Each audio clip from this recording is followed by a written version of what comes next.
wanna so good, this I wanna bang bang. This I wanna so wicked, everybody bang bang. Sun a shine and everybody bang bang. This a bang bang bang.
I'm a different berry on the plate. They've been slipping on me in the late. Got a juice to communicate. Small in size, heavy in weight.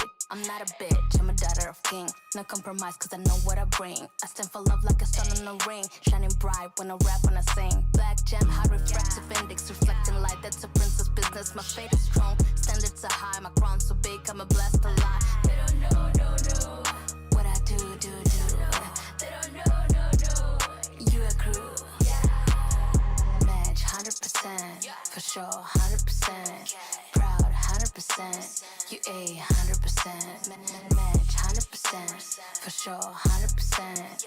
Proud 100%, I do 100%. Мы из Украины, братьям привет. Мы из Украины, сестрам привет. Воля и сила, це наш спірит. Небо з обмежень, sky is the limit. Були білі, мили, жовто-сині кольоро.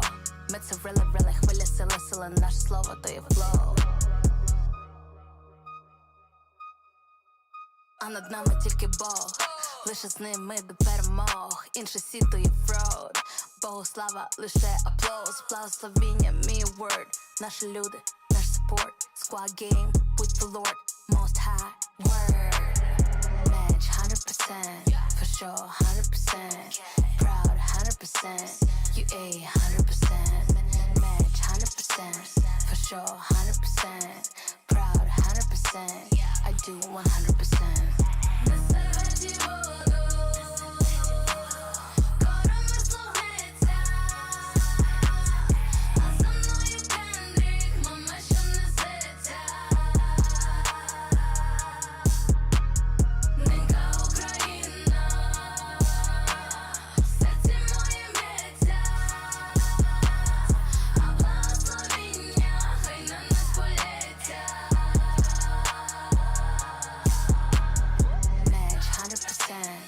Sure, 100%, proud 100%, you a 100%, match 100%, for sure 100%, proud 100%, I do 100%.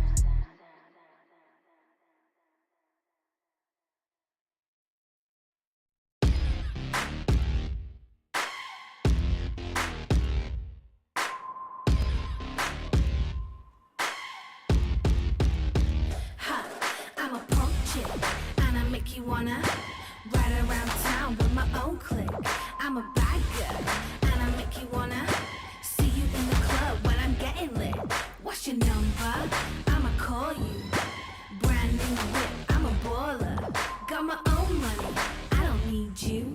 I'm out here with my girls, that's how we do. That's how we do. That's how we do. Yeah, that's how we do. That's how we do. That's how we do.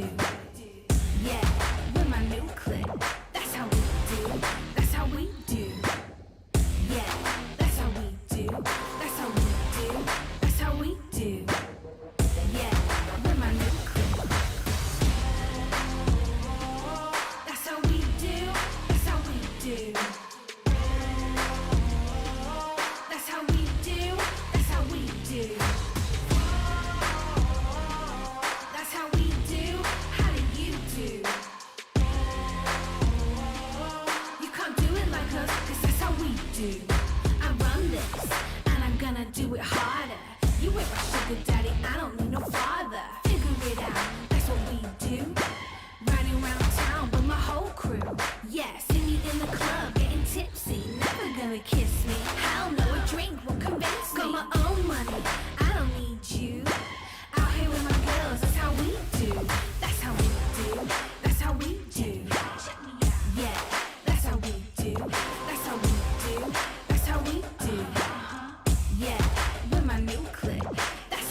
do.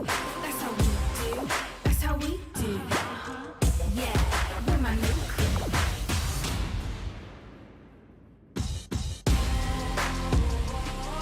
That's how we do. That's how we do. That's how we do. That's how we do. That's how we do. How do you do? You can't do it like us. That's how we do.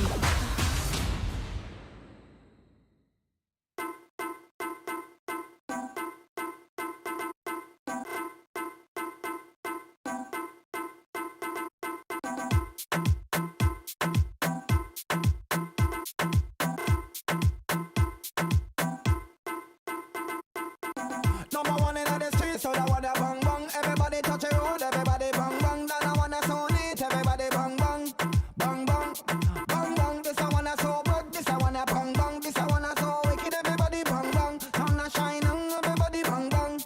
This a bang bang bang, bang bang, bang bang, bang bang, bang bang, bang bang. Bang,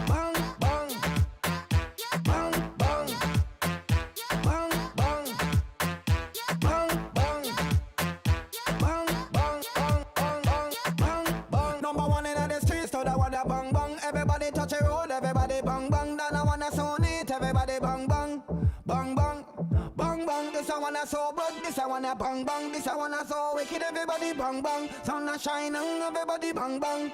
This a bang, bang, bang.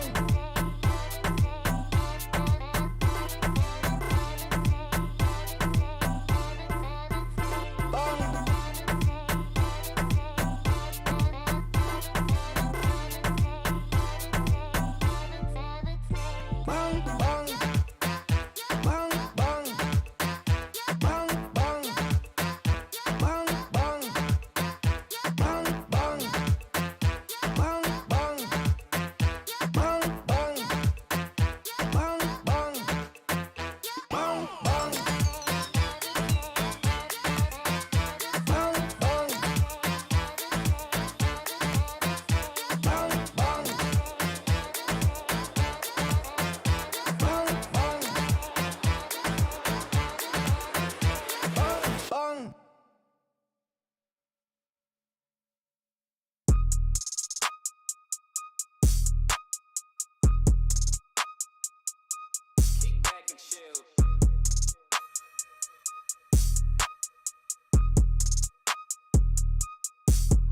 I'm a different berry on the plate.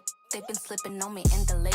Got a juice to communicate. Small in size, heavy in weight. I'm not a bitch, I'm a daughter of king. No compromise, cause I know what I bring. I stand for love like a sun on a ring. Shining bright when I rap, when I sing. Black gem, high refractive index. Reflecting light, that's a princess business. My fate is strong, standards are high. My crown so big, I'm a blessed alive. They don't know, no. What I do. They don't know. You a crew. Match 100%, for sure 100%. Proud 100%, you a 100%. Match 100%, for sure 100%.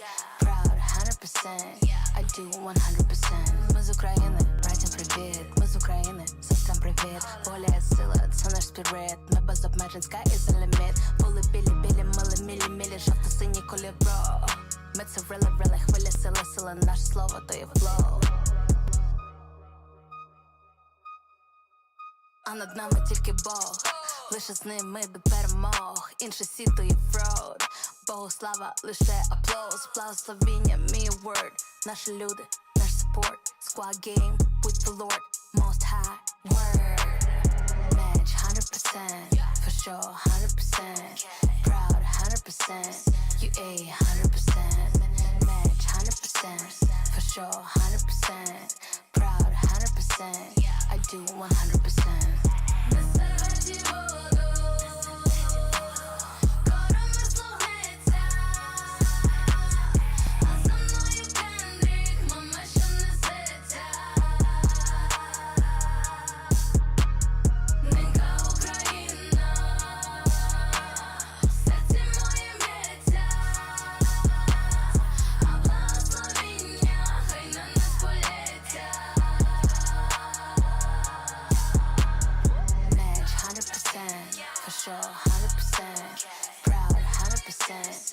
100%. Match 100%. For sure, 100%. Proud 100%. I do 100%.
Player on top, know it. Rooftop, penthouse suite. If you really want it, gotta own it. Fly through it, we was at the lowest. Blood, sweat, tears, the components. Riding all year, now's the moment. We are not friends, we are opponents. Yeah, I'm coming for mine. Yeah, I'm making a play, the game on the line. Yeah, I've been on the grind. Yeah, I jump in the spot, I made it my time. Yeah, look in the sky. Yeah, the stars align, no shade to shine. Can't stop it already. Emotional work and devotion. We put in this time. Look,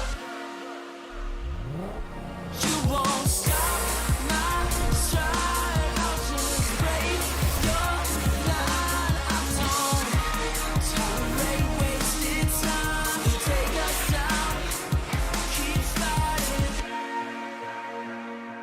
The Snapdragon Pro Series powered by Samsung Galaxy is brought to you by Snapdragon Elite Gaming, Samsung Galaxy S23 Ultra, Monster Energy, and Kachi Shop.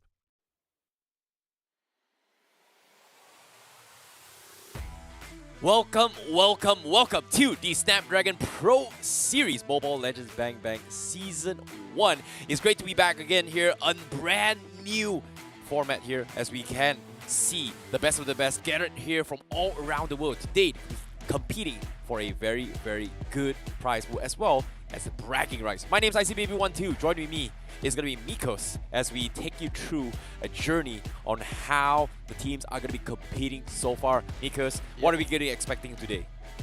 We're expecting a lot today because yesterday we have a 2-1 game. We have two exactly, but the first game will be a Malaysian versus a Malaysian team. So as has been discussed, that Malaysian has the tend to play a lot of slow games and not much of a fight against the Philippines and also as the Indonesian. I would love to see the first game, man, because Malaysian needs to prove something. Well, speaking of which here, Malaysian teams are going to be competing for the final spot to represent Malaysia because they are currently in the lower brackets with TUPAI Esports as well as a Miracle Gaming. But before that, just to keep you guys up to date on how the standings has been going so far, yesterday's game, Arrow 404 was able to take the win with a 2-0 victory against EGOIST, representing from Singapore. See you soon against Team Drip with a very, very interesting upset. But fortunately for the Drift, they were able to come up with 2-1, a reverse 2-0 sweep against See You Soon, followed by also Evo Esports representing from Laos with PB and Strike, also a reverse 2-0 sweep here in the match 11. And now we are currently in match 12. TE going to be going up against Miracle Gaming in the lower brackets. You talked about this as well. Yeah. Malaysia versus Malaysia. Yeah, you can see today's matchup. We have TUPAI Esports versus Miracle, as you said, and we have MHRLK versus GPX on the next game. On the upper bracket, and also upper bracket, we have TWE versus EUPHORIA again.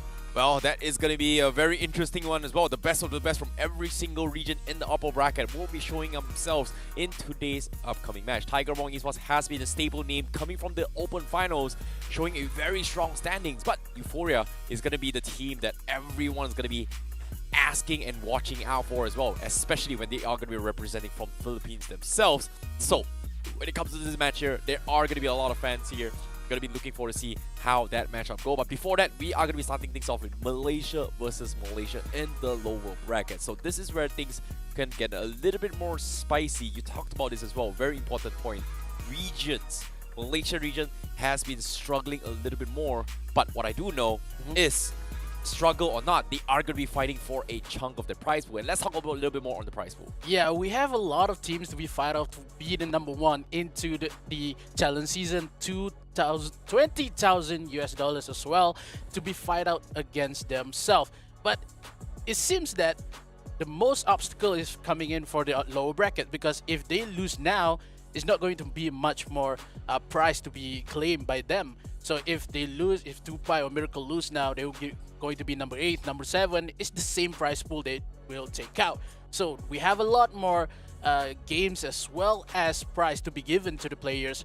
They have to prove it now. Yep, it is indeed here. It has been multiple weeks here. A lot of teams has been adapting, watching MPLs, watching multiple metas, and here they are going to be proving their grounds as well of whether or not can they keep up with the current recurring meta. So far during the Open Finals, we saw a lot of EDIF plays, but yesterday it was a little bit lackluster in terms of EDIFs and overall in general. Fanny also being slid through as well, completely ignored. So there are a lot of variations of heroes and adaptations in terms of playstyle depending on the region itself, which makes a beautiful game of Mobile Legends Bang Bang if you think about it. Yeah, because we've seen a lot of players coming in, because past a couple of weeks we have MPL Philippines, we have MPL Indonesia, as well last week for MPL Malaysia. So Malaysian teams, I think they can make a round for what meta that pro players has to bring in.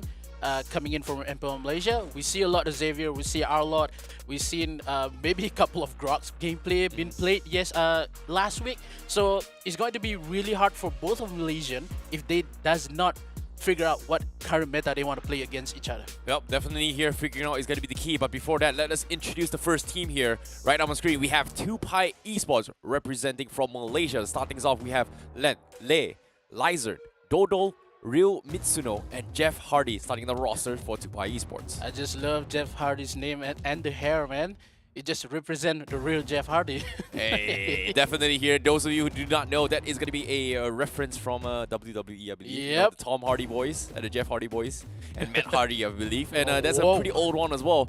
And it's just, you know, a good representation of how old we actually know that era. when now it's more of the Roman Reigns era. But of course, enough of that game. We are here for Mobile Legends Bang Bang. Hopefully, they are going to be bringing something new to the table. Malaysia has always brought up something new to the table. However, their opponents, known to be able to clutch game ones all the way through, Miracle Gaming, this time in the lower brackets. Can they go for the Miracle run? In this case, starting rosters here, we have Prime Hashi, Zulkarian, Shiro, Mew Mew, and Miracle Gaming MY, the man, the myth himself.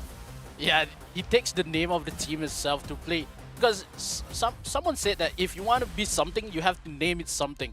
You have the Miracle Gaming, you have a lot of Mew Mew, maybe Mewtwo gameplay. I don't think that they can play it. But Malaysia versus Malaysia is a really interesting fight, because how the same meta, the same kind of introduction they can bring into the game, the same draft, the same kind of energy they can bring into the matchup itself. Yeah, but the thing about Miracle Gaming here, I'm a big fan of them because they were one of the very few teams that actually prioritized on either being first pick and somehow made it work during the Open Finals. And even in this matchup as well, based on the highlights itself, you can even see that Miracle Gaming, they tend to have this potential to clutch out game 1s. But when it comes to adapting towards game 2, game 3, they seem to struggle to close up games, especially when they are in a significant amount of lead. And this was the biggest problem that Miracle Gaming MY was facing throughout the entire journey here. But hopefully with this game in mind here, it is going to be revamped and also re-improvised because they cannot afford to make any more mistakes, especially when they are at this stage of the game. But before that, let's talk about the head-to-head between these two players, Dodo as well as Shiro. I just love how many of the games, when we have a lot less KDA from a player, that we can rely on, like a Valentina game coming in for Dodo. And despite of 50% of kill participation, still has multiple of outside of kills that he can bring into the matchup itself. So if we say about the goal per minute, it's much larger than Shiro. But as you said, Shiro from Miracle itself, you love how they bring the fight in the game number 1. But the problem may be in the game number 2. You know, the thing about Shiro and Dodo here, obviously Dodo is going to be leaning on towards the traditional meta pickups here. Miracle Gaming, one thing I really loved about this is that they were one of very few teams that brought in very unique heroes as well. And that's going to be the allies coming from Shiro, which sometimes may be a hit or miss. And Miracle Gaming has been known for their aggressive nature in early stage of the game. If it works, they are going to be able to snowball really, really hard. And that is something that makes Miracle MY a little bit special than the other regions here, because they bring in something that they're not afraid to test it out, even though it's against meta, but they somehow make it their way. And it kind of reminds me on the chaos, or in this case, the Torak Langar strategy coming in here, where they bring in multiple variations where they hit you when you least expect it. And that's something that I really enjoy watching about Miracle MY. However, the question still remains, can they close out their game? So that's going to be something that we are going to be joining into coming into this game between both Malaysian teams to prove who will be the true representative of Malaysian team. But before that, let's take a look at some of these players that you guys have not seen before or maybe have spoken before. Let's get a little bit more insights on how they think as we jump into an interview with TUPAI Esports as of now.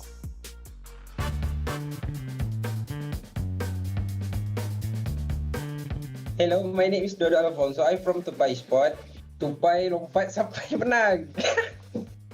If TUPAI Esports, we try to play early game and focus more to team fight and win the game. Too many stun and very annoying. Untuk Tiger WONG hari tu, saya rasa untuk drafting kita orang silap waktu tu. Untuk in-game waktu tu, banyak miscom untuk kita orang. So kita akan improve lagi next game. Untuk berdepan dengan Miracle Gaming ni. Untuk Miracle Gaming, kita buat dua-dua nama negara. So, tak kisahlah siapa yang akan pergi nanti, buat yang terbaik lah. What yang terbaik is the best promise that Miracle Gaming can give, TUPAI Esports can give. So I just love how they say that they doesn't like Arlot because of too many stuns. Yep. But I have a particular reason why Arlot is one of the best hero comes up, because of the regens that Arlot has. You have the curse, you have the regens, that is, and also the instant cooldown. Damn. It's all really about the mobilities and being extremely annoying.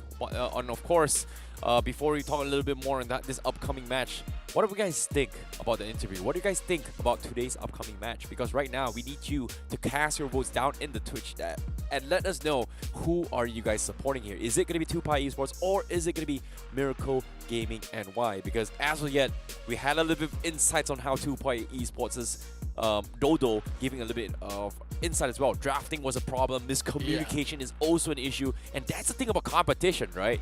If you are looking to be the best team in the world, communication is going to be the key, and teamwork, most importantly, is what makes the dream work. Yeah, because the teamwork is maybe going to be tested a lot with this game, because if they lose, they're gone. They're going home. And of course, really early. I agree. But now I'm curious to see, because it seems like you are favoring a little bit more of a biasness here. What about our predictions right now? Up on screen, it seems like I'm leaning on a Miracle Gaming MY. And you are leaning on TUPAI Esports. Now it makes perfect sense why you know so much more. Yeah. Tell me, what's the secret sauce? The easiest, if you say sauce, I would say Dodo because, yeah, Malaysia. Oh my We are God. going for Ramadan, man. Okay, fair enough. You know, for those of you who don't celebrate it as well, if you're from Malaysia, dodo is a very nice delicacy, which, Yeah. to be honest, yeah, it's better for you to explain this because I don't remember what dodo looks like. I swear to God, I think don't everybody needs to remember. send Dodo to Terrence's house, man. I swear to God, I don't remember what dodo like. I know it's a delicacy, Yeah. but I'm Chinese, bro.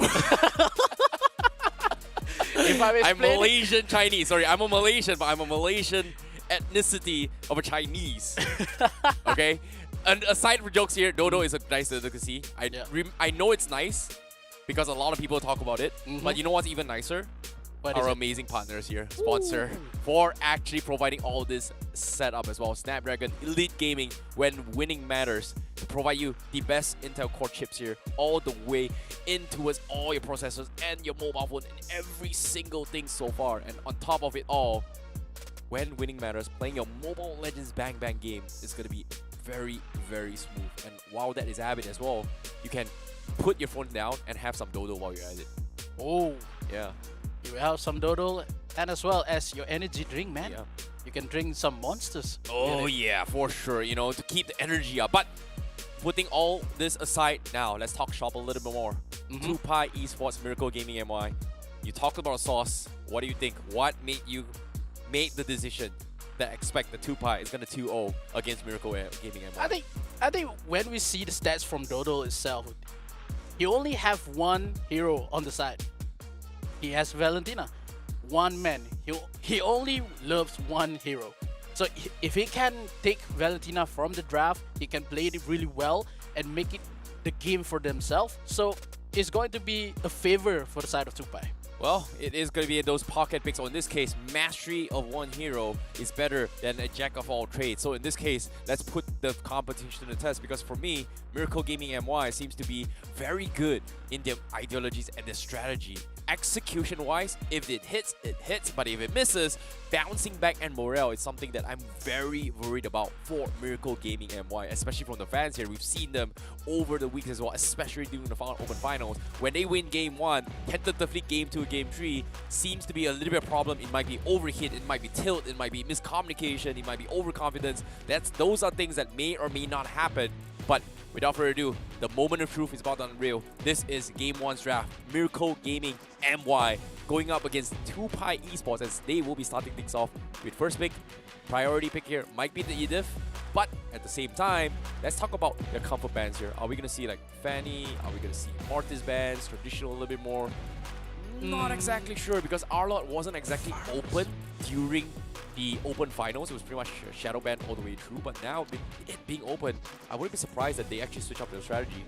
Yeah, I think Faramis band is a really good band because we've seen a lot of Faramis play. Because when Faramis being played in your team, they kind of look like, oh, it's nothing rather than burst damage. But when I remember in MPL Malaysia itself, then THQ Team Ha said that let's get that because if we doesn't bring Faramis is one of the best mid laners they can bring. But after that, all the teams just banned Faramis and they did not get Faramis for one game at all. Oh, that's a little bit unfortunate. And of course, seeing after this past couple of days so far, Faramis has kind of brought in a very, very interesting dynamic of Mobile Legends Bang Bang. Not because it's strong as a hero itself, it's strong because in a team, it contributes and it becomes the core mechanic to make the entire synergy work. So it's understandable in the right hands, especially with a good, united, built-on chemistry team. It is a very, very strong team. So, TUPAI Esports playing it safe, banning 1-1 as well. Martis still in the air. Miracle Gaming still deciding whether or not do they want to ban it. No, they play the safe. They follow the trend so far. Kaja, despite in yesterday's games, almost 0% win rate out of all the matches except for the one game. And it has taken a huge toll in terms of win rate. And seeing now the Kaja being still banned, looks like they don't really want to risk it, apparently. Yeah, I just want to know if TUPAI Esports want to ban up Arlot, maybe the Xavier itself, because we've seen a lot of Xavier gameplay and a couple of maybe the Valentina could be, you know, be steal away from Miracle Gaming to be banned or first pick. But I think it's going to be really hard for TUPAI Esports because they did take on to the 1-1. Do they want to ban the Brody as well? The edit has been taken away. Oh, love this. I freaking love you. Yesterday, not a single EDIF game, no bans. If there was one ban, but even then, nobody really cared, okay? TUPAI Esports, they're respecting this. They've seen Miracle Gaming. They were one of the few inventors Prime Hashi was able to bring out the table. And that kind of baffled me during the Open Finals where, what the hell is this EDIF? Why did they pick this EDIF? And during the stats, somehow EDIF was able to do so much more damage compared to jungler, compared to marksman, and it didn't really make sense. But they made it work. It is a comfort, and TUPAI Esports, they will respect that. I love it. Yeah, they will.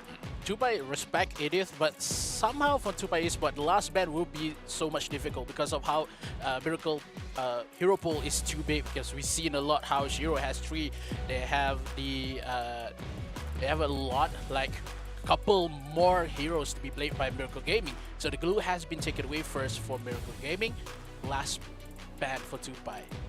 Now, They want to ban out the Xavier, maybe? I think Arlot is something that they have to take Oh, away. Because as we yeah. had, Martis is out in the open as well. Arlot also going to be out in the up for grabs. Fanny completely ignored from both sides as well. A lot of S tier picks because regardless of what happened, Miracle Gaming, I don't think they're all that worried about the Fanny, right? Because I've seen Miracle Gaming kind of play the Kufra here, one of the very few teams that actually play that, aside from Esports. I believe GameLabs also play with the Kufra as well. So I don't think it's something that are going to be worried about as well. Fredrin, pretty no-brainer.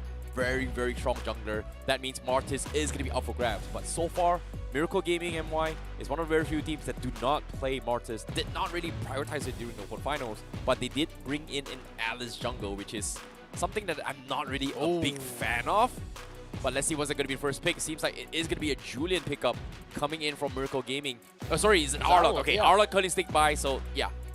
Is this going to be an XP one, jungle one, or is it a tank Arlot? So far, XP Arlot didn't exactly do well in yesterday's game. Yeah, I think Arlot is much more shine when go for the jungle with the tank build because you have a lot more HP as well as skill 7% with the HP with the regens coming in from the dashes. So if Miracle Gaming pick down the Arlot, it's harder to kill if the tank build coming in for Arlot. But TUPAI Esports, I think they didn't remember that Doodles itself said that they fierce down the Arlot. Yeah, that's the thing. It has been the recurring trend here for today as well, especially from the interviews itself. And what does everybody think about the Arlot? It seems like a lot of stun, a little bit too annoying just because of how quickly the cooldowns is. TUPAI Esports, their response. Valentina as well as the Lapu Lapu mixing things up as well. Lapu Lapu potentially against a matchup for Arlot. Still, keeping their jungler right now, Miracle Gaming MY. Do they bring in the Fanny right here, right now? Or do they still stick with the Alice jungle? But it seems like Moskov is going to be the way to go. It is going to be Sotaro playing it. Yeah, I think the Moskov pick is really good because you want to go against the Valentina. You need the range, you need the AoE damage, and as well as the Martis being picked out by Miracle Gaming. 10 pick with 40% pick rate is going to be something that making a miracle here. 70% of win rate. They have a lot more damage in terms of Martis and also the Moskov. And TUPAI Esports, they already have the burst and the crowd control. They need to set up a hero here. Maybe they want to bring out maybe the Kufra or Hilda to play more aggressive in terms of how Miracle Gaming is scaling into late game. Well, speaking of magic here, because as of yet, Miracle Gaming, they don't really have a magical composition, so I'm assuming that they are going to be going for an a roamer with strong magical damage or a straight hard burst CC down middle for Miracle Gaming MY. And considering that TUPAI Esports, they have to consider that all this may happen. Going for the Lolita as a starting mark here to deal with the Moskov as well as the potential Arlot stuns, which obviously can be blocked with this Bulwark.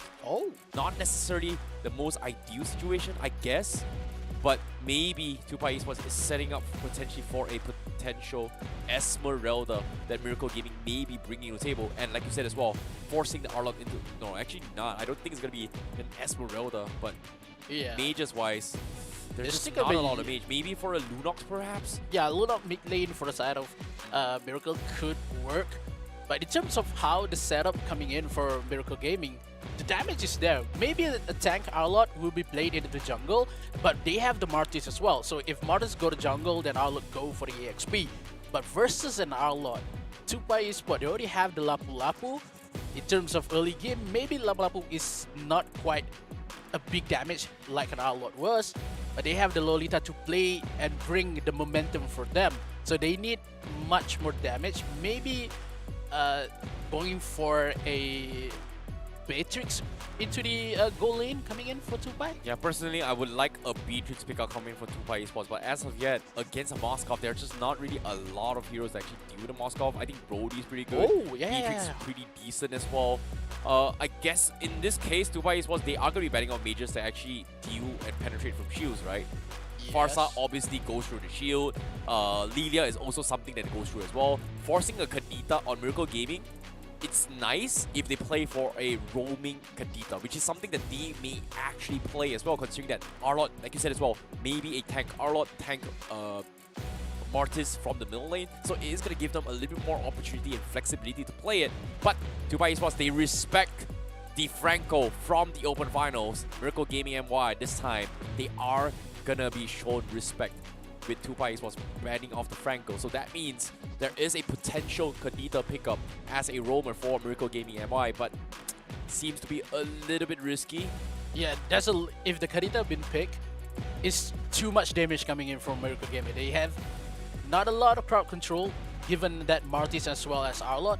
But if Moskov Spears doesn't land, it's going to be a disaster for side of Miracle. Isn't really the big threat here coming from the Spear, but now coming into this final ban, what is the best counter matchup? In this case, I think banning off the Brody is going to be safe, but like you said as well, Beatrix is also going to be okay. But no, they don't want to play with mobility. Claude is pretty much one of the very few that has high mobility and a potential split push potential. In this case, Miracle Gaming MY, they don't have cash potential. That means free Brody pickup coming in from TUPAI Esports. Meanwhile, when it comes to the jungler, it's going to be a question because as of yet, Fanny still up in the air.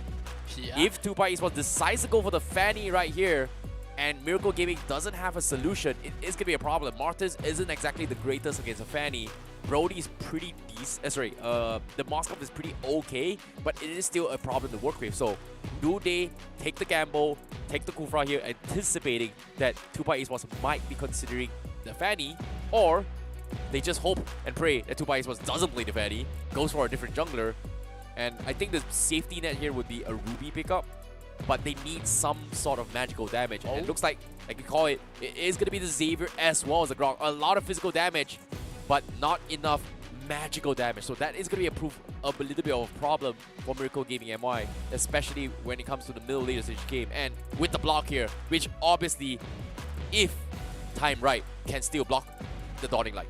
Yeah, I think if the Dawning Light can be pushed away from the side of TUPAI Esports, but in terms of composition that Miracle brings, I do think that the early game will be such a struggle coming in for Miracle because they need the Xavier time. They need the Grok to play a little bit passive in the early game. Moskov really need the 10-minute game. In terms of Martis, yes, you can see a post-spike coming in for the first turtle, but in terms of how TUPAI Esports lineup is, they have the Brody early matchup, they have the Valentina as well. So Miracle Gaming, with a couple of defense they put up, I think the last pick coming in for TUPAI Esports, that is the Akai, is much more convenience for them. Yeah, Jungle Akai just completely disrupts Miracle Gaming's composition. However, change CC-wise, Miracle Gaming, once they got the lockdown, it's going to be extremely hard to get out, especially with the circling coming in from the Xavier itself. The annoyance from the Martis and also Arlot, two arguably one of the most annoying heroes in the current patch, in the current meta. I'm looking forward to see how annoying it can get coming from Miracle Gaming MY. But based on standard textbook plays, TUPAI Esports seems to have a little bit more of a well-rounded composition. Easier to play textbook composition compared to what Miracle Gaming MY. So this game one is going to be very, very important for both teams if they want to keep their tournament lives alive. But as of yet, this is going to be the lower brackets here between both Miracle Gaming MY going up against TUPAI Esports. The level that they bring in with the game number one. You have the Akai jungle coming in for TUPAI Esports as well. The last pick for the Xavier mid lane coming in for Miracle Gaming. in terms of damage in early game, TUPAI Esports has a lot more incoming, but Miracle Gaming, they need to play the time. They need to rely on that Martis to play the game and really take the lead here, because a couple of heroes coming in for Miracle Gaming, they need the snowball if they want to take a fight. Because of the Valentina that Dodo play in this matchup is too much of a hassle coming in from Miracle. No, it's interesting that they are sending 4-man rotation for this fight as well. Yeah, a couple of Jeff Hardy really needs to run away, with a couple blocks coming in for Miracle Gaming MY.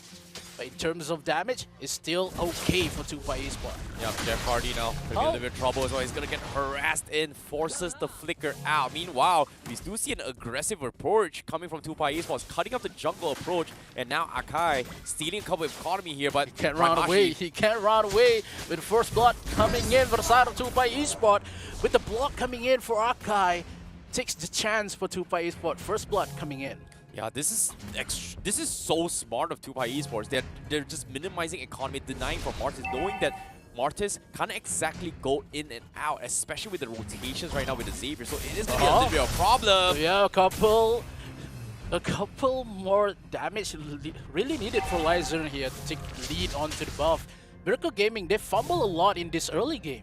Yeah, it's really unfortunate, right? Considering that Miracle Gaming, they've got this Grok, which is really, really strong. But the problem with this composition is that Xavier needs time to come online. In early stages here, he's literally non-existent compared to what Dodo, as a Valentina, is able to contribute in this fight. And now, with a level advantage up on this Akai, TUPAI Esports has perfect control on the early stage game, and we talked about this as well. They are going to lose out a lot in terms of early aggression, and Miracle Gaming, they've got to stop the bleeding. Jeff Hardy spot out the Grok onto the top side. A couple more blockage coming in for Miracle Gaming. They cannot disengage right now for side of TUPAI Esports. Jeff Hardy, a little bit more inconvenience because of the position he's left with. Prime Hashi has been a couple hardship coming in for the bottom side. A lot early game, not so much of a fan. Yeah, this is going to be very difficult here. Miracle Gaming, they're just clumping as 4, hoping that TUPAI Esports gets a little bit aggressive. But TUPAI, they're just playing very passively and they're playing textbook here. They're just not overcommitting. But Lizer, cheeky little guy, going to be stealing his way through. But Prime Hashi, very strong XP laner, is going to get a very nice solo kill down bottom. Yep, level 4 Hashi just jump up to level 5. The couple more damage as well as the regens coming in for Outlaw give away the first kill for the side of Miracle Gaming. The ultimate has not been pushed just yet. They try to push onto the top side. Miracle Gaming finding a way, but the member Shiro has been back off early. Oh, the spear here to try and mess up recalls potentially if TUPAI Esports tries to retake momentum, because as of yet, Miracle Gaming, another attempt didn't exactly work out, but this time, Zukarian, he's gonna have his red orange buff stolen once again by Lizer, and this jungle aggression from TUPAI Esports is working out, and Miracle Gaming MY can't seem to be able to salvage the situation. It seems like they are going to try and abandon Zukarian's lane and focus on the gold lane, but as soon as I say it... Alti on the top side, they take one, so Satoru has been taken out. The number 2, Shiro takes down Jeff Hardy, and they are going to back up early because Miracle Gaming, with the reinforcement, has come along. But Zukarian said, we cannot go fight this because the damage coming in for the Valentina is a little bit too much here. And the Grok itself, just feel it. They cannot take a fight a lot. Oh, this is not looking good for Miracle Gaming MY at all. They shift their focus here. They completely abandon Zukarian, hoping to protect the gold laner. But while that's happening, Soul Satoru getting caught out is going to put them even harder here. But there now goes with the turn onto the TUPAI. It takes on Zern, takes down the TUPAI first. But now Miracle Gaming, they re-engage with the blockage. Liza been taken away from Zukar 9. It takes 2. Dodo has been taken as well. Number 3 maybe, but the number of Miracle members has been overwhelmed for the TUPAI Esports, making number 5, but TUPAI retaliate to number 4. Oh, what a clutch coming from Prime Hashi, the saving grace coming from Miracle MY. Things could have gotten even worse than that, but considering how far of a lead the TUPAI Esports is currently in, you can take a look at the replay right here. Great zoning coming in from Liza here, secures the turtle buff. As soon as they got the turtle buff, everyone was pretty much buffed in. But like I said as well, Prime Hashi was the saving grace in this fight, and a big save coming in from the wall charge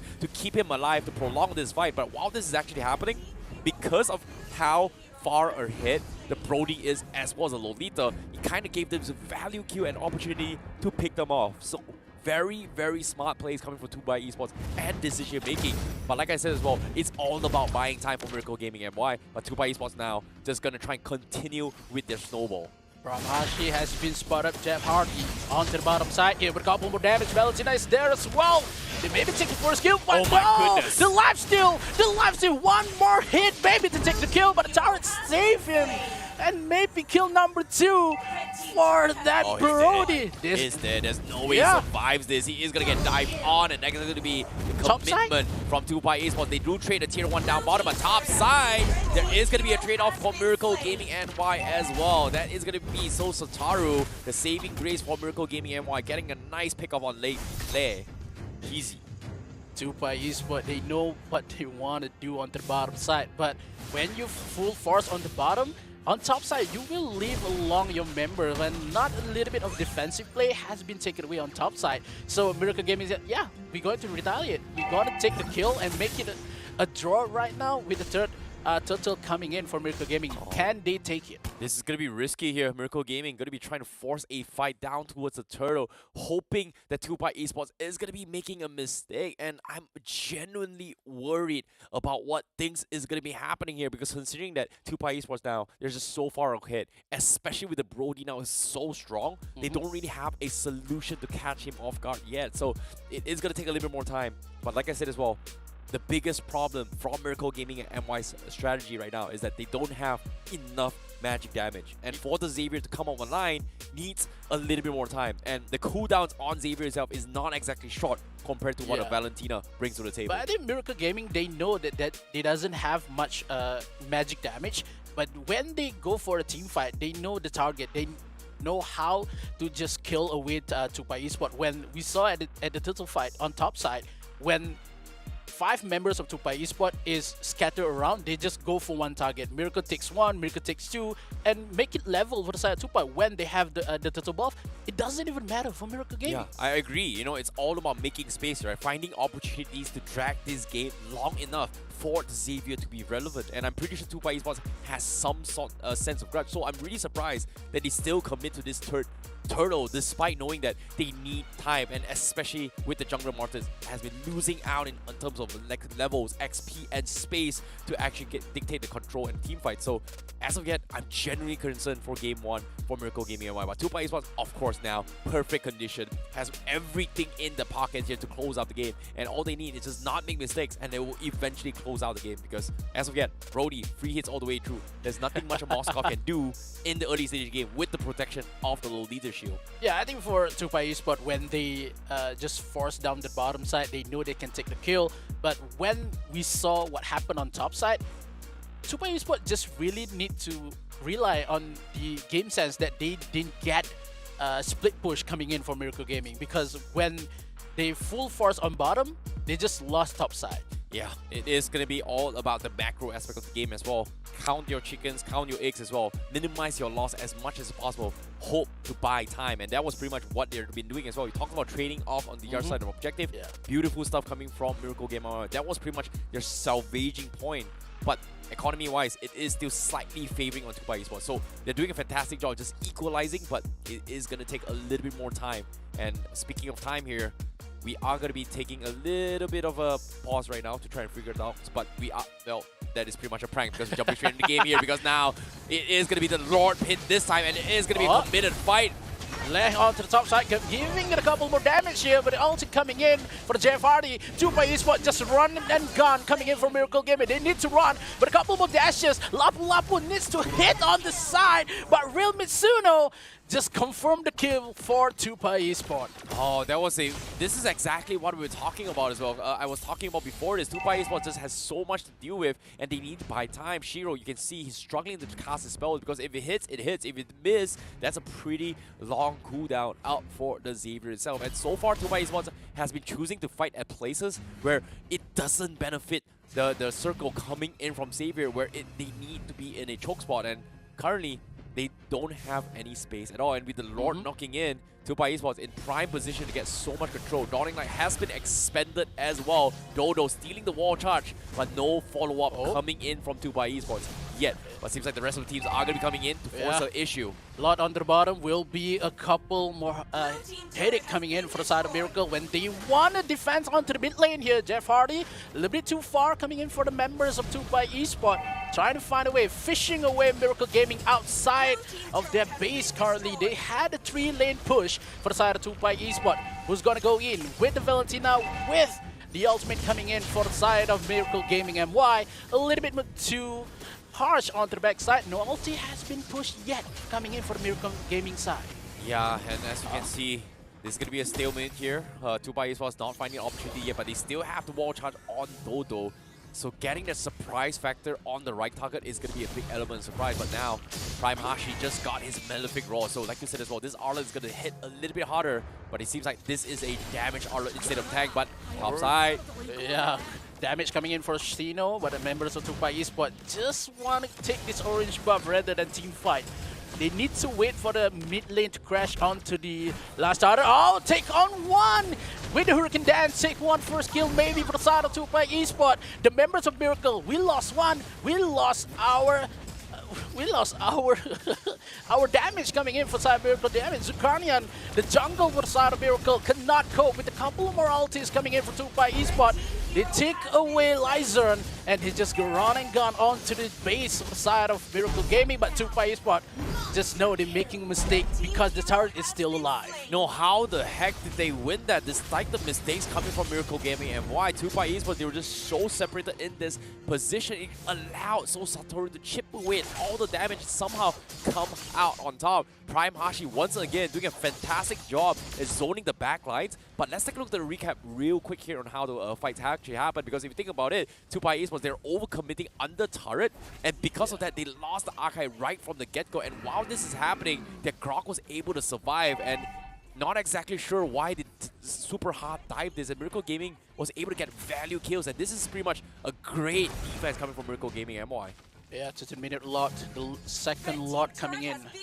Miracle Gaming has a lot more possession onto the lot side, but side of TUPAI Esports, they know they're making a couple more mistakes. It will be done for them because they're only knocking onto the doors of the last inhibitor turrets coming in. Miracle Gaming with a couple more position left. They spot Lyzern into the bush with damage coming in. Lot is thinking, do I want to go out or not? Because the members of Miracle Gaming, they are fishing away some mistakes coming in for TUPAI Esports. If they fight under the turret, maybe Miracle can spot again like what they do before the turret onto the bottom side. But now Miracle, I don't think that the jungle Zukarian is much more an ego coming in for TUPAI Esports, because when we see Akai, we see a lot more gameplay to just steal away buff, to steal away objective rather than Zulkarnain. Yeah, it's going to be hard as well, but they do have the orange buff on Sataru. Zukarian once again is going to try and bait this out. They're going for the reset, but Heavy Speed comes in. Hurricane Dance coming in onto the top side here from Miracle Gaming. They want to clash away with the 5-man-5, but they lost one member. Zukarian takes one of the Jeff Hardy. The Arlot will be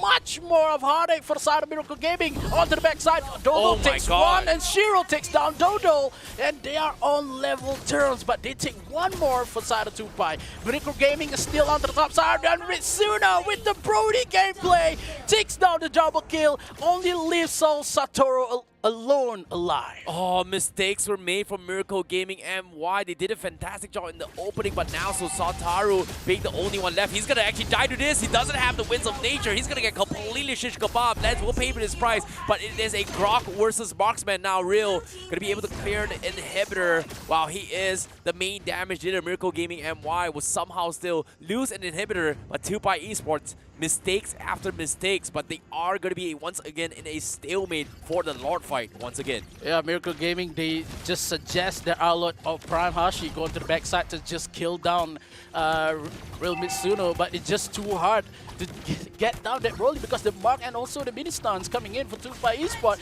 they just commit into killing that Arlot because they said they fear down the Arlot, but this is not fearsome gameplay coming in for the side of TUPAI Esports. Oh, it's going to be tough indeed, but at the same time, it is going to be a little bit more time here. Shiro finally level 13. His Dawning Light is starting to threaten Dodo's position, but he needs the perfect setup because macro-wise, he is an amazing sniper. But right now, in terms of overall damage output, TUPAI Esports not choosing to take a clumped up fight, and that is actually something that benefits Miracle Gaming MY a little bit more rather than playing a split off potential. So as of yet, TUPAI Esports, they're still in full control as long as they are not grouped up as far. As soon as I say this, a big Dawning Light connects on 4, the Spear as well. But it is going to drop them down a little bit low, but with the Lord's protection, this is going to be a hard defense. Yeah, they're going in with a couple more damage. Top side has been taken away. Turret onto the bottom side will be second. But now it's time for TUPAI Esports. They doesn't have the Lord just yet. It goes in, a couple more flickers goes, but now Zukarian will be taken away, but still have the lives goes on. Crystal. The Crystal will be taken away. Miracle Gaming will fall in game number 1.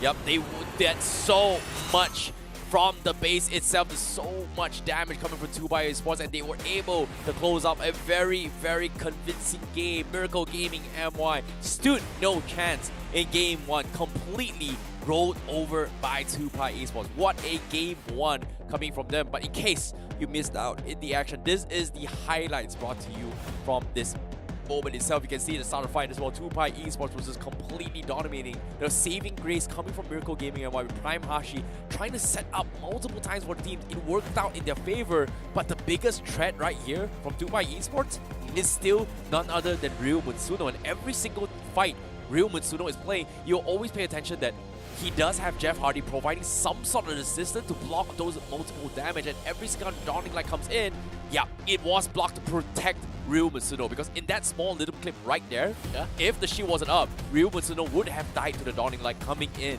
from Shiro himself. So that is a big, big clutch coming from Jeff Hardy. I just love how TUPAI Esports, they know they had a lot of AoE damage and also AoE crowd control. They just immobilize Miracle Gaming. When Miracle Gaming has only one strat, they go for it for the team fight with one straight line, and given you have the Moskov on your side, so the damage will give a lot for the side of Miracle. But TUPAI Esports, we know they have the Brody, they have the one single target damage, they take one by one. In terms of Lysen, they have a lot more aggressiveness in the early game, and the Hurricane Dance, man, just lock one member of Miracle Gaming and held that loose. Yeah, that was pretty much done and dusted as well. And for them to actually making sure that Prime Hashi was the biggest threat right there, isolating him from the fight. And like I said as well, Prime Hashi was pretty much the saving grace for Miracle Gaming and why. Take him out, what do they have? In this case, everyone went down south. And even objective-wise as well, TUPAI Esports has completely dominated all 3 turtles, 2 Lords, 9 turrets all the way through, completely steamrolling Miracle Gaming NY from start to end, ever since their jungle invade to punish this Martis from Miracle Gaming NY. Yeah, I think when it comes into the mid game that Jeff Hardy just finished down Athena Shield, that Xavier Shiro does not deal much more damage because of how gold deficit Miracle Gaming is. They doesn't have a lot more, maybe only Xavier has a lot magical damage, that only one Athena Shield is just required for the side of TUPAI Esports to let Jeff Hardy leaves long into the team fight. So when TUPAI Esports feared away the Arlot, maybe they already have the answer. Maybe they go for the Lolita as well as the Brody. Yeah, and seeing how this is actually going as well, TUPAI Esports, look at the hero damage, 224,000, slightly ahead from Miracle Gaming MY. It may not look like a big number, but considering how quickly the game went, it was so in favor of TUPAI Esports. And even the damage taken department as well, even though TUPAI Esports took a little bit more damage, but like I said, it was a big struggle for Miracle Gaming MY to finish off the game. And you can see even itemization as well. Like you said, only one Athena Show and one Radiant Armor is all they needed to deal with the Xavier. Everything else was just full physical defense, dealing with the Arlot, dealing with the Martis as well. The Dreadnought Armors significantly dropped the entire power spike coming from Miracle Gaming MY, which kind of resulted in them not being able to do what they expected. But now, I'm curious to see who the MVP is coming from TUPAI Esports. It's going to be none other than Ryu Mitsuno on that Brody. The damage, the plays, the position coming in for Ryu Mitsuno is really deserve the MVP for TUPAI Esports, because we see when coming in for objective retake coming in for TUPAI Esports, they just clash 5v5 and Mitsuno just go on to just fall back a little bit and just find Arlot when Arlot just dashes goes in trying to find the perfect kill. Because when TUPAI Esports said that in that early game they only feared that Arlot, because in that first 1v1 coming in for Arlot, it's too much for side of TUPAI, and they said we need to shut down this Arlot. If not, we're going to lose this Yeah, game. it's so difficult as well, especially that when Miracle Gaming MY, especially in the second Lord itself, there was a little bit of a saving grace where, oh my goodness, it is going to be a comeback potential for Miracle Gaming MY. But it was pretty much real Mitsuno that identified like, hey, this is a Xavier, this is a Martis. None of these two heroes can actually kill him all by himself. And he's got the mobility, immediately popped the Winds of Nature, killed off the Xavier, killed off the Martis, prolonged the fight. And because of how late Martis died, they will have the upper hand to reach the second Lord first, and they were able to secure the second Lord while Miracle Gaming MY was barely regrouping to actually contest it. So nicely done for identifying the situation, clutching up for the team. Well done coming from TUPAI Esports. But before that, thank you guys so much for enjoying the show. We would like to shout out to a special partner for us, because without the Snapdragon Elite Gaming, where winning matters the most, we would not have all this amazing setup. Look at all these overlays. It's, you know, Snapdragon, baby. Yeah. Snapdragon. I want to touch this LED if I can. Yeah, I mean, well, technically you can, but at the same time, we also have our amazing Galaxy S23 Ultra, where can you share the epic and level up your gameplay by getting yourself and checking out the brand new Samsung Galaxy S23 Ultra phone as well. It's super slick design, it's got multicolored, it's got a lot of cameras for you to take pictures, and most importantly, win you some Mobile Legends Bang Bang games. Yeah, you can play Mobile Legends with high res, with the biggest FPS you can have in that game as well. With the cooling system, you can play 20 to 50 games per day, but yeah, it's up to you. Yep, 60 FPS is always, you know, the more FPS, the better. But at the same time, to keep you guys hydrated and energized throughout the entire game, you can always unleash the beast with Monster Energy. Check it out for some amazing drink for you guys here to keep you guys super pumped up for this upcoming game. And most importantly, we need some energy drink later on to keep our hype, to bring you guys the most exclusive, amazing gameplay so far. And last but not least, in case you are looking to get yourself some amazing skins in Mobile Legends Bang Bang, we've got the Jujutsu Kaisen series, we've got the epic skins and collector skins in current rotation right now. Kachi Shop has got you up for some sweet deals for some good diamonds. Yeah, you need to buy, you need to go for the Kachi Shop, man, because if you want to, you know, if you wanted some recall, you need that diamonds, man. You need that diamonds. But in terms of energy drinks, Miracle Gaming really needs some energy in game number 2. Oh, I agree, especially now when we are jumping into this game number 2, a potential elimination match for them as well. If they fall down in this game with 2-0 victory, or will they be able to rise up? Because with that Monster Energy, hopefully they are going to be able to tie the series against TUPAI Esports. But considering how game 1 went, TUPAI Esports had full control of the situation, and seems like TUPAI Esports, they talked about the interview. They think it was a draft issue against their opponents. They were able to fix it, and this time they look stronger than ever in game 1. Yeah, they have the solution for the Arlot, and they just give Arlot away. They give down the Xavier. It doesn't even matter when they brought down the Akai. They have the Lolita to be played with the AoE damage they had. So in terms of Miracle Gaming, I do think that they realize it doesn't have much magic damage because they only rely on to the Xavier. They need maybe, like that you said, maybe the Lunox mid lane to play like magic burst damage. So in terms of, she can run away with the ultimate as well. So Miracle Gaming, game number 2 is a do or die moment. Yeah, it is going to be indeed a do or die situation coming from Miracle Gaming MY, and hopefully that is going to be a little bit of a better situation. TUPAI Esports, however, got their morale up. You know, they made a lot of mistakes here. The overheat kind of cost them as well in a couple fights, a potential comeback. And currently, going into his game number 2, once again, Miracle Gaming taking blue side once again. Miracle Gaming, do they want to ban out away the Fanny in this game number 2? Maybe the Lolita as well, or the respect ban onto that Brody for the side of Real Mitsuno. But they take away the Kaja first. Maybe TUPAI will respond onto the 1-1 ban, because in terms of what they banned in game number 1. That's the thing, right? Prime Hashi has been doing so well coming from Miracle Gaming MY. He's played the Arla, he's able to do so much in this team. And his Edith was something that people kind of feared as well. TUPAI Esports understand it, respect ban it all the way through.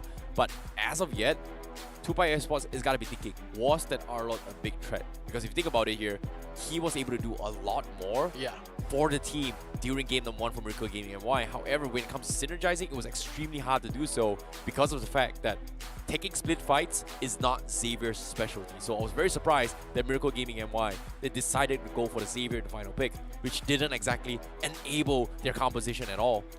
Yeah, I think when they no, Edith. Oh, you hate to see it. Like, this is like my best hero, blah, blah, blah, blah. I don't get to play it. And Miracle Gaming on their potential lifeline right now, not going to be able to redeem himself with this match. Yeah, I think TUPAI Esports is really amazing onto their studies, man, because they saw what Miracle Gaming do yesterday and they just cope with that. They ban onto the 80th. Maybe they want to ban out onto the 1-1 again. But Miracle Gaming, when they bring out the Xavier a little late coming in because they picked the Xavier in pick number 5 and there's the Lolita been taken up already and they respond with the Akai. So I think if Miracle Gaming want to bring out the Xavier, maybe in third pick, maybe the second pick, because they already been taken away. The harsh side for the side Xavier been taken a lot for the side of TUPAI Esports. Well, speaking of which here, Faramis coming in from TUPAI Esports once again. This time Miracle Gaming, they will first ban it. They don't want to take the risk as well. The counter can be a big problem. But we have seen adaptations in yesterday's game, especially coming from PBN Strike, where they brought in the Diggy as well as the glue to set things up. But only and only if the glue is available, they can do a very similar composition. But this time, Miracle Gaming, they ban off the Arla. TUPAI Esports now, do they let the glue slide or the Frederick once again? Yeah, I think if the glue slide, or maybe if they want to ban the glue or for the Fedrin, the 1-1 will be taken away from Miracle Gaming. Ooh, yes, that is also a problem. But in this case, they are going to stick to their comfort bans here. They are going to ban off the 1-1. Miracle Gaming, do they prioritize on that glue? Because it is out in for grabs for Prime Hashi. However, it is going to be limiting him from using that hero unless they flex it into his Aroma position where Miracle Gaming himself is going to be forced to play the glue itself. But nope, they take the Frederick instead.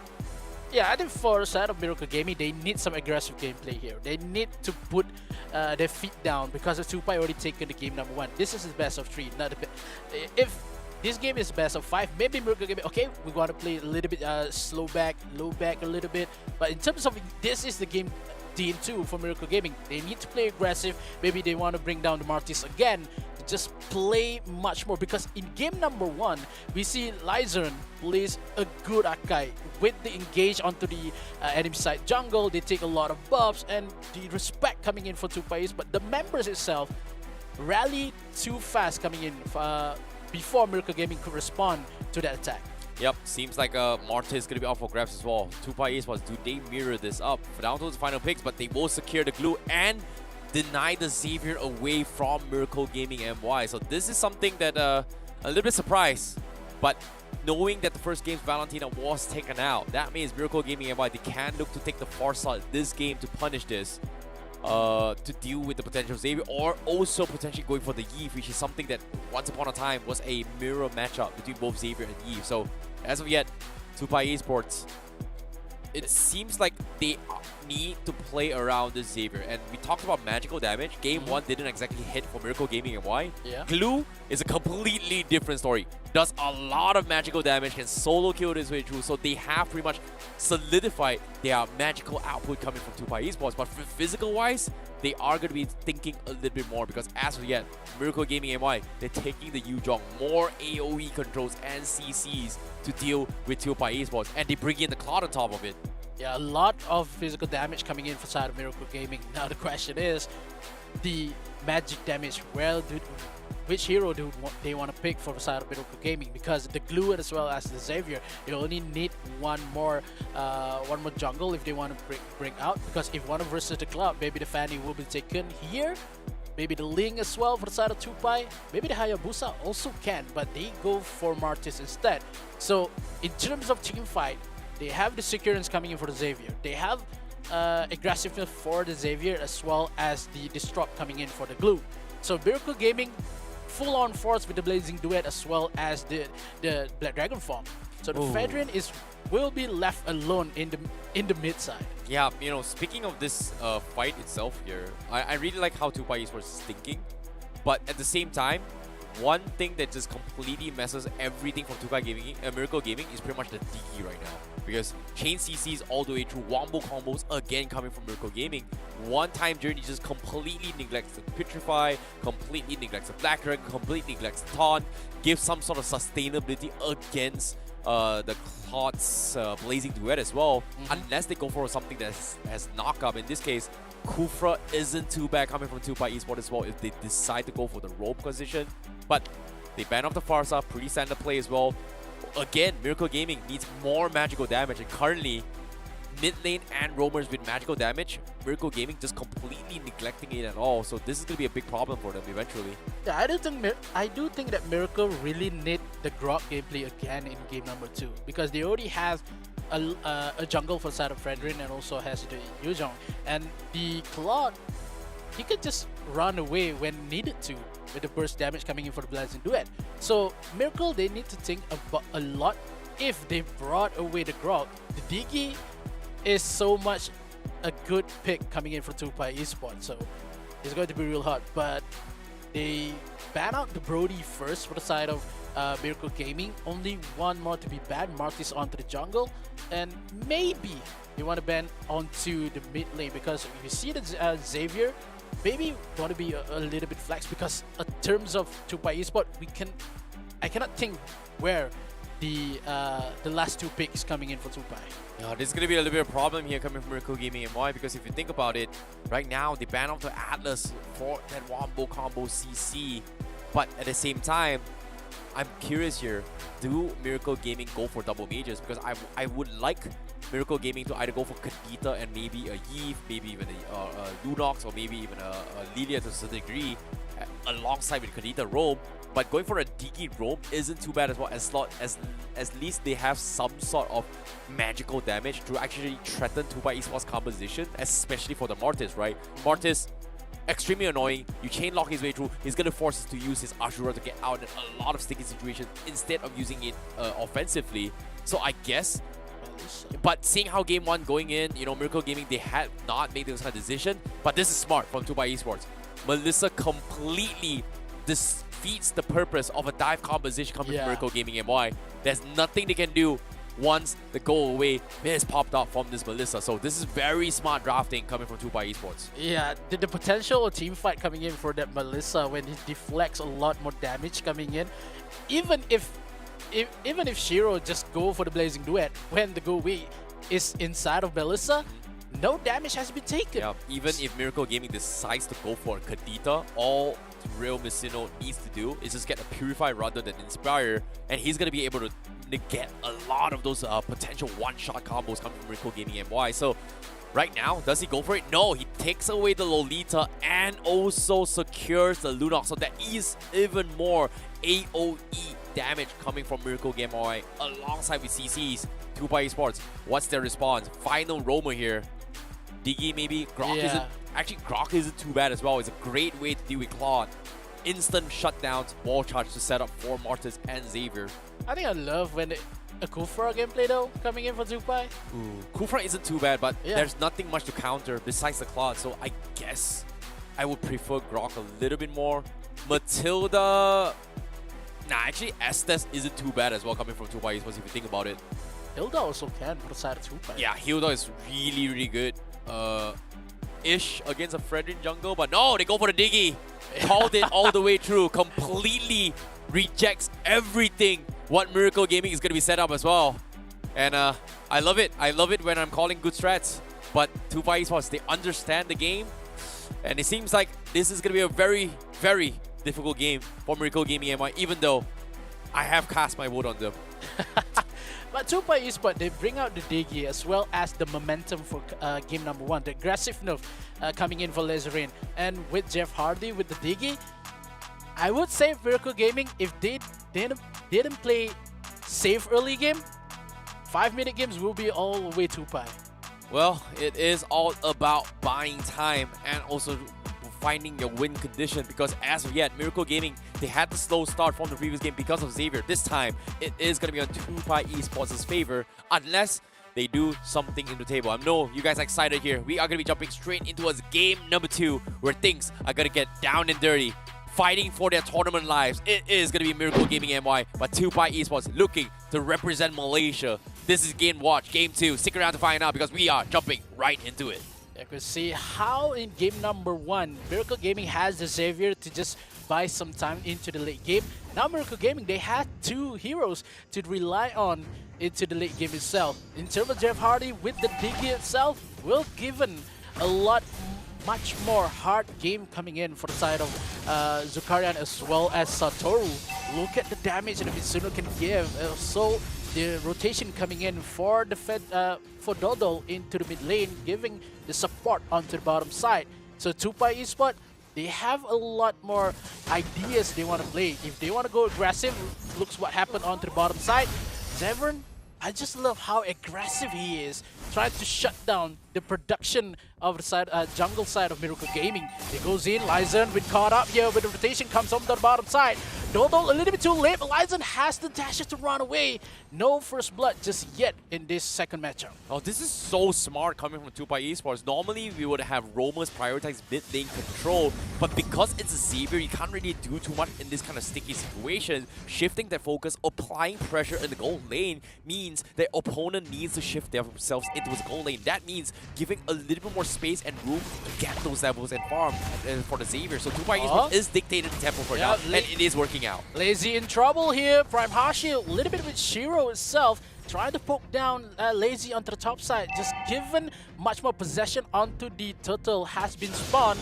So TUPAI Esports, they're just a little bit late in terms of timers coming in. Miracle Gaming, they really step up their game to try to find the first turtle here. Oh, this is going to be a very difficult situation for TUPAI. Awkward position for the turtle fight, but he does have the Martins, but the Appraiser's Wrath will connect it here. The Black Dragon will keep the 90 in check. That is going to be first blood. No time journey yet to get him out, so TUPAI Esports will be forced to back out. But speaking of time journey, Jeff Hardy just got it. But no, look at this. The taunt comes in, and they do get the catch coming from Miracle Gaming MY. Miracle Gaming takes the lead in terms of game number 2 with 2 kills on top of TUPAI Esports. The first turtle is the prime suspect here for the side of Miracle. They take the first lead with a couple more possession on top side, makes TUPAI Esports just surrender away in terms of that turtle fight. Only living Lyzen alone in that cavern. Oh, that is insane decision as well. Prime Hashi once again, you know, just setting up the fights for the team is just doing phenomenal. Meanwhile, TUPAI Esports, they have to respect the Black Dragon because, like I said as well, it's all about dragging towards the later stage of the game. And currently, they're just making sure that Mirusuno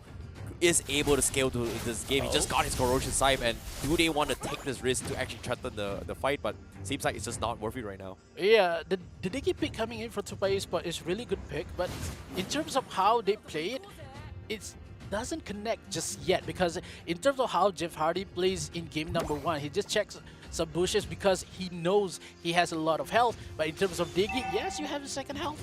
It doesn't even matter for the side of Miracle Gaming. But TUPAI Esports, they really think about how to take away 1 kill here. Deficit a lot, trying to push it away, but in terms of how Claude is, he can just run away from the danger. Yep, it is going to be very, very hard here considering how things is happening. But TUPAI Esports, they're calling in the glue to secure the middle lane, anticipating a turtle fight. But bottom lane, he immediately jumps on Satoru, but he can't seem to finish him off. Couple more damage coming in terms of Zukarian. He has arrived, but Jeff Hardy will be taken away, but no, he escaped with a couple more damage. No flicker just yet coming in from Miracle Gaming. In terms of recollection comes in, TUPAI Esports, they love the damage coming in with the Black Dragon from onto the backside, trying to just zoning away the members of TUPAI Esports. He's been taken down as well. Couple more damage in terms of health. Miracle Gaming, they are in the brink of death. Oh my goodness, TUPAI Esports, great defense as well as the time journey to mitigate the Black Dragon. That's exactly what they needed. But because of this play, they are going to secure the turtle. But literally no, Prime Hashi on the side, but the Yu Zhong has one of the longest cooldowns in the game, so no Black Dragon for him. But good attempt coming from the Lolita to try and use the first skill to steal, but Retribution still trumps the first skill. So good attempt, but it's not going to work out. Dodo, however, a pixel away, might be in a little bit of trouble. Looks in the wrong direction, but the flicker will dodge the second Numenor Blast again, coming in from Miracle Gaming. Yeah, I love how it just slowed down when the reaction coming in for the side of Dodo. Just make the plays coming in. TUPAI Esports just make the engines running. In terms of 5 minutes into the game, they take one turtle. They have a lot more possession right now. But in terms of defense, yes, TUPAI Esports has a lot of that. But Miracle Gaming, I think the aggressiveness doesn't suit them well, because when they try to play aggressive, they tend to play much more mistakes coming in for themselves.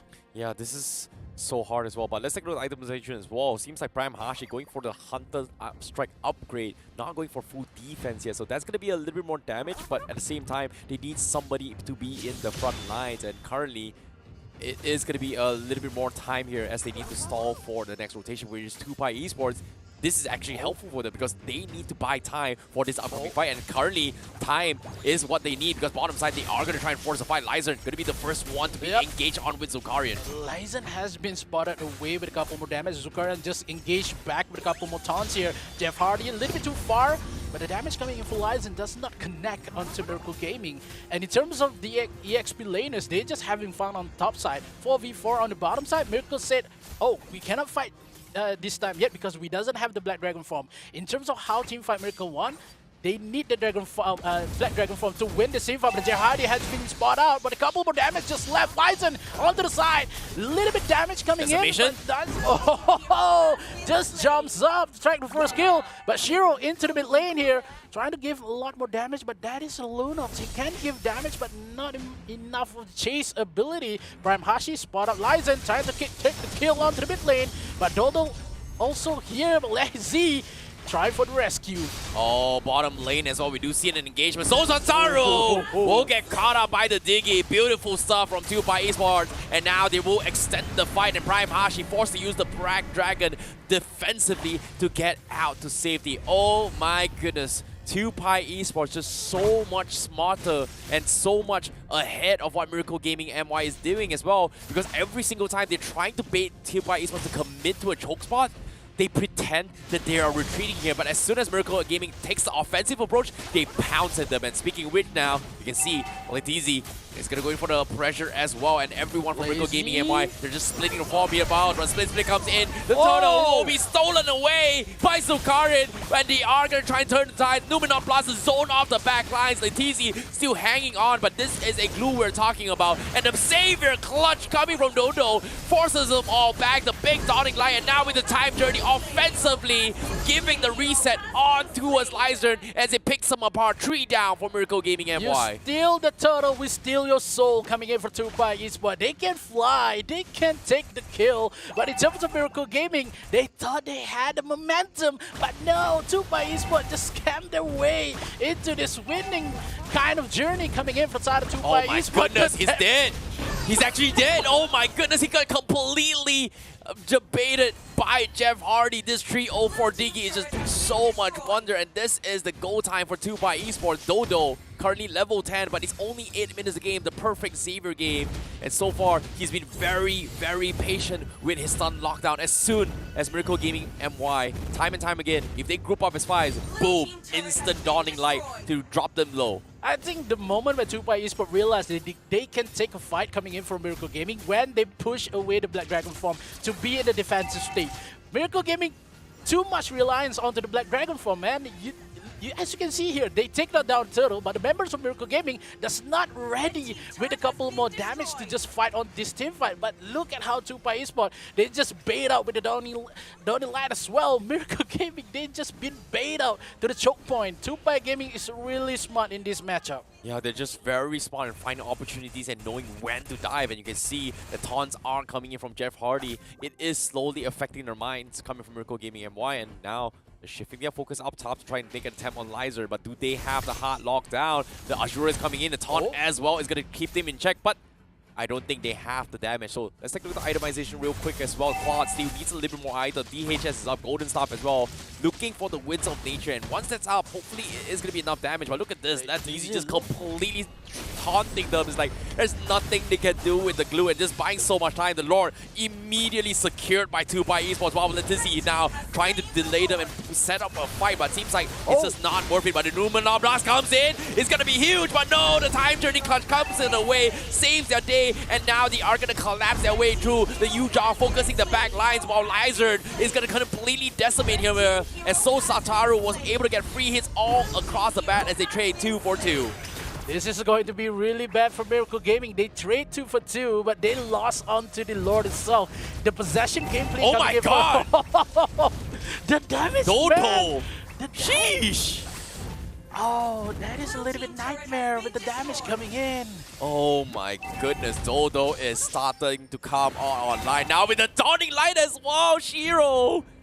Getting threatened, they have to go for the reset. That's going to be huge cooldowns for the Xavier. But with the Lord knocking in, seems like Miracle Gaming will have a little bit more space to deal with this Lord defense. But as of yet, the Black Dragon needs to be on point, but the Dawning Light again. So Sataru just panic battle mirror image all the way through, but here comes the flank coming in. Jeff Hardy looking for the fight. Prime Hashi dropping down pretty low for the threshold. Do they go for it? Yeah, they will go for it. Jeff Hardy will take it away. A couple more damage just left, but a lot of ultimate has been pushed by the side of Miracle Gaming. The only leg again doesn't even pick one more damage away from the side of Miracle Gaming. TUPAI Esports. Little bit wonky there with a couple of strat, but the strategy is not working for side TUPAI. They cannot push down Miracle Gaming in terms of their bases. Oh, they're in the choke spot right now. The Black Dragon comes in and they are going to try and force a fight. Prime Hashi connects his way through, but where's the follow-up? Dodo missing his skill. That is going to be an opportunity, but Dodo gets mowed down by the Melissa, and the rest of the teams are going to completely dive on him.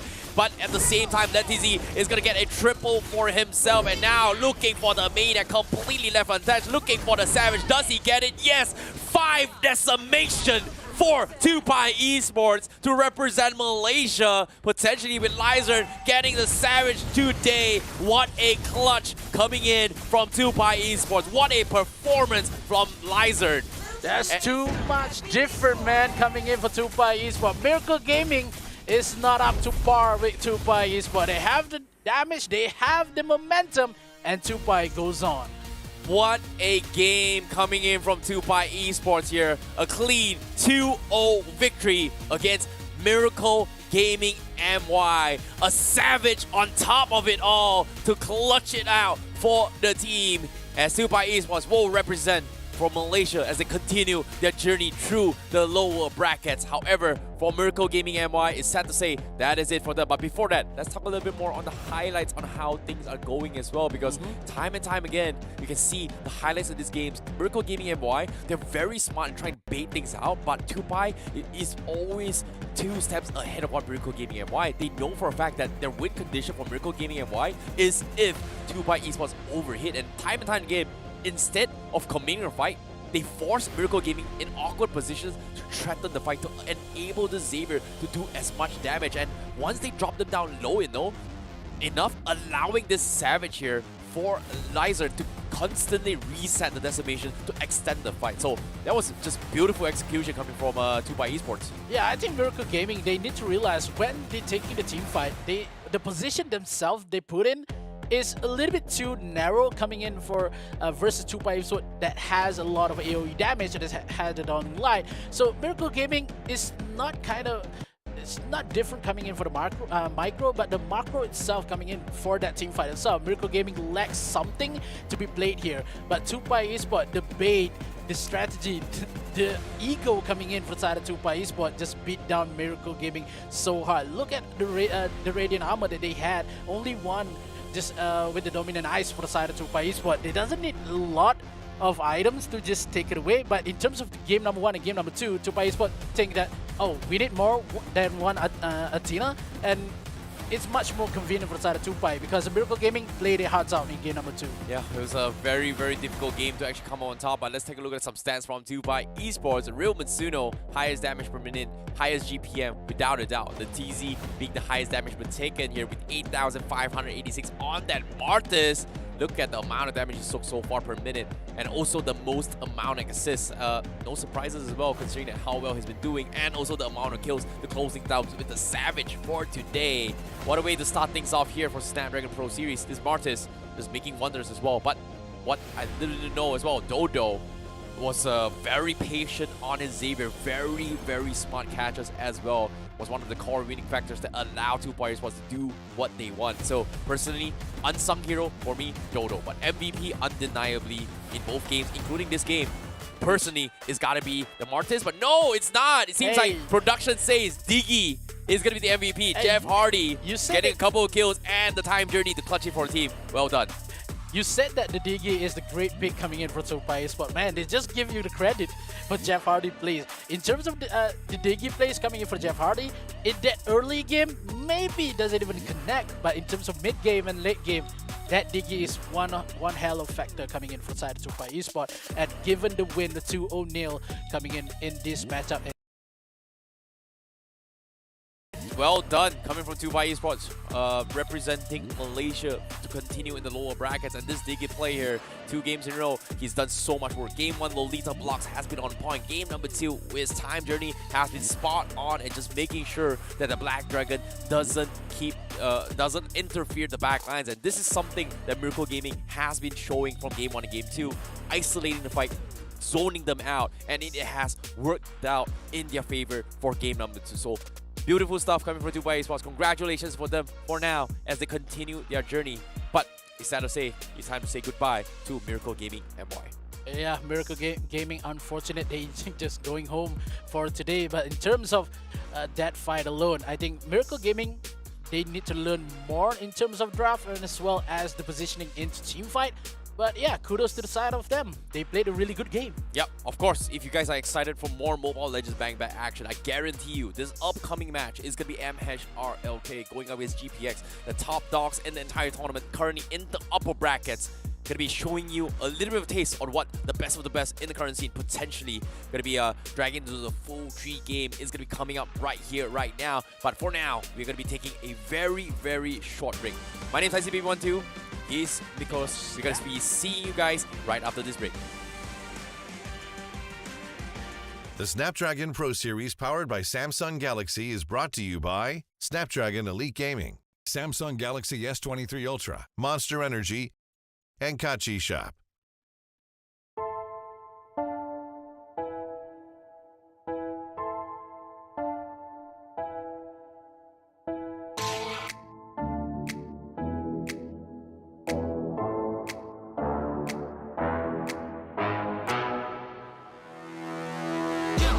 And I'm up the beat. When it all look, everything on fleek. Word in the street, on my sound on repeat. Do it all day, every day of the week. Getting turned up, we feeling lively. On the dance floor, where you gonna find me? Here comes the drop, it's time to party. Here comes the drop, it's time to party.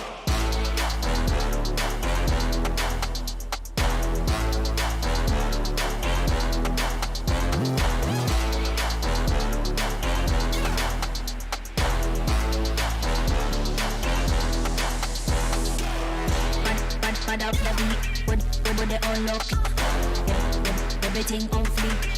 Do it all day, every day.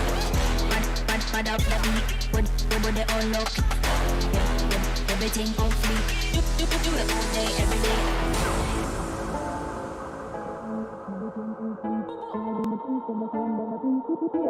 Every day of the week, getting time out, we feeling lively. On the dance floor, where you gonna find me? Here comes the drop, it's time to party. Here comes the drop, it's time to party.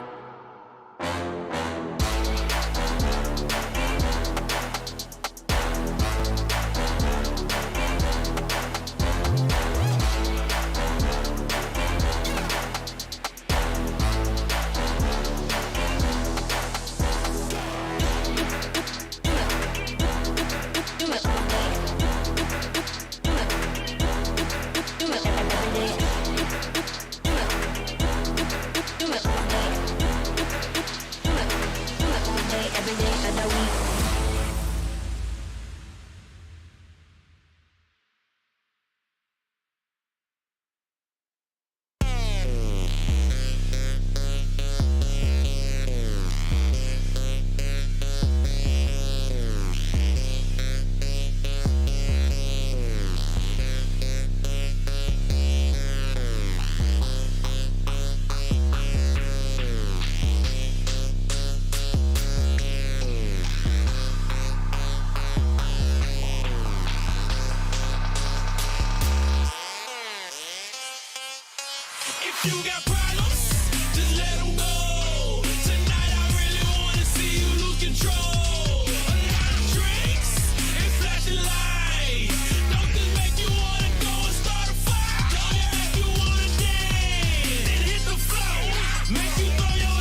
welcome back to Snapdragon Pro Series. We are here with the game number 2, series number 2. My name is Mikos and I'm with Terrence.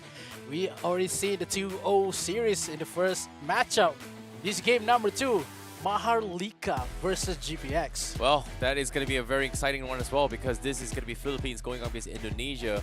And of course, we're talking about the top 2 strongest region across the world for the past 4 years so far. This is where things are going to get a little bit more spicy. But before that, shout out to our amazing partners here, Snapdragon, for bringing all this setup so far. You can see all the LEDs, every HUD so far. It looks so slick, so cool to give you guys the best viewing experience. Meanwhile, now, talking shop so far, we've seen Xavier a little bit of priority from the Malaysian team so far. Yesterday's game, completely different story. We see a lot of Fredrin for sure. Overall, Fredrin is still going to be a priority pick up here. Martis also starting to bring out a little bit more element here. Glue has been having one of the highest win rates so far in this tournament in yesterday and today's stats as well. Just a significant amount of high win rates. And I wouldn't be surprised to see a very much recurring trend coming in between this upcoming battle. But I'm curious to see, are we going to see the potential Ube strategy as well? Because yesterday, we did see the SS being brought up. It worked out.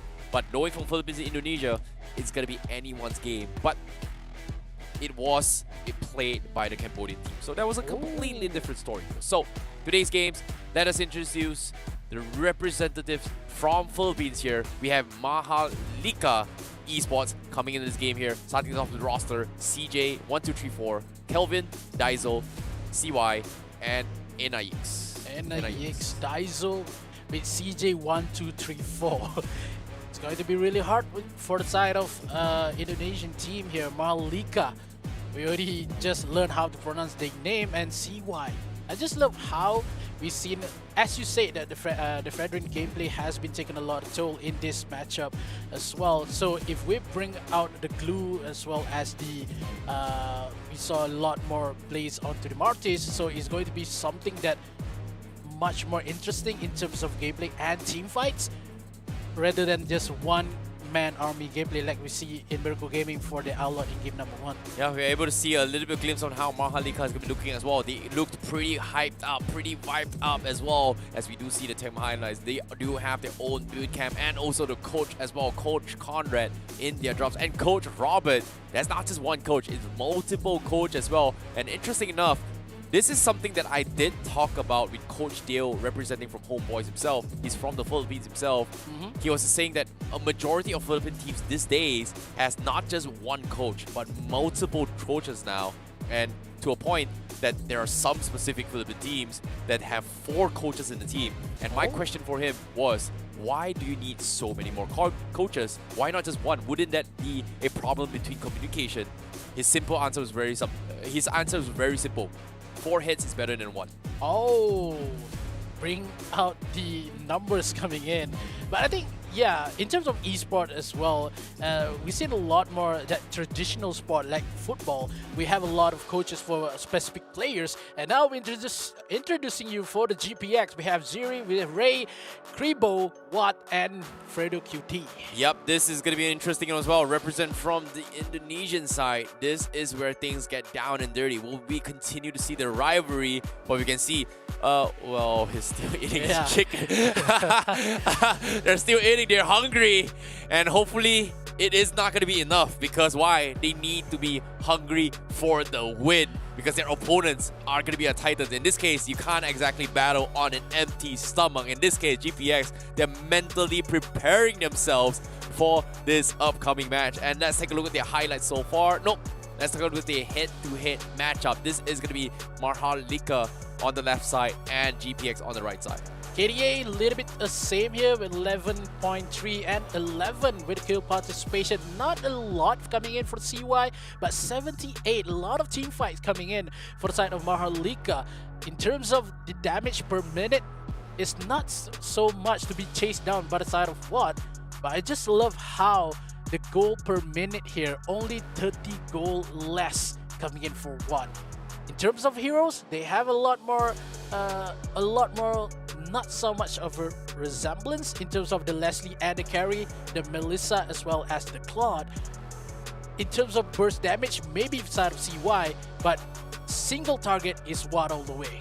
Yeah, this is something that I think, in terms of magical damage otherwise, based on the DPM, they're pretty similar, right? Everything is like very, very on par. It seems like they have a little bit more in terms of aggression coming from CY because of the kill participation. So we are expecting a little bit more early approach, and the strategy coming from around MHRLK is going to be favoring on just making sure that they prioritize the goal lane a little bit more. So they are going to be expecting heavy offense onto the goal laner rather than leaving the goal laner, you know, farm on its own, go all the way through. That's pretty much the other sides, you know, the GPX's side's composition, where they want to shift focus onto the other side of the lane, allowing this gold laner to safe farm his way through. So a different approach based on the stats itself, but is it going to be the same strategy? Is going to be a different question here. So now we are going to be jumping into an interview to find out a little bit more on what they think about the game and what they have in terms of opinion here as we jump into an interview with them. Hello, my name is Ray. I'm from GPX. You can try, but you can stop me. I would like to play no cooldown in skill because it's more fun with hero with no cooldown. I use Akai as my comfort hero because Akai can beat in early game. Arlok is too strong from early game. He can dash so much in his skill. In late game too, it's very hard to kill him. Number 5, Ziri. Number 4, Fredo. Number 3, Kribo. Number 2, Watt. And number 1 is me. He said Ziri is number 1, the worst for his teammate, man. He just sell out his mate in front of everybody in the C region. You know, personally, between friends, I would be that one guy that say, hey, you're bad, you're blah, blah, blah, blah, blah. But I would never sell to my friends in public or anyone on public here, because that is, you know, just not nice, you know. I don't know. It's just not me. It's just not me. I wouldn't sell my team. Like, at most I would say I'll plead the fifth, you know. I'll plead the fifth. But at the same time, what do you guys think about this matchup? Interesting interview so far. Castro votes down in the Twitch chat. Who do you think is going to come up on top? Is it going to be MHRLK Esports, or is it going to be GPX? That is where the clash of the titans here, the clash of the two strongest regions, Indo versus Philippines, in this upper bracket. Things can get a little bit spicy. And seeing how things is going here, I'm curious to see what our predictions are. And in this case, I am going to be leaning on MHRLK with 2-1, and you 2-0. Yeah. Again, you've won the predictions against TUPAI Esports now. Tell me the secret sauce again. Why do you think GPX is going to 2-0 MHRLK? Well, yeah, we believe in the Indonesian, man. Because it just, in terms of team fight, Indonesian has a lot more just synergy and as well as communication in terms of the team fight as well. So GPX, I seen their games and they had a lot more aggressive in terms of the personality in terms in game. So I just believe in the GPX galore. Seems like that's gonna be the case. For me, I feel like, you know, 4 brains is still better than 1. In this case, MHRLK, based on the camp so far, they've got 2 coaches to guide them and think through their drafting phase and execution-wise to plan ahead on what they need to be doing their stuff. In this case, MHRLK is going to be on 2-1. And the reason why it's 2-1 is because who likes a 2-0, especially when the 2 best are going to be cleansing out. They have to pour their hearts and soul, especially if they want to progress further for that prize pool, a chunk of the huge prize pool that we are giving out so far.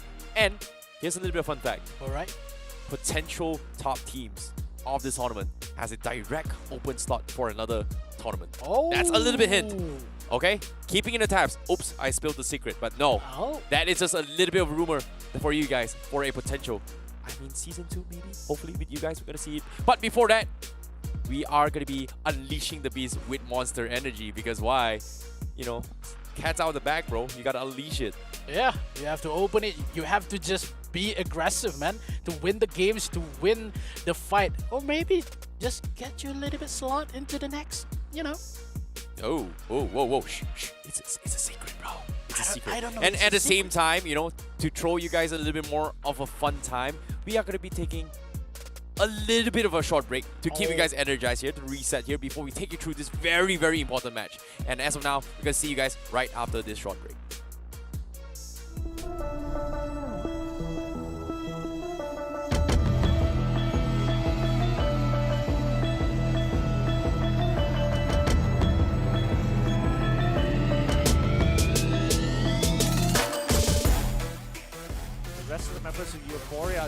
positioned perfectly around the area. Oh no, Carry on. He's gonna get the first initial kick, but now the rest of them actually go on in. Julian tries to get on out there with the enhanced swords, but the Benedetta's electro final blow is just too much damage. Carrion is already dead. Glue is next to die. Head God continuing to just run them down. When does he stop? Finally does. First 8 teams. So they'll get gone on. Oh, okay, I mean, JH just steals it. Luminum Blast on the back line. They're gonna pounce to easy, doing a lot of damage with those piercing arrows. Takinaga is unstoppable. Get rid of the Fredrin. DYY is gone. GameLab getting a good trade. Can Sway Esports hold on? Break even is back. Yome able to go on 3 members of See You Soon. They're running out of health. Yome able to get the immortality, and now Barbie G comes in with the ultimate, shuts down the Melissa. Kyrie is isolated. The Lord is pushing into the base. See You Soon, your base is in imminent danger. Can Ashley clear it out? He's just a savior. No, he cannot do it. Expanding the flicker from this Lolita, now there's a chance for AA to re-engage. Nasu protected by the Count Ultra, but they lost him. Kesu is still in the fight and getting the kick onto 4th Secret, who is untouched so far. Kesu the first to go, but is there enough damage though from Arrow 404? The Fredrin also goes down. 4th Secret finally threatened, but this guy is incredibly still alive. Once in the forward! You cannot keep doing this, my man. 4th Secret. Stop him! Stop him! Somebody stop him! Lord still very healthy, and now Break Even engages again. Sway Esports going for the jugular. All the spells thrown at the Crystal, at the Pat, at KD. They get rid of Mirth, but the Crystal is still in danger. The Lord not dead yet. Can See You Soon. Hold on, they do! Barbie G, they need a bit of finishing touch, but no, See You Soon. Are you kidding me? They just would not go down. And because of this, See You Soon will be able to bring it to a Game 3.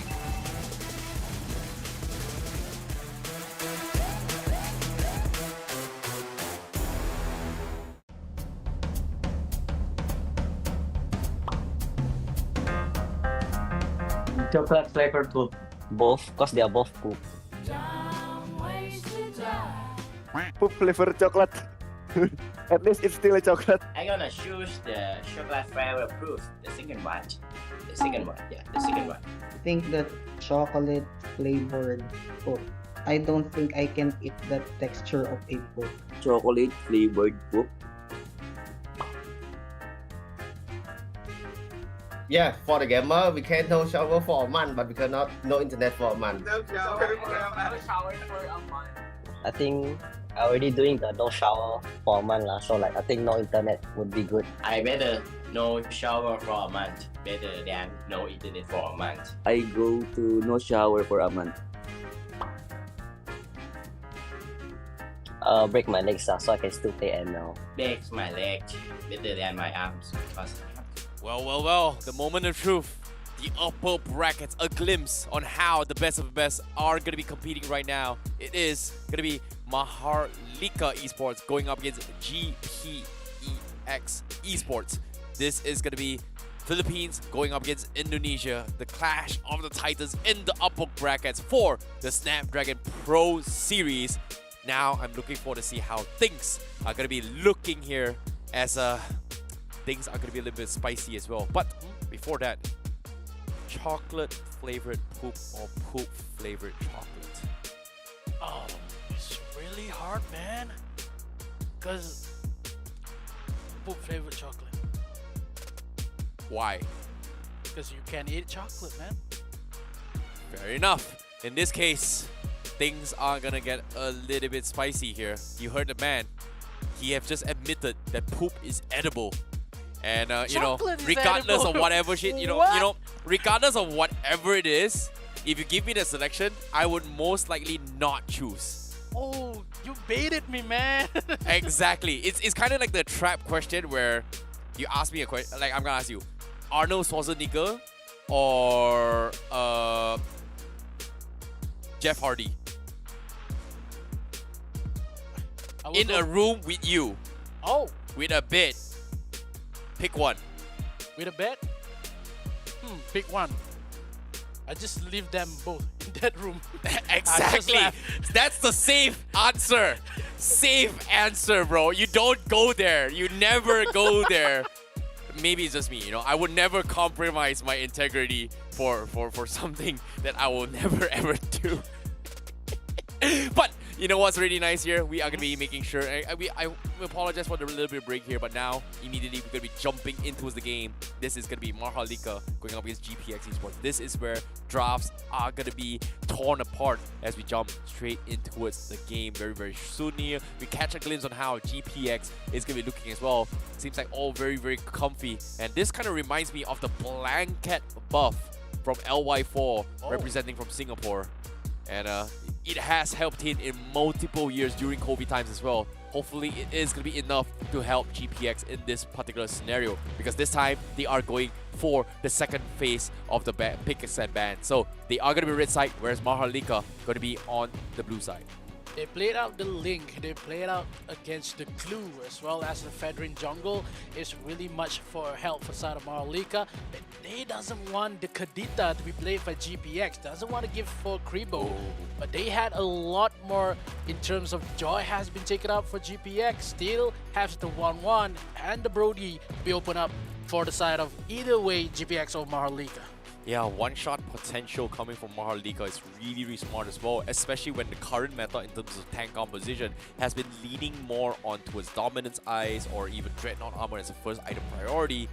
Going for early's Antenna Shields or Radiant Armor is a little bit more expensive compared to those items. So jeopardizing those items and allowing some other physical heroes or fighters here to actually do more damage is not just worth the tryst. And in this case, as well, the potential roaming capabilities of what a Kadita can bring to the table can threaten your position and, in this case, map space across the entirety of the game. So I guess MHRLK, they don't really want to play around a map control. They don't want to give away too much map control in this peculiar situation. So we might see a potential split push composition from MHRLK, but both sides, once again, ignoring the Fanny, might be seeing it, might not. But Mortis still in the pool, Glue also in the pool as well. So MHRLK, Mage or Glue first. The outlet is open though for the side of MHRLK. Exactly. It's going to be a little bit of a problem as well. Yeah. So what is going to be the safety net? It seems like MHRLK, they are leaning on towards the R-Lot for now. But most likely it is going to be the Glue first. Most likely. Yeah, in terms of how the goal lane matchup here, Ziri versus CJ123. In terms of how we already see the 1-1 being banned, which we had the Claude and as well as the Brody to be played around here for both teams. And we see how Ray itself said that Jiri is something kind of not on par with the team itself. So it's going to be... the Grok I like this. I like this approach. Let them choose and then we pick whatever is left in S tier picks here, considering there's so many off the grab. But what this pick helps MHRLK even better is that it keeps options open for GPX, because if you think about it, this might be an XP Grok, it might be a gold lane Grok, it might also be a roaming Grok. But the possibility of it to be a gold lane is a bit lacking here. Is either roam or XP, but the initial burst of what Grok brings to the table in the XP lane in early stage game can be a little bit too much to be handled here. Faramis also slid off the pool as well. GPX secures the Faramis and the Glue, two very, very annoying hard lockdown pullback heroes to actually isolate and trap an opponent. Grok completely defeats this composition if you time those passive ability available. MHRLK going for the Yeeve as well to slow down the movements during the Cult Altar. Yeah, you have... MHRLK is really smart, man, because they had the defense coming in for Grok. They have the command coming in for the Yeeve as well. So in terms of defense, MHRLK has a lot to give, depends on how GPX want to play it, because they have the burst damage coming in for Farmis as well as the sustain for the Glue. But they have to commit once they go for a team fight. And in terms of damage, yes, MHRLK has been cool with the Martis pick here. So we're going to see Martis onto the jungle and GPX. One open here. Fredin is not an option anymore. Maybe the Fanny, want to go for the Fanny. It's going to be really hard here if the Grok as well as the Martis. So it's going to be something like GPX want to bring some burst damage here, just shut down the Eve, instead trying to play around with the Grok. Ooh, this is gonna be a little bit of a weird spot to be in here, especially when now GPX, they have to respond with either a mirror matchup or a jungler, but so far Moskov has been a big priority in terms of marksman department. But do they want to keep things open? Because as of yet, if they give the Melissa to MHRLK, there is going to be another solution to deal with the Cult Altar. So do they deny it? But seems like that's not going to be the case. It's been a while. We saw a Cho, but GPX says we are bringing in the tank Cho for GPX Esports to isolate the fight. And now with the Way of the Dragon coming in, it seems like he is going to be thinking about making space to secure the jungle objectives for the Martyrs, but the Azura coming in is not going to be a big threat as well. The revolution can't really be cancelled with the Way of the Dragon.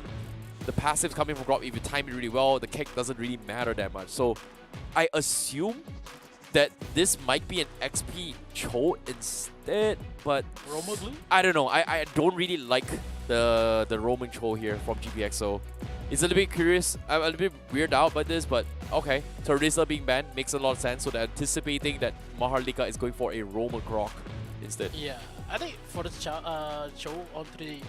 Maybe they want to flex away here with Blue as well as Farmis, but in terms of MHRLK, I think MHRLK has some sort of composition that is trying to prepare for the team fight, and the Chow pick coming in for GPX is trying to deny that if opens his ultimate, he just want to kick away if away. But in terms of how team fight will be taken by GPX, is not good as well as MHRLK lineup currently. So if they cannot shut down the production of the Martyrs, it's going to be really hard for that Farmis to just farm in the mid lane, maybe in the team fight as well. This is smart coming from GPX as well. They ban off the Harif. Harif is a great way to deal with the AoEs here. Reform the Cloud Altar to actually get value across of it as well. So MHRLK, they are going to try and ban off another marksman. In this case, do they want to ban the Brody or the Moscow, potentially picking up for themselves? One of the very few marksmen left that actually deal with the Cloud Altar alongside the Melissa. So they are taking some time to consider this, but it seems like they are going to ban their carry. Most likely, they are going to double down on a potential triple tank composition for MHRLK Esports. So that is going to buy a little bit more time for them. But GPX, they're bringing in the Lancelot finally. I've been talking about this as well. First time pick, one time pick this throughout this entire playoff so far. We are going to see a tank Lancelot coming from GPX Esports. Please be a tank Lancelot. Please be a tank Esports. It's just so annoying to deal with. And currently, Beatrix will be secure from MHRLK Esports, another alternative that completely shreds through the Cloud Altar. Yeah, I think a tank Lancelot could work for the side of GPX because of how he needs to go onto the back line for MHRLK, because of how the Martyrs is not going to just care about the back line for Beatrix, maybe on the Eve as well. So if MHRLK not going to just shut down this tank Lancelot, it's going to be really hard for the side of MHRLK, because they pick out the Lapu Lapu on the last pick. Lapu Lapu is a one attack kind of composition. You just go in and it's hard to go back for the side of team fight for the side of Lapu Lapu. MHRLK just go, no holding down punches, but GPX, one more hero. Who could it be? Yeah, marksman coming in. Great alternative here is going to be Moskov to mirror off the Beatrix as well. Clint is pretty decent. Any marksman is going to be a pretty decent composition with GPX, but mobility is going to be the key. Seems like it is going to be 8 times picked, but with a 25% win rate. Claude with the AoE controls and mobility. Pretty much a very mobile composition from GPX. They are looking for split fights, while MHRLK Esports is looking for the big wombo combo. Isolation is key for GPX. MHRLK, dedication is key. And this is going to be a very committed comp, two very, very clear objectives on how they want to play the composition. But seems like GPX Esports has more room to work with in terms of planning, in terms of how they want to take their approach in this game. So I'm looking forward to see how the best of the best from both regions here, representing from the Philippines, MHRLK Esports, going up against Indonesia. They represent GPX Esports in this upcoming game for the upper brackets. It's going to be really, really good gameplay here for the both of this team. Like in terms of how MHRLK lineup is, they ban a lot of burst damage in terms of the carry, the Fadrin as well. But how GPX want to cope with the last pick and as well as the tank Lancelot. With the first pick, a Grok coming in from MHRLK, they need to show something here because that pick is going to make some dizziness coming in for GPX. Oh, this is going to be a very difficult one. We do have head-to-head. We did see why Whistles, what, Carry, as well as Leslie coming in from GPX means there is a lot of true damage potential coming from him, but it seems like they are not going to be able to pick this up. So there is going to be a little bit of difference in terms of approach, but it seems like they do understand each other's comfort. Heroes, Claude being forced to be picked from side GPX. Meanwhile, we do see a little bit more aggression coming in. We can see even Grok as well. Too far. Coming from MHRLK, he's pretty much isolated, but the flicker will save his life. So there is going to be a lot of pressure being taken away. You see a lot of how the supports play just want to prioritize mid vision coming in for this kind of matchup. I just love how intense it is coming in for Inax. Just trying to push away the jungle side of GPX, trying to force it down to just give a couple more damage because we know how damagey early game Grok is. Trying to slow down the GPX jungle rate because we know how Lancelot level 4 is just kind of a monster in this kind of matchup. So MHRLK plays a little bit more aggressive onto the bottom side. Oh, a lot of pressure down towards the gold lane. This is something GPX Esports love to do. And MHRLK, they're able to react to this, but they don't seem to have the damage yet. So it is going to be down towards the first hurdle first. 10 seconds left. Purple buff already weaned out GPX. Do they go for the turtle control? Or do they go for the buffs reset? But it seems like it is going to be turtle control first. Kelvin still has his purple buff yet. And looks like they are going to try and force the fight now. It doesn't have the Matrix on their side here, but a couple more damage here. Coming in from Freddy Kuti, trying to force away a couple more members for the side of MHRLK. Altis has been taken away. Ray takes down Turtle first, but Held Leg break loose for the side of MHRLK. They try to push away the members of GPX, but a little bit too late. Oh, the kick! The kick comes in. They do get the connection. Daiso will be forced to flicker out. Davex in a very awkward position to pull back with the Stampede, but they do lack damage still. A big clutch coming from GPX, securing the total for the team. However, they are still lacking in terms of damage coming from GPX. They cannot afford to commit to this fight yet, and MHRLK somehow still hanging on in all these trade-offs. Yeah, much damage has been traded, but Calvin a little bit been spotted up by Fredo QT here. In terms of Inayak with a couple more rooms, trying to find a way. Where is the GPX members? Fredo QT has been spotted up, but none of the members of GPX, only Creepo is just arrived on the scene of this crime. Daiso, he knows. Yeah, he's getting so much information now here with the wave. The Dragon Daiso is going to be there, but he's an awkward angle as well. Calvin's going to provide a little bit of assistance. The decimation comes in, and that is going to be first blood for MHRLK, while GPX cannot do anything about that, but instant reaction down bottom, but they can't seem to kill a Claude. Yeah, so mobility is key, but Daiso, he will get trade-off eventually with Ray coming to save the day for GPX. Bottom side, it is going to be an extended fight while he's trapped out. Here comes a Ribiru coming in, but eventually he's going to try to survive this. Kelvin waiting in the bush. He won't finish off the Claude, and that's a nice pick. And now the retaliation comes in. Fredo can't seem to get the Jin Kundo in, and that is going to be MHRLK getting away with murder. MHRLK, when they go on the crime scene, they just left a lot of evidence, man. GPX, they crumble to the ground in this early game. They miss one by one. They try to find a way, try to find a kill, but end up they are being killed away from MHRLK. Now Ray gonna be thinking about stealing the jungle of Oblivion. That is gonna be a huge steal away from this Martyrs, limiting the economy while he immediately reacts for the turtle for now. The Grok wall is already there to set up, but it seems like they are gonna be forcing the fight again. Yeah, Verticudi on the backside and trying to find a way with the kick with the dragon. But no, the tilt's been taken away by Ray again. But the members of MHRLK trying to find the kill. Kelvin secures it onto Fredo, but the members of GPX trying to run away because of MHRLK.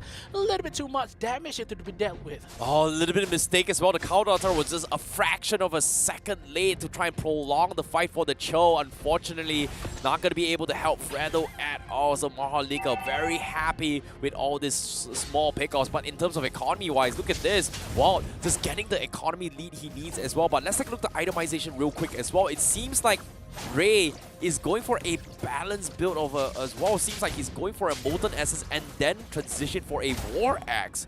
instead of going full tank. So a hybrid tank landslide coming from GPX.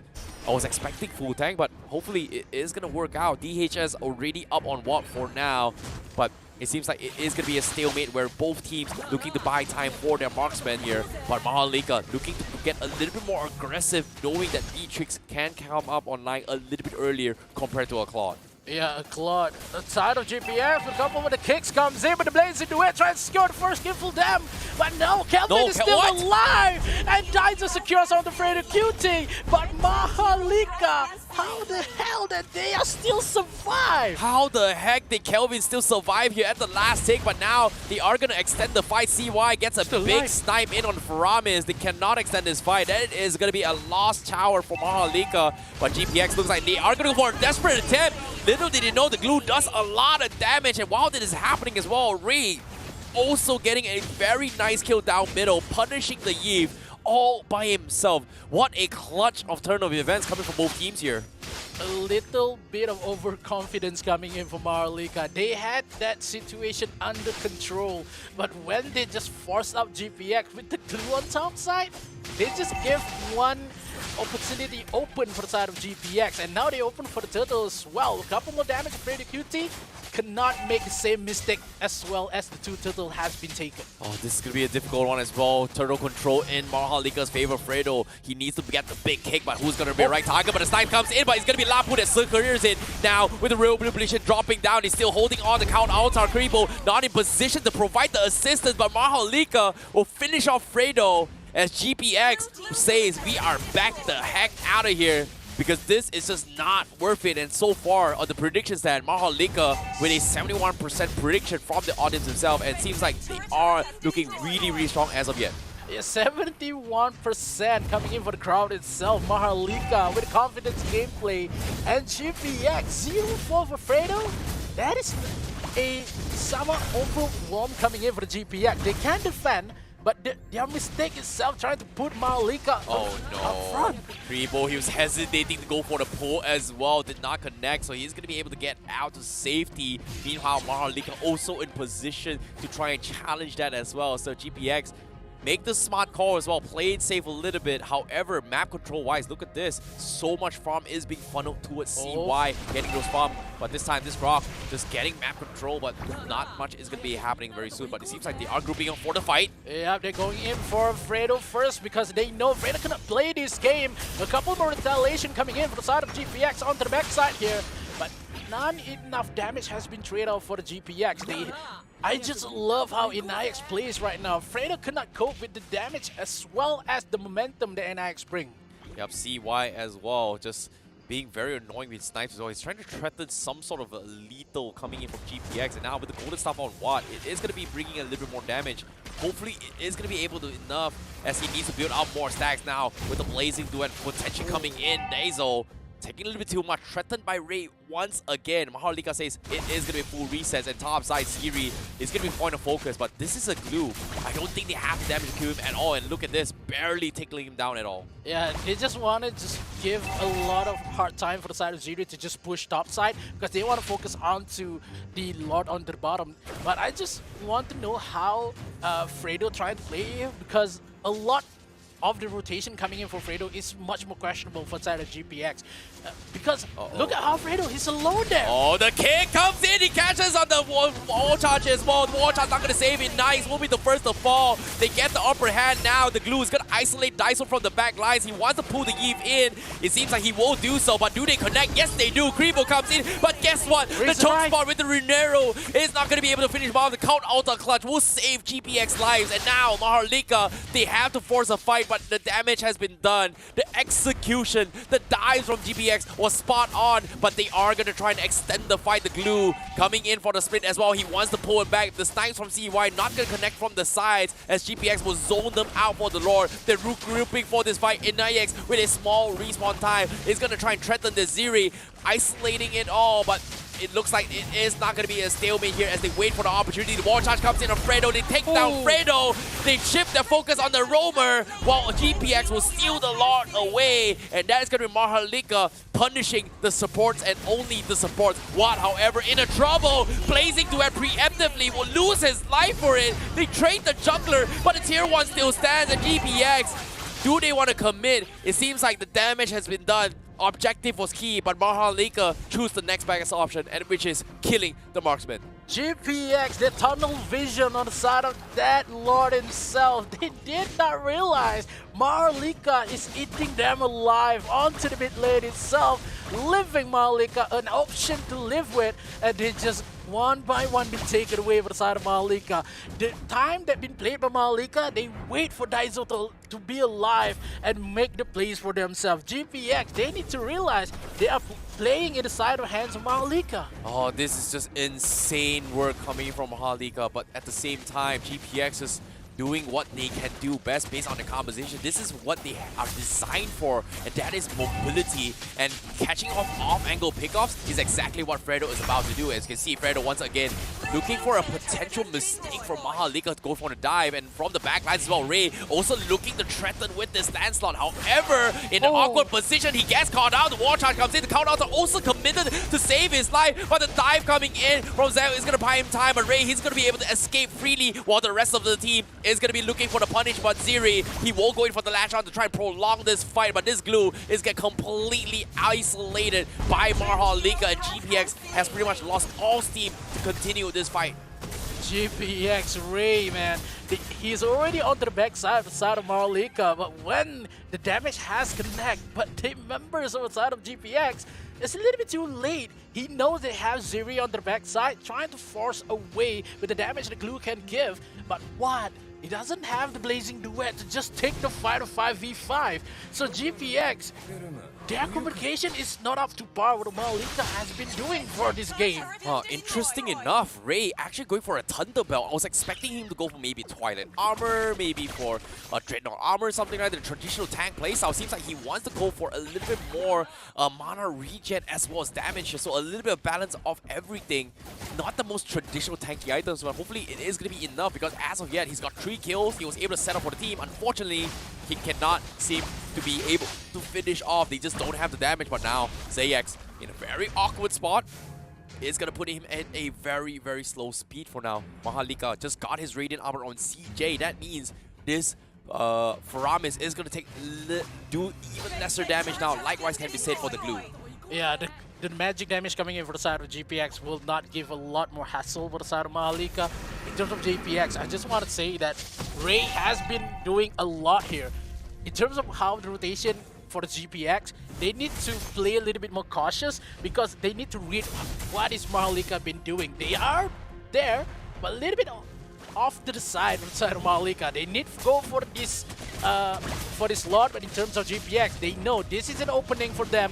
Do they want to go in? It's going to be tough. 2 bar comes in. Wall charge connects as well. They're going for the backlines, but Fredo kills D. He gets the kick on CY, but do they have the damage to kill the Beatrix? No, they cannot. He runs away for his dear life, but here comes the cleanup crew. Wall looking for the finish, but CY! He snipes him off. He takes him out, and GPX, they lose the core, but they still get the Lord, and MHRLK losing 3 in a trade-off, but now they will extend the fight. This is a 3v2. The Lord secured by MHRLK instead. They still hold on, and now CJ is gonna threaten the Faramis, flicker forwards as well. But on the side, CY, he gets the kill, but he's all by himself. But he's got the damage. He clutches it for MHRLK.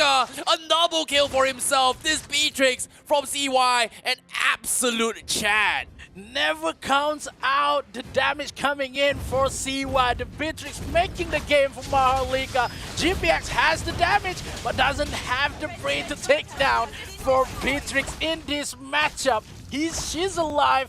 Everybody in the fans of MHRLK is happy. Oh my goodness, what an absolute performance from CY GPX. They've got to dive this, they've got to defend, the walls are stopping in, the inhibitors will fall. Fredo QT from the side of GPX, looking for the snipes again, but he gets connected with the snipes from CY. He's dropping a little bit low. He needs to go for a reset. Blazing Duet not going to be committed yet, but MHRLK Esports tactically takes all the inhibitors. The Lord finally falls, but GPX, they cannot commit to this. MHRLK looking for the retreat. Ray, a little bit awkward to go in for the fight. Unfortunately, it is going to be disciplined plays coming from MHRLK as of yet. 5k advantage, and we are going to be seeing the reset for now. MHRLK already have all the coupons here. They already have all the turrets being taken down for the side of GPX.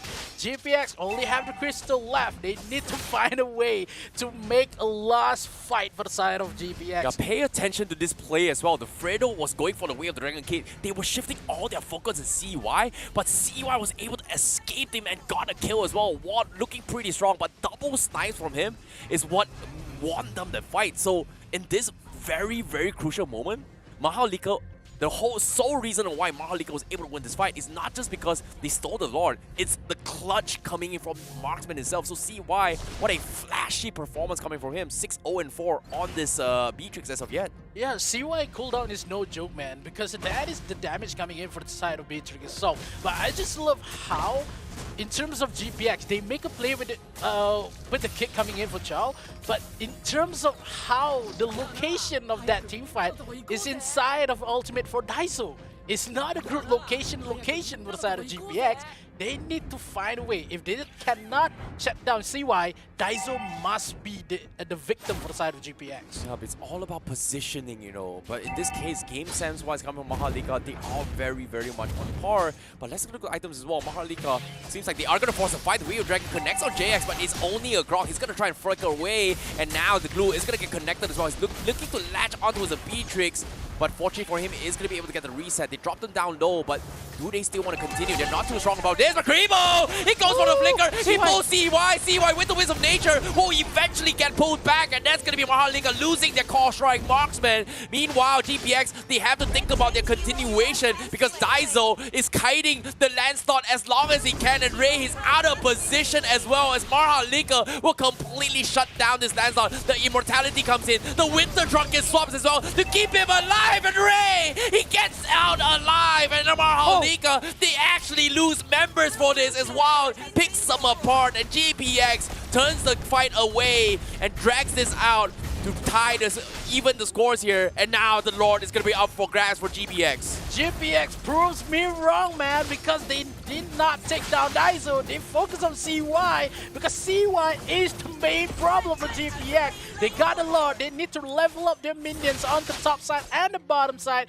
to just push 3 lane to the side of MHRLK, because how MHRLK take this team fight a little bit too not well, because how the damage coming in and the rotation coming with CY from that mid push is not a good location or the position for the side of MHRLK. Oh, you have to give props towards Kribo for that initiation. That was a sick pull to set up for the team, and the moment they shut down Beatrix, all sorts of damage coming from MHRLK gets completely destroyed. And even this play as well, what a clutch coming from Ray, selling off his immortality, instantly swapping with Winter Dragon, bought him enough time, and that's why tank Landslot in the current meta jungle with fast fingers and adaptations just puts you on a very, very difficult target to actually execute. And MHRLK now, with the deficit coming in, it is going to be very, very difficult here. Moments before this next fight, Kribo. For the opening. Yeah, I think Fredo really needs to find a piece of ultimate to just find a way and one members of MHRLK. They force out onto the top side, mid lane with the Lord itself. Bottom side will fall down with a couple more damage, and the damage coming in for CY really needs to connect. Kelvin.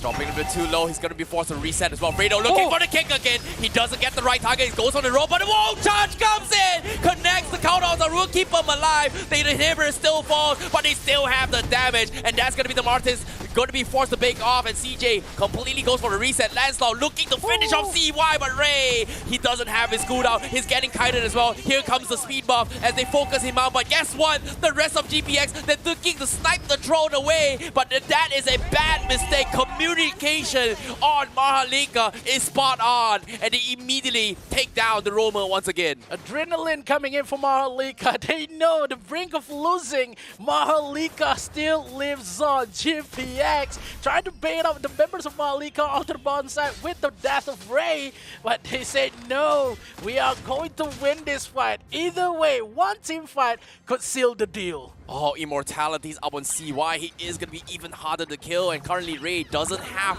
enough for his Immortality. He's got to win the Trunket, but it's still on cooldowns for now. Divine Glaive up on Kribu means he is going to be able to do a little more damage, but as of yet, GPX, they know they need to kill CY first. That's the biggest problem right now. If they cannot kill CY, it is going to be extremely difficult, but as soon as I say this, it seems like Ray, he actually sold off his Winter Trunket to get the Twilight Armor, so he has been swapping his final items multiple times here to depending on the situation, and that's some really fast fingers coming from Ray, and hopefully it is going to be able to prolong this fight because MHRLK right now, they need to make sure that the CY doesn't get picked off at all. Yeah, GPX has true problem right now because if they go for the CY, they need to focus on Kelvin as well as CJ onto the backside, try to kill away Watt. And Watt seems to be not having a good game, trying to run away with the full burst damage coming in from MHRLK. But GPX, I don't think they can sense danger here for the side of Lord. Oh, this is going to be tough. They cannot go in. This is going to be tough. GPX, they don't have Immortalities. MHRLK, they are just trying to force an issue right now. The minions are shoving away, but as of yet, it looks like they are thinking about going for the fight. He's down pretty low. Do they get the reset? But seems like they are going to be zoned out by Zyrie first on this glue. They are going to isolate here. Meanwhile, Kelvin is still on the Lord. They're split off. GPX says we are going to focus on the hero. Beatrix is nowhere to be found. Count Altar is there. They are going to try to force this Scummershy fight, and they're buying time, but eventually Kribu will be the first to fall from inside GPX. The Lord gets resetted, and MHRLK completely based GPX in this situation. They need to back out. The wall charge cuts the back line, but Ray is still buying time. What? Does he have the Blazing Duet? He's waiting for the moment! He drops it! He got the win on nature! And MHRLK, they're losing so much damage, but can they finish him off? Where's the decimation? The Chosen is going for a stun, but no, they can't finish him off. CJ will hold on and push them back with the minions coming in. GPX will say, let's play it safe. They've lost the jungler. Let's take the Lord instead, but with no retribution in play.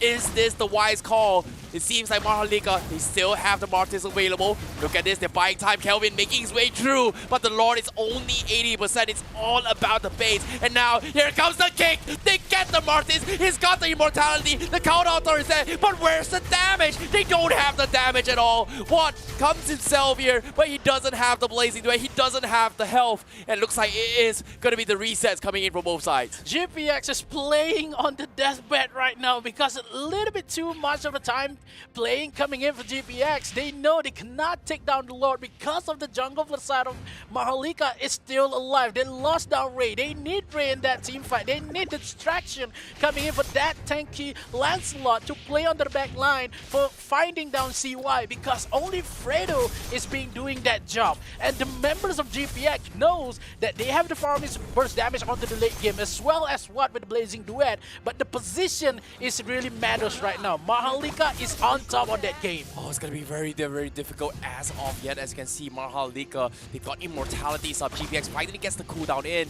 But as of yet, the Lancelot Ray needs to shove the top lane before they go in for the fight. And MHRLK is trying to bait them out of position with Kelvin threatening the Lord down bottom. They're slowly making a little play here.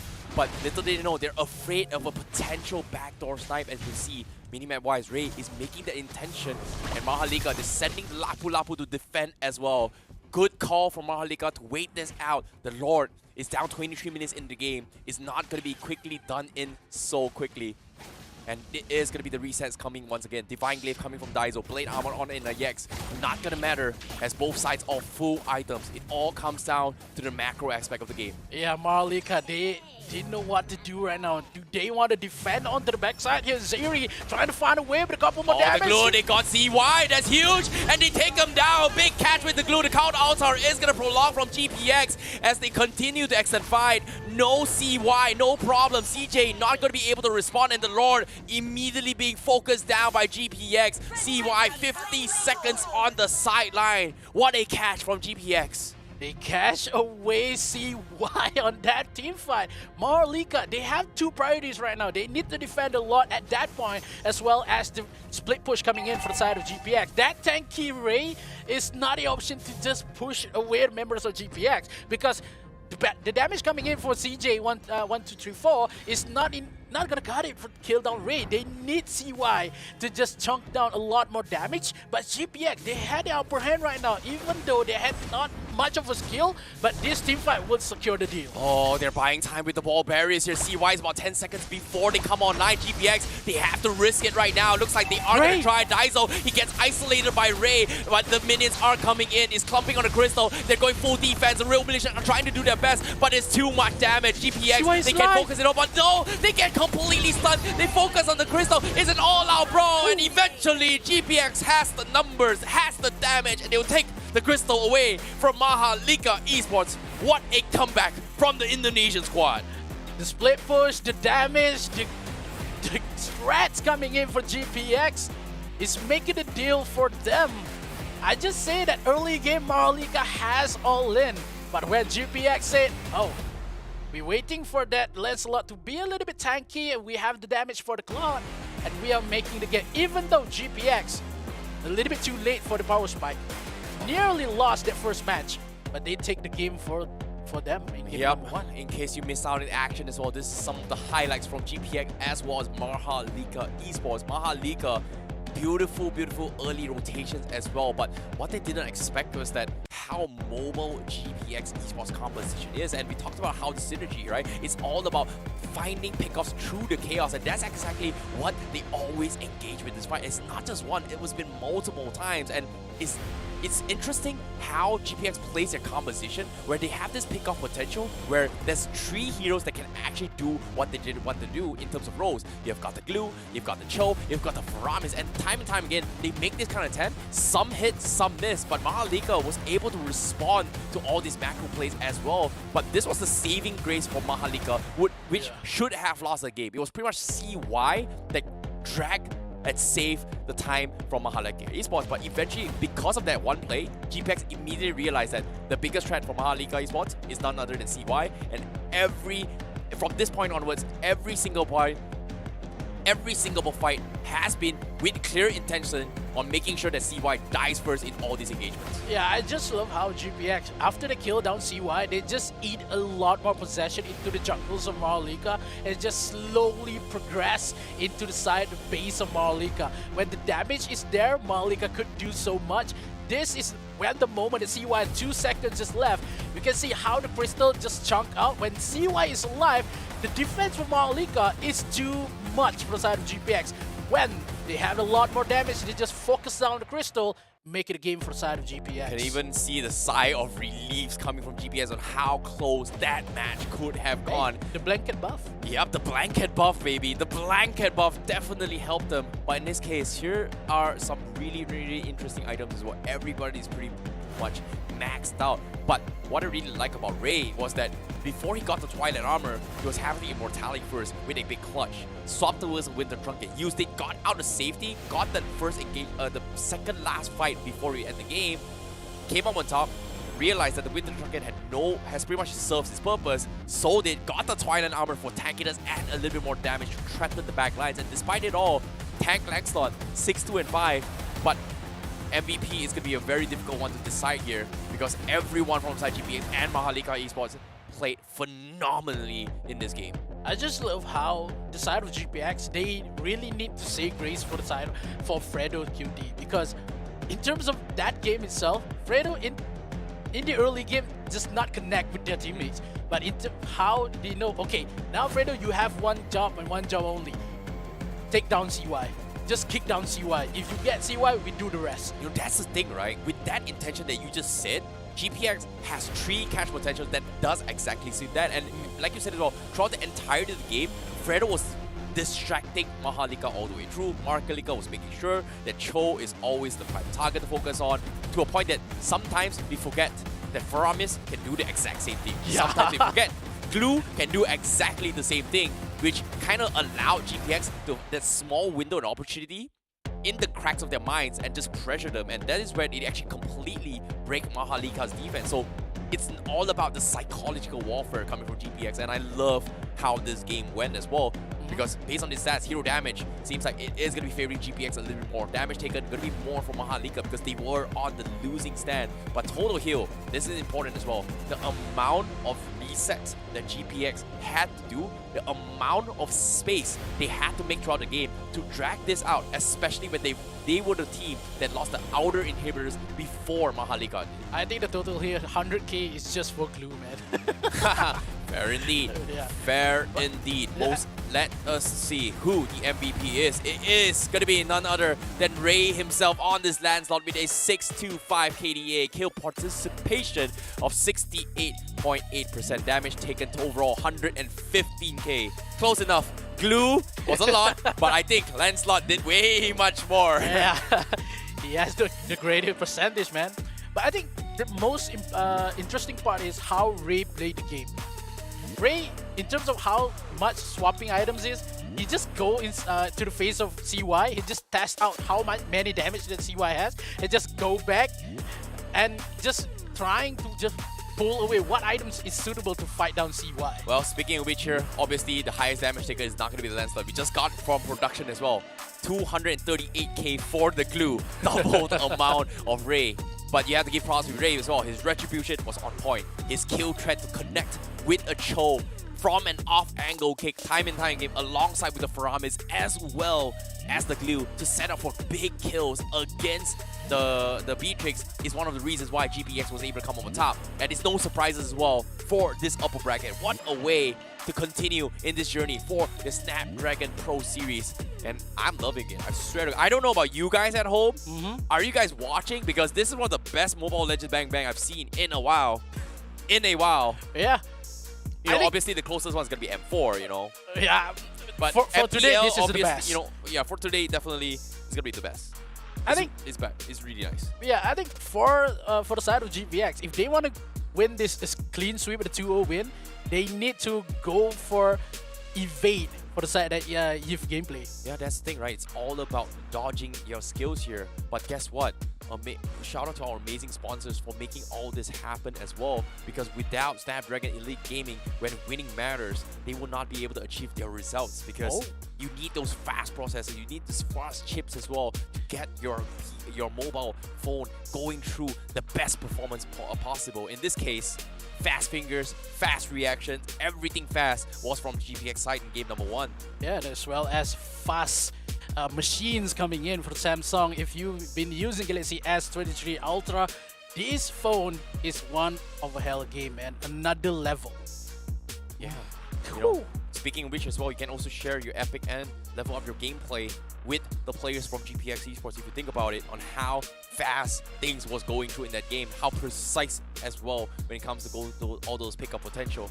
I'm looking forward to see how game 2 is going to go, because this is going to be an explosive banger between the best of best in the upper bracket. But before that, will they be able to unleash the beast with monster energy? Because after that game, I'm pretty sure all of you guys gotta have a monster energy. Man. It is exhausting. Yeah. We need those energy to keep it pumped up for you guys, and I hope you guys are pretty pumped up for this game. Let us know down in the comments here, what do you guys think about the match? And most importantly, if you guys are looking to check out some amazing deals with fresh new skins to get yourself some Jujutsu Kaisen skins or potential collector skins, we've got the right deal for you, and that is going to be kachishop.com.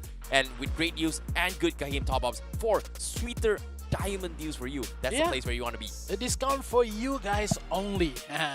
If you have 5 accounts, top up 5 times. Hey, dude, I don't need 5 accounts, bro. I don't smurf, bro. I only play 1 account. You know, everything's all gotta be in there, bro. I've got all the skins. I want the collector skins. That's the way to go. I love to flex it, bro. Nah, Grandmaster too easy. You don't need skins. You just need emblem level. Yeah, but most importantly, now, the moment of truth. Now, currently representing from Indonesia, GPX Esports, currently 1 game ahead against MHRLK Esports. That is where things are getting a bit spicy, because MHRLK, they had opportunities to close out the game, but it was GPX Esports that came in clutch to come on top. There's no tower left in that game, with the comeback here. So, comebacks after comebacks.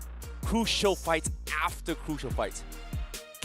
Will this be the same for game number 2? Because I guarantee you, this is going to be a legendary series, and game 1 did not disappoint me. I'm not sure about you, but what do you guys think in the comments? Yeah, game 1 never disappointed me because of I'm still right because GPX won one game. Oh, yeah.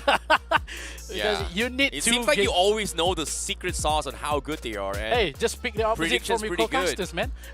Yeah, fair indeed. Now we do catch a glimpse on how GPX Esports is going to be looking as well. The blanket buffs once again. Is it going to be able to keep their calm, cool, collected decision making in towards game number 2? That's going to be us watching out as well, because this is game number 2 in the upper brackets on how things are going to be going on as well. But MHRLK Esports once again going to be taking blue side again. Do MHRLK want to take the Eve game in this matchup number 2? Because it works in early matchup in terms of how Fredo just make a little bit mistake to try push MHRLK members inside of the Eve Ultimate.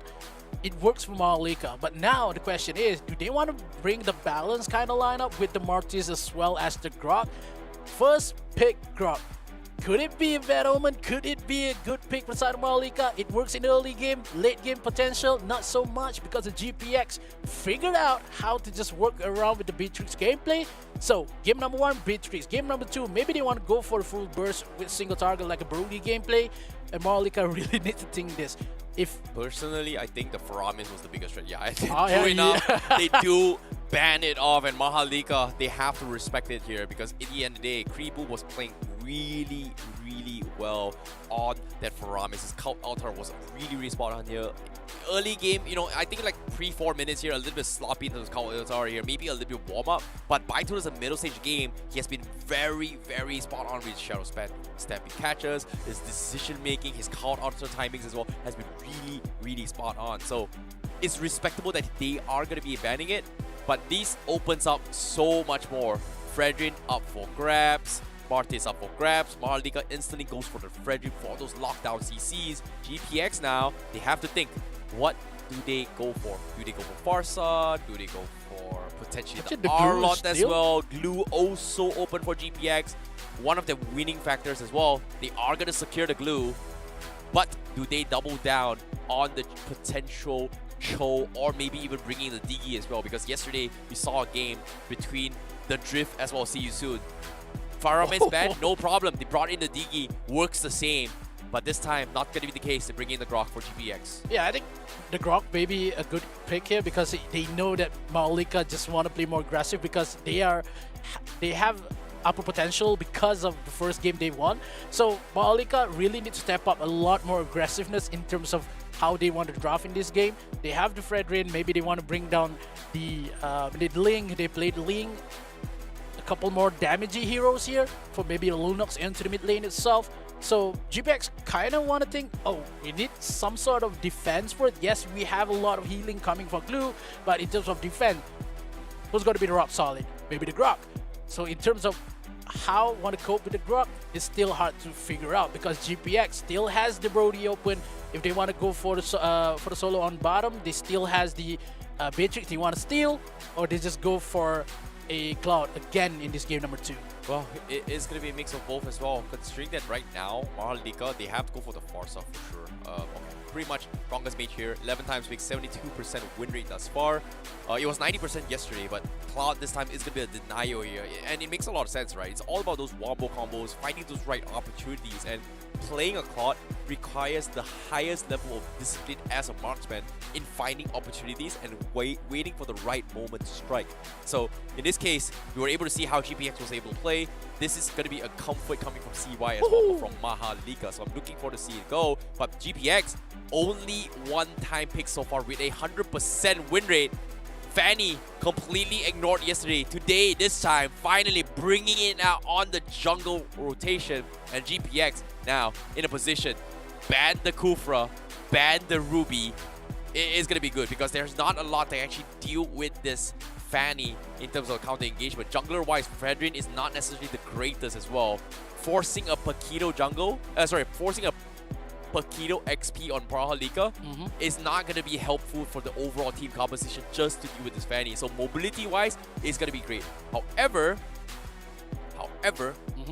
flexibility-wise, Fredrin is still a flexible hero. So XP lane-wide, Fredrin, maybe bringing a link for MHRLK to mirror this up is also a possibility. I don't know, man, because I think about how the roaming side of MHRLK, if they want to bring the Atlas inside of this matchup, also a good composition. If they doesn't have the Kufra, maybe the Ruby. So in terms of the Fatal Link, it's really good for side of MHRLK. Martis jungle isn't too bad as well. Oh, but yeah. that is going to put the XP Fredrin in a very, very awkward position because Versus Fredrin the glue. versus Glue is going to be extremely, extremely difficult to do so. But as of yet, seeing the carry being banned off means they are looking for another tanky composition for MHRLK. I think Akai jungle is pretty decent against a Fanny. Not the greatest in the early stage of the game, but the heavy spin locked out for the Fanny is going to allow them opportunities to actually pick the Fanny off. So we might be leaning on that. So GPX, they ban off the Cho. Okay, Cho is a great way to do Fanny as well, so it makes a lot of sense. I think for the side of GPX, if they want to go for a marksman on the side of goal, I think Melissa is a good pick here because of they can just negate the ultimate coming in for Farsa. I think Melissa isn't too bad from GPX, but I would prefer Moskov a little bit more. Oh yeah, in terms of power spike, like, yeah. Yeah, Melissa is great to deal with the Fredrin, but it doesn't necessarily do a great job against a Claude nor a Farsa. So I guess it's a little bit better. Beatrix, it's okay, it's not the greatest as well, but MHRLK was able to play the Beatrix well, so we might see a potential mirror matchup. But looks like they are not gonna go for it. 3 times pick so far. What's it gonna be? It is gonna be the Lunox. Okay. Mage Lunox for the iframes here to die to Fredrin, ignore the Blazing Duet, ignore the taunt coming in. So I guess I can see where this is coming from, but they're keeping their marksman up in the opens right now to deal with whatever MHRLK Esports bring in. And yeah, I don't know. I think GPX, they do play Leslie. Leslie is okay-ish against the Fanny, but no. Arlott completely ignored the Franco for the Bloody Hunt to actually lock down the Fanny. And I'm liking this. Hard punches, man, from MHRLK. They have the Arlott, they have the Franco. Last pick for GPX. That's scary. Can you cope with the Arlott and the Franco? Who is your marksman? I was worried they had no answer to this Fanny, but the biggest threat right now is that do they have a rotation, quick rotation to deal with this Fanny if they go for the split push potential? Because Arlott's rotation isn't exactly the quickest. In terms of T5, it's the most mobile, but Franco is pretty much the only one that can roam between lanes very quickly just because of passive, but you need your roamer beside you. So this is going to be a big problem for MHRLK if this game drags into a stage where GPX is forced for split push. So I'm a little bit worried for that. They have the Fanny, they have the Luno split push, maybe 2 lanes as well. Oh, they really go for the Leslie. You called it. Oh my goodness. True damage to pierce through all this armor. I was expecting maybe a Clint, but Leslie for those long range snipes to go with. Seems like a very risky approach. We are seeing 2 patches ago meta right here from GPX, but am I convinced? I don't know. But based on this draft here, I like MHRLK a little bit more better just because of how easier it is to execute based on the composition. But based on how game 1 is, with their level of gameplay, discipline, and precision, GPX can't even the scores with their skills. For me, I'm the other side, man, because I'm liking how GPX lineup is because it's unpredicting what GPX could do. With the glue in the game number 1, plays really well with the zoning, and that's what they bring now the Leslie and the Grok. If we see Fredo plays down the Chow, did not happen to live long inside of the early game, with the Grok early damage as well as tankiness, could they make it a 2-0 win? Oh, it is going to be tough indeed. Ladies and gentlemen, the upper bracket's on its way. One of these teams is going to be advancing further in the upper brackets, and one of these teams will be jeopardizing into those lower brackets. But as of yet, GPX 1 game ahead, whereas MHRLK has got a very, very long climb. Aggression coming from Fredo, but it seems like it is going to be a difference in the approach this time, whereas MHRLK focusing mid lane and bottom lane. We do see it is going to be a glue matchup against Arlott.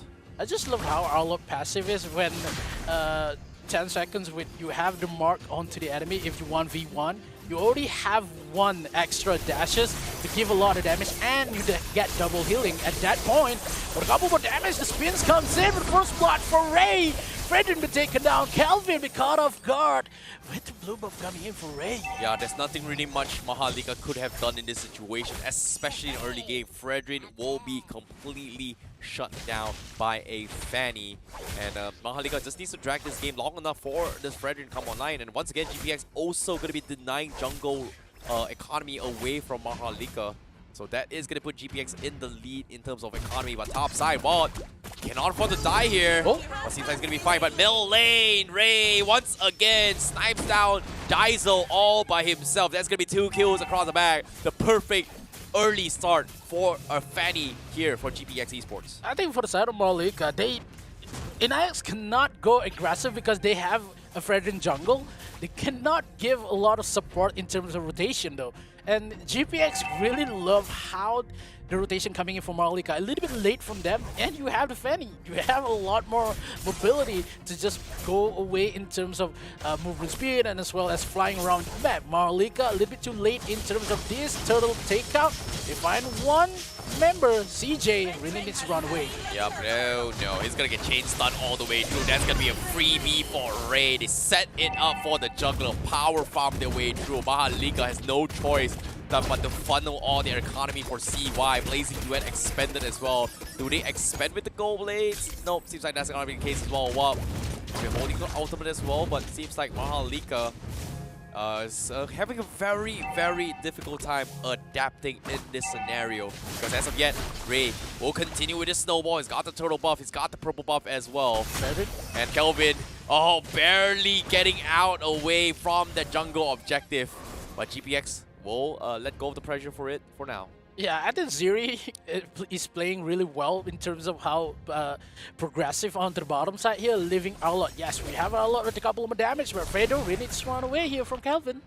Oh my goodness, Kelvin. They're trying to invade as well, but Fanny is a little bit close by. They are going to try and sync this up. Ray's going to be coming in. Here comes the wall charge. Syncs up with the Fanny. Instantly takes him out. Perfect setup coming in from Ray and Fredo.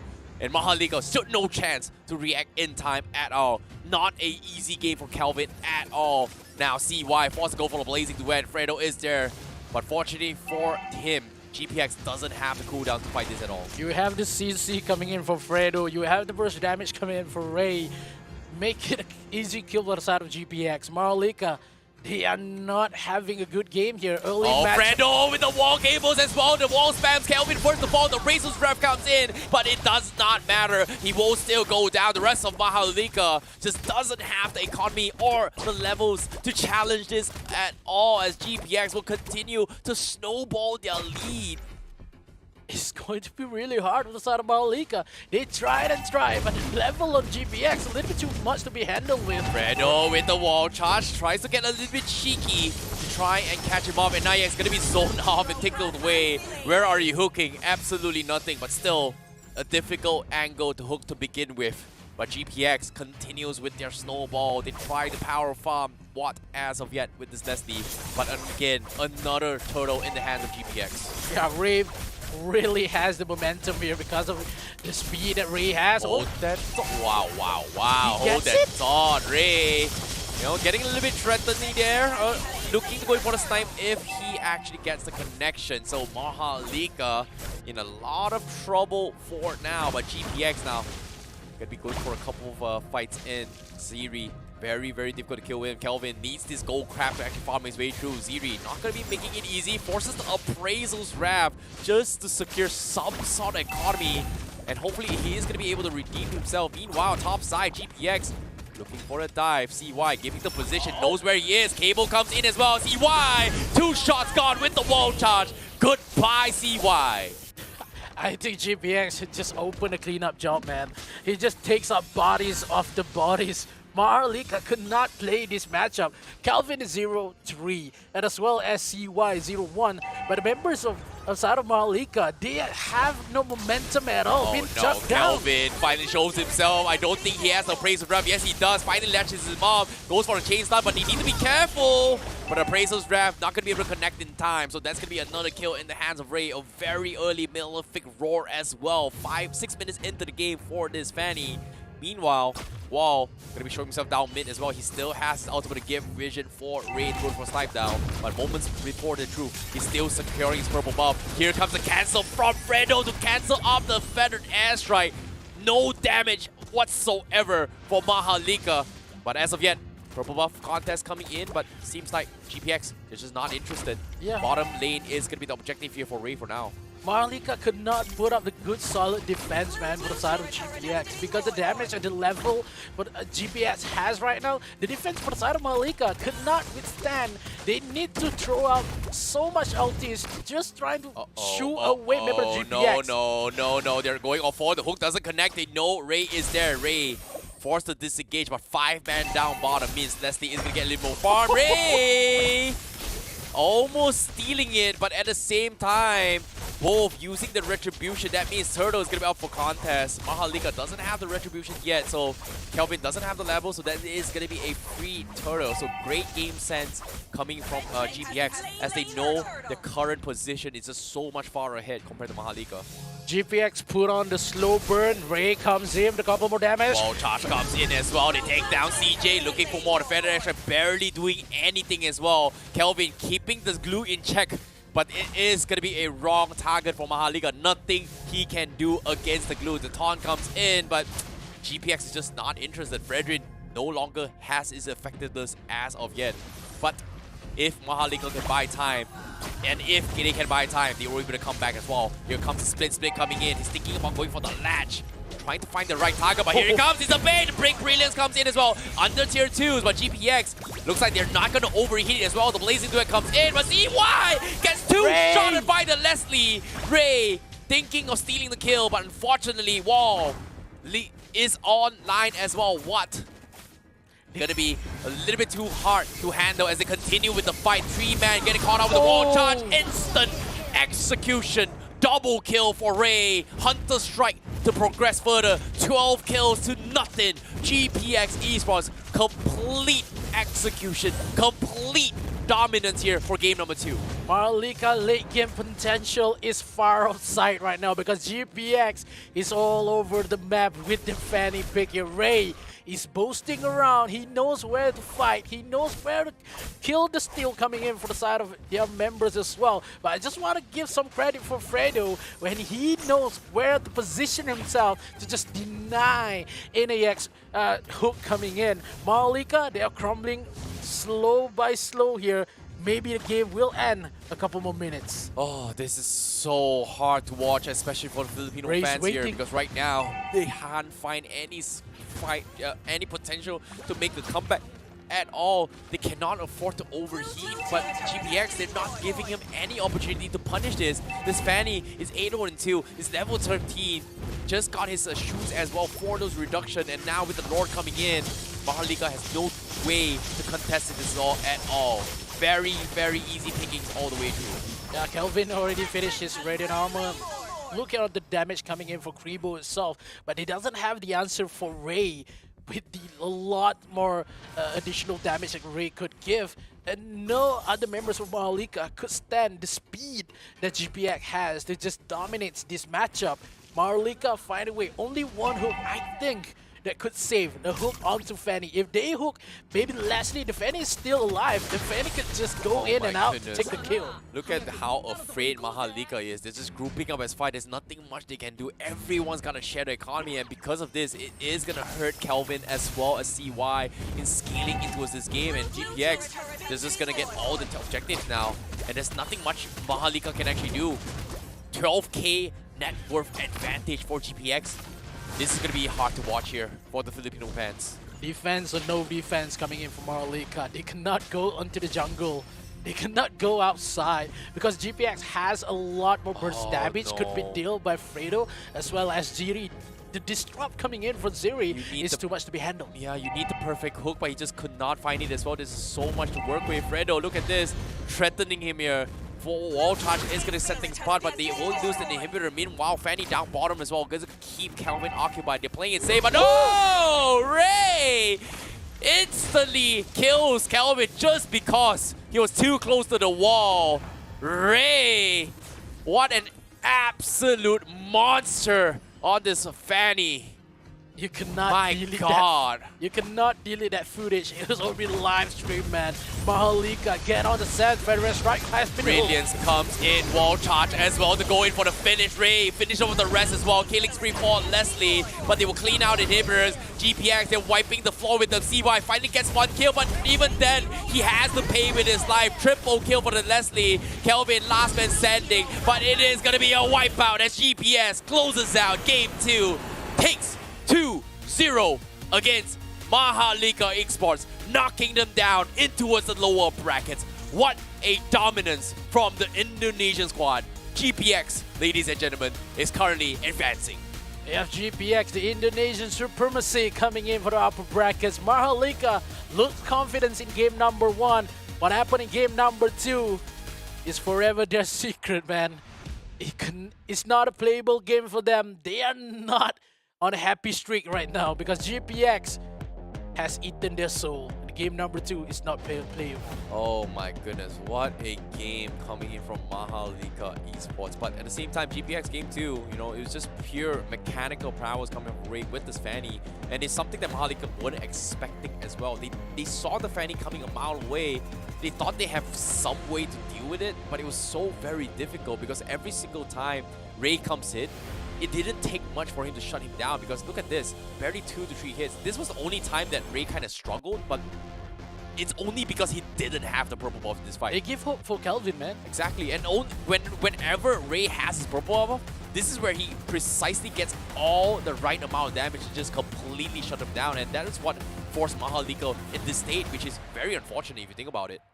MHRLK, they try to put up the anchor into their defense, but it's just too much damage coming in from GPX. How Ray dictates the momentum in game number 2. Game number 1, Ray be a disruptor, trying to find a way into the backline, but game number 2 is all Ray's game. It's on Ray's mind. CY is not even a contestant in this matchup. Ray is just crazy. I saw a triple cable kill setup for the triple stack burst. That was insane coming from Ray. And GPX, look at this. Sire release once again. Very much more convincing game for game number 2. But before that, let's talk about the items real quick as well. I don't think there's much to talk about considering how far ahead GPX is. And look at this. Ray, barely 11 minutes of the game. Blade of Emphasis, Blade of Despair, Malefic Roar, and the Hunter Strike. Maximum penetration with the Blade of Despair. Extra damage, 30% threshold against MHRLK. Well, where's the defense? Only the anti-Kires on CJ and also on Franco. Does absolutely nothing for the Claude nor Fredrin at all. This is just a one-sided stomp coming in from GPX. Yeah, I think the last pick, Franco coming in from MHRLK, does not look good for them because I don't see any hook connect coming in this matchup. It was hard considering that if you think about it, even if he connects the hook, right? Grok has got immune. You've got a Fanny was nearly impossible to get hooked with. You've got a Lunox can instantly go for the Brilliance. You've got a Leslie with skills that actually dodge his way through. It was nearly impossible. And like, I understand the draft behind MHRLK to find a way to deal with Fanny, right? Because if you pay attention to the draft right here, second phase drafts, especially for GPX, there are not a lot of heroes can deal with Fanny. Kufra taken out, Cho taken out, Grok is in their hands, Kaja also taken out. 3 very, very strong ones. Leaves options with only the Akai, or maybe even a Paquito, which forcefully it was very difficult situation that they were picked in because they first picked the Fredrin in their favor, and forcing the Fredrin XP, it was very difficult to do so. So I felt like it was MHRLK just doubling down, hoping that this Fanny is going to be really, really bad. And it just didn't pay off. And the Franco just couldn't do anything. If you think about it, it was just, at this stage, Ray was just so far ahead. Look at his GPM, 907 goal per minute, 11 minutes in the game. That's by far the highest GPM as per ratio to the game itself. Yeah, and as well in early game, we saw how Fredo just mirror away Franco movement. He just cannot go away. The immune system is so much good for GPX. He knows where Fanny just wanna go. He knows he mirrors a lot coming in. Give a lot more suitable position for Fanny. Just take purple buff as well as the orange buff. Just takes the first kill and giving Ray a good game. That is good rumor coming in for Fred. You know, it's pretty clear cut. He is undeniably the MVP, the strongest player in the game coming from GPX. 2 games in a row. First game, Tank Lancelot. Second game, Fanny Ray. 9.8 KDA kill participation of 73.4%. Highest DPM and also highest GPN. Assassinating the way through, completely denying the chance of MHRLK stepping into the next phase of the upper brackets, kicking them down. Well done to GPX for this game. Yeah, the last game coming in for Ray on the bottom side, last chart is a good example coming in for a much more power that Ray give versus a Fredrin level 8. Yeah. Could not play, man. So far ahead in terms of level as well. It's just absolute map control, dominance was lane control, pressure was always kept enough to not overcommit. So well done from GPX Esports for adapting here. And I'm looking forward to see how the next series is going to be coming up, because this second series here, we guaranteed an amazing game. I guarantee you this next upper bracket is also going to be a very interesting one, because so far the upper brackets has not disappointed so far. Yeah, the game number 1 is not disappointing. It's the best game for today, but game number 2, the souls, the momentum, the adrenaline coming in for the side of MHRLK just fades away, man. Yeah. They could not play. Maybe something happened with them. Maybe the draft itself is a mistake, or it cannot execute it right way because of that fanny pick. Yeah, it was so very difficult as well. But nevertheless, props towards GPX for actually coming on top of the play. But I know you guys are excited for the next upcoming match, because this one, it is going to be between Tiger WONG Esports going up against EUPHORIA. Another game to be watching out for. Ooh. This is gonna be interesting in the upper brackets, and things can get a little bit more spicy as well, because all things considered, these two arguably also are strong from their region itself. Yeah, I have one question. Could I make it a 3 for 3 for today? Oh boy, his prediction has been on. I know I gave a lot of heat for Husky. I got 100% prediction, but today with you, I've got pretty much none correct. And it seems like, because will he be able to continue his prediction streak here? You gotta stick around to find out. But for now, we are gonna be taking a very, very short break. And right after this break, we will bring you Tiger WONG Esports going up against EUPHORIA. The Snapdragon Pro Series, powered by Samsung Galaxy, is brought to you by Snapdragon Elite Gaming, Samsung Galaxy S23 Ultra, Monster Energy, and Kachi Shop.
Yeah.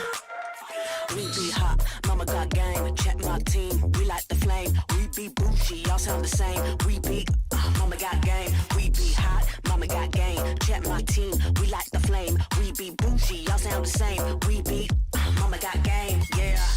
We be cooking something new. Hear us knocking, coming through. Push the limit on them rules, cause we don't do it like you do. We be cooking something new. Hear us knocking, coming through. Push the limit on them rules.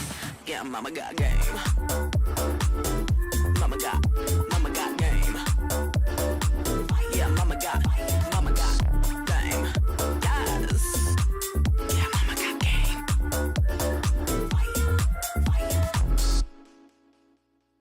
Rockin' be rockin' the game. Hear them screaming, they screaming my name. We be up on the fame. We be all of the power, we reign.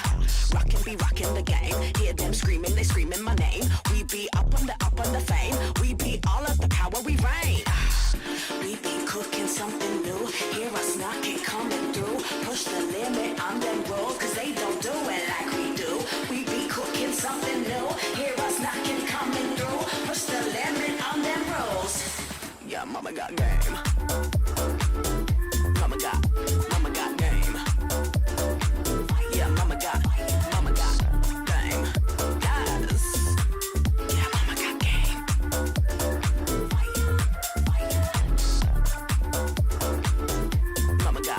Mama got game. Yeah, Mama got game. Yes. Yeah, Mama got game.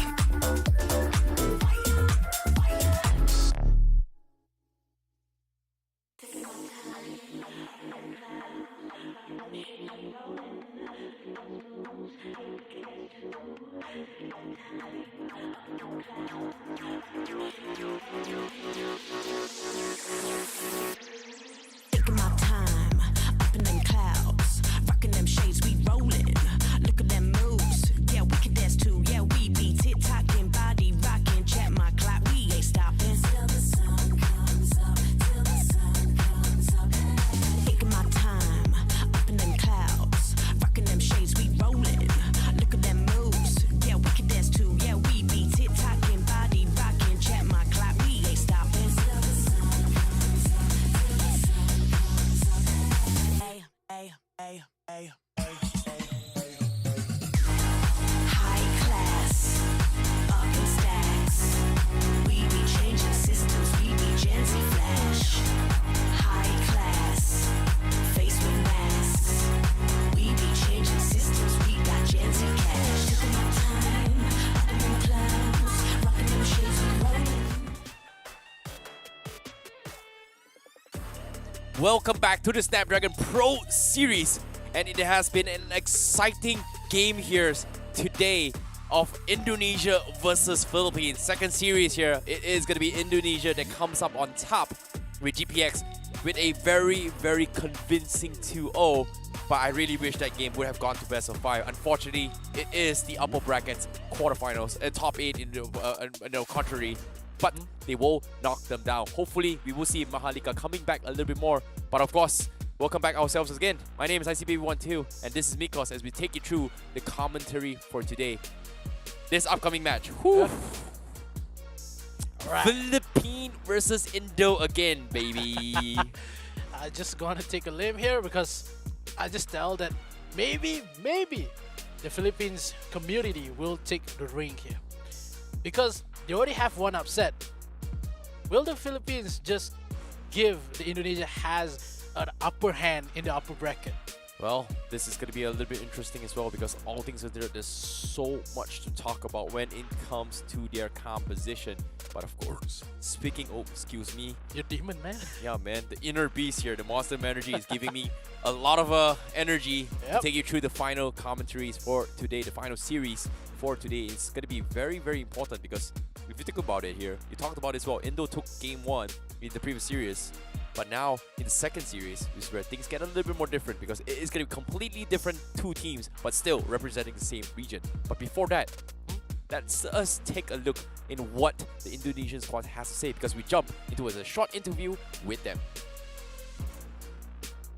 Yeah.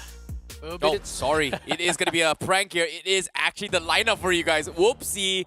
Introducing the Indonesian team, it is going to be Tiger, WONG, Esports. We have Rexley, Gugun Sheishiro, Rins, Safrio, Dadi Dudedo, all the way from the Open Finals now here in the upper brackets. And the guy that memed me with his name, one of the hardest name to pronounce in the ESL video comments here. You can check the Instagram page here as well. There is a specific highlight just for Dadi Dudedo. Oh my goodness.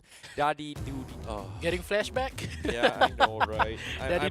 I'm having some emotional damage right now. Yeah. Some Asian level, but now Tiger Wong Esports. We are Asians, bro. Well, yeah. What do you mean? We are Asians. What do you mean? But at the same time, you know, talking about Tiger Wong Esports, this is going to be some of the highlight moments during the entire journey as well. They were able to take a convincing 2-1 victory against TUPAI Esports. TUPAI Esports started their journey early in the lower brackets. Today was able to get a convincing victory against Miracle Gaming. And why? Eliminating them from this tournament. And Tiger Wong Esports was the one that actually kicked them down there. So it was a pretty close match indeed. But it was Tiger Wong that was able to adapt a little bit more. I just love how Tiger Wong has 1-1 currently, because I just want to know how TUPAI Esports drafts been made here versus Tiger Wong, because now it makes so much sense, right? Yeah. Considering how TUPAI Esports was drafting during the early season Miracle Gaming and why, where both of the games, first phase rotations, they do ban off the 1-1. And it's because of Tiger Wong taking game 1, gave them that phobia that they had to ban the 1-1. So I guess that kind of transcended into this stage of the game where they had to play in today's lower brackets here. So it makes a lot of sense here. So this just gives us a little bit more glimpse on how they actually play more. But now, let's talk a little bit more about Kufra. This is where a lot of teams don't realize that there are not a lot of teams actually play a strong Kufra, but this is something that they do play a lot. But now, their opponents representing from the Philippines, EUPHORIA Esports. We have Hits God, Veno God, Ryujin God, Shizo God, and Yoshi God, the gods among all gods. EUPHORIA Esports currently up in the roster. Coming straight for Olympus itself. But I think EUPHORIA Esports is something that we know that, as well as Philippine players, they will step up the game because of their fellow members has been fallen into before this, and is will giving a lot more potential for the side of Philippines' aggressiveness in this matchup. But in terms of how EUPHORIA versus Miracle Gaming, we saw a lot of potential picks coming in for the Kaja, as well as the Fanny and the burst damage for the Kadita. So, as you can say, EUPHORIA Esports, they really love for the pick-off composition. They know if they want to take a fight, it's an easy in and out position. Just one burst damage is the way to go for EUPHORIA. Yeah, it's just so much to actually worry about as well. And you see, it seems like when it comes to choke plays as well, not a lot of teams has had quick succession with that. GPX is pretty much one of those very few teams that was able to pull it off. Meanwhile, EUPHORIA Esports, look at this. They've been very, very patient as well. They still, one of the very few teams that still play a Kaja composition.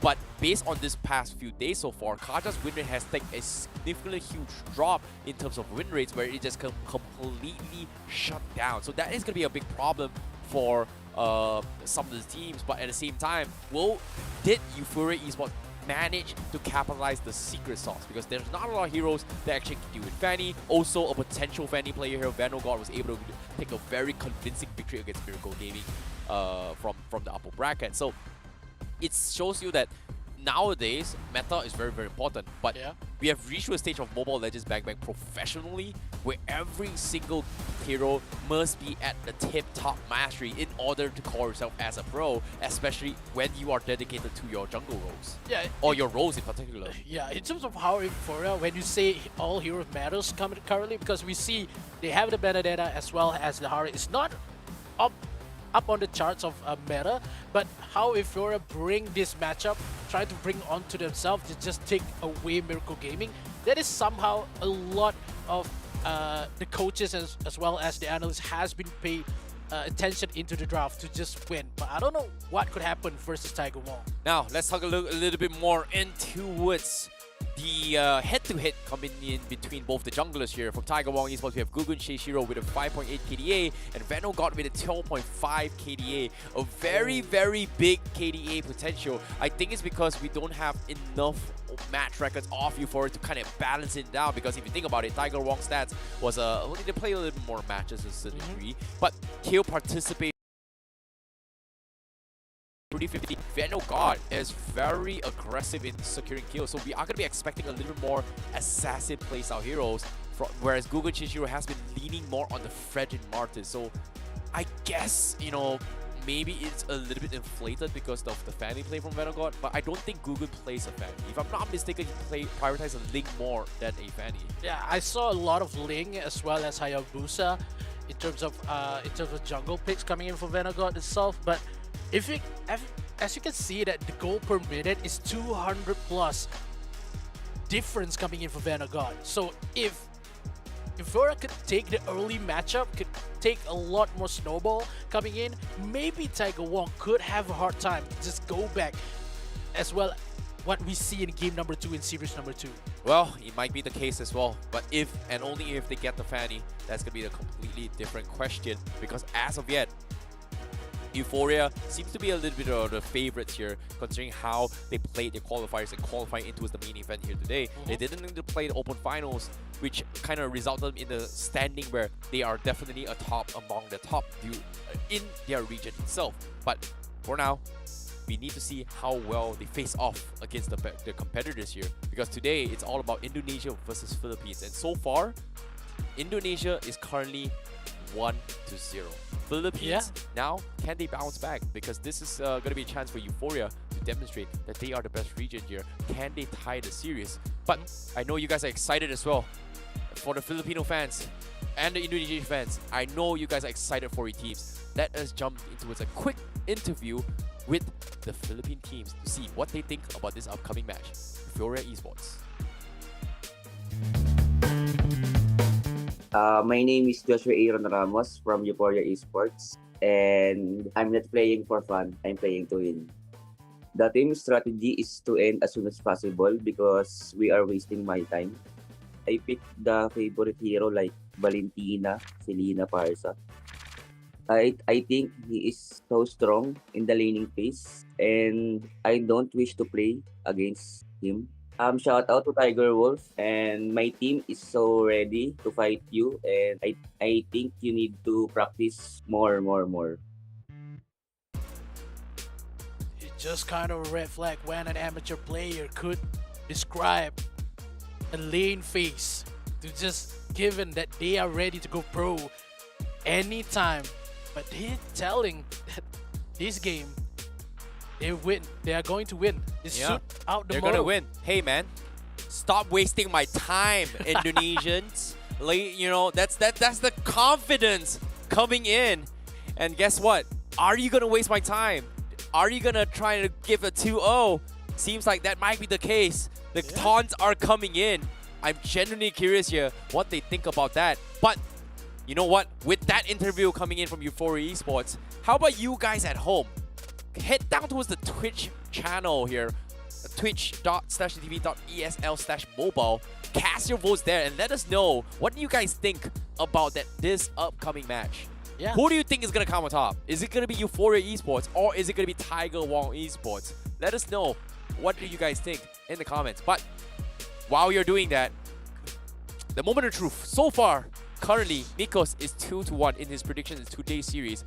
But today, it seems like we are going to be on the same page here as both of us. After seeing that video, is going to be looking at Euphoria Esports. Me predicting a 2-0 because he doesn't want to waste his time, right? Don't waste our time. Take it easy. We're going to completely destroy them. But so far, Nikos, 2-1, huh? That is the first 2-1 I've seen today. I just want to give some, some leeway to the Indonesian team, man. Because of how they are committed to win, but in terms of the good draft that could bring by Euphoria, because we can recognize that Euphoria can power to themselves. They're not just any other team, not just, a broken team. They are the underdogs coming in. Yeah, I'm excited for you guys as well. And I know you guys are excited. But for now, we're going to take a very, very short break to make sure the games are going to be starting off very, very shortly. So don't go anywhere. Now's the time. Take a quick toilet break here. Get some drinks because we are going to be starting in a while. See you guys right after this break.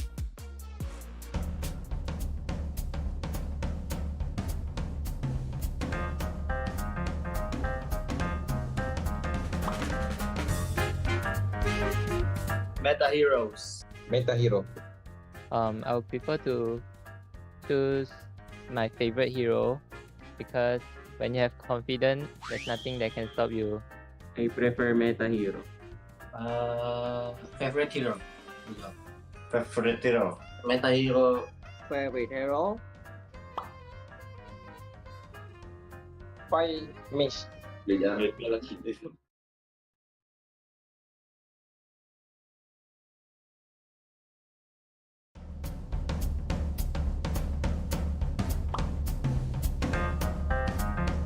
Chocolate flavored food.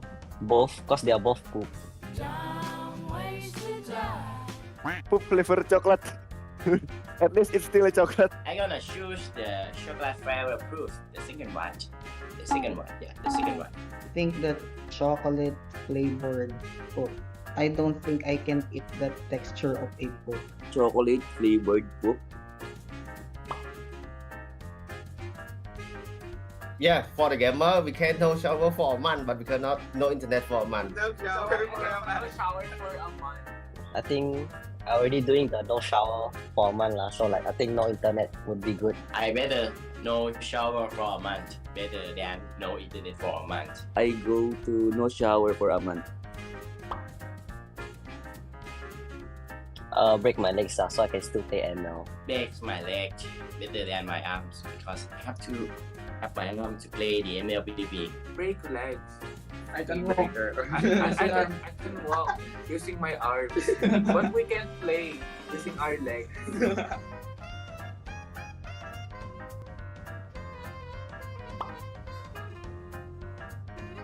Play with English mates because if the internet is lag, you will be English. I'd rather be playing with other teammates because I will be getting more angry if I will play with laggy internet. Of course, play with angry teammates because I can mute them. Pizza with spiders. It's more healthy than cockroaches. Oh, in Cambodia, the spider is very famous, so I would choose pizza with spider. Pizza with cockroaches. I don't scared to cockroaches. What the? Pizza with spider. Because I hate cockroach. Pizza with spiders. Idol is Spider-Man.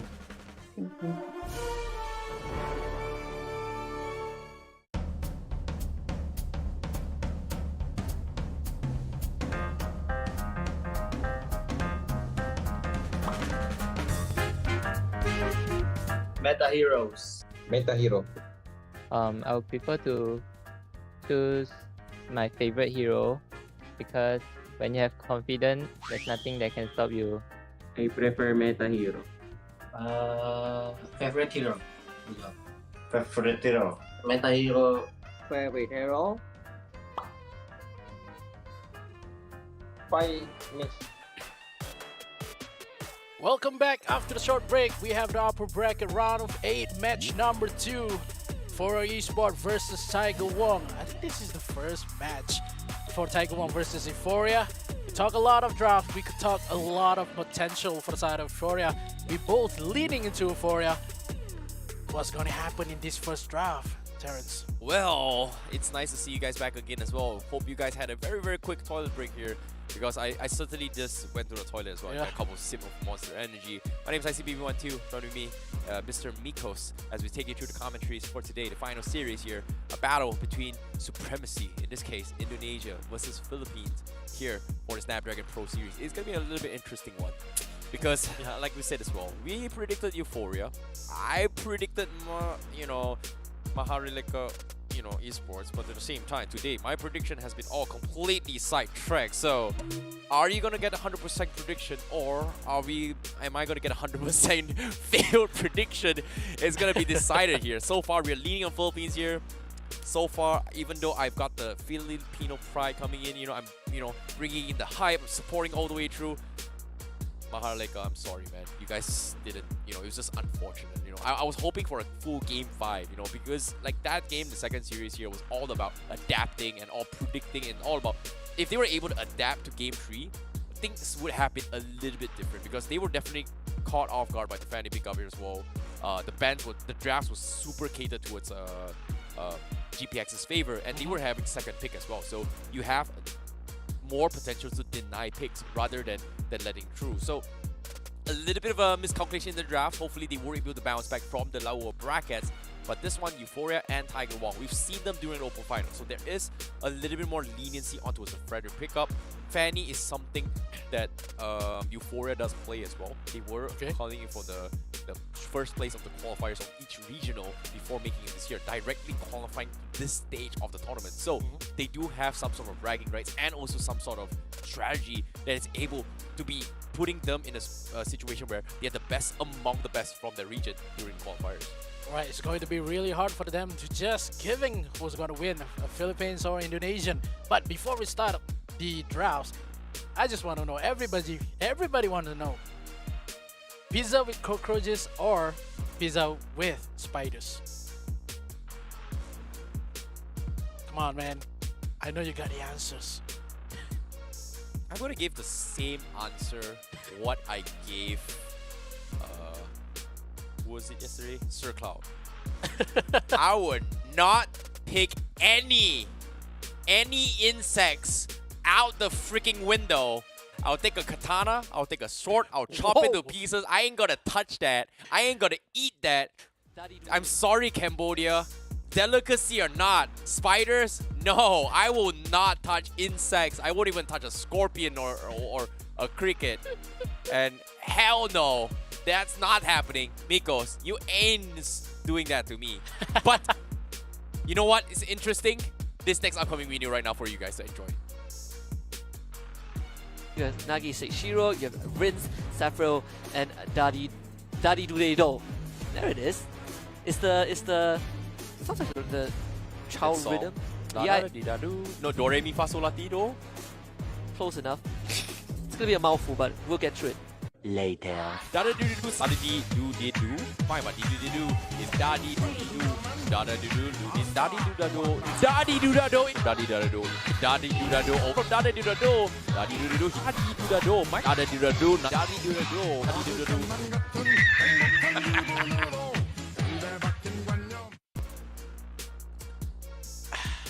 You have something to say about it, man? Because the whole world have seen it. The whole world had witnessed it. Daddy doody do. Forever in veins, man.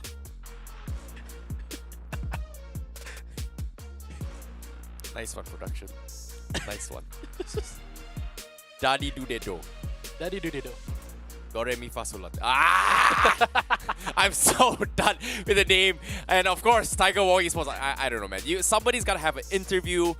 Make him put an interview. Just say, hey, man, how do you pronounce your name? Daddy do de do.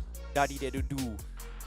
Thank you, production, for reminding me of how the Open Finals was, especially for Tiger Wing Esports. But of course, the match that you guys are excited for, this is where things get a little bit more interesting because we are going to be going into the final series for today to see who comes up on top. Currently, Indonesia is 1, Philippines 0 from the previous series, and now it's up to EUPHORIA to fight for Philippines, or will it be a complete Indonesia supremacy in this final series here to decide. But because without further ado, we're going to be jumping straight into drafts right here, right now.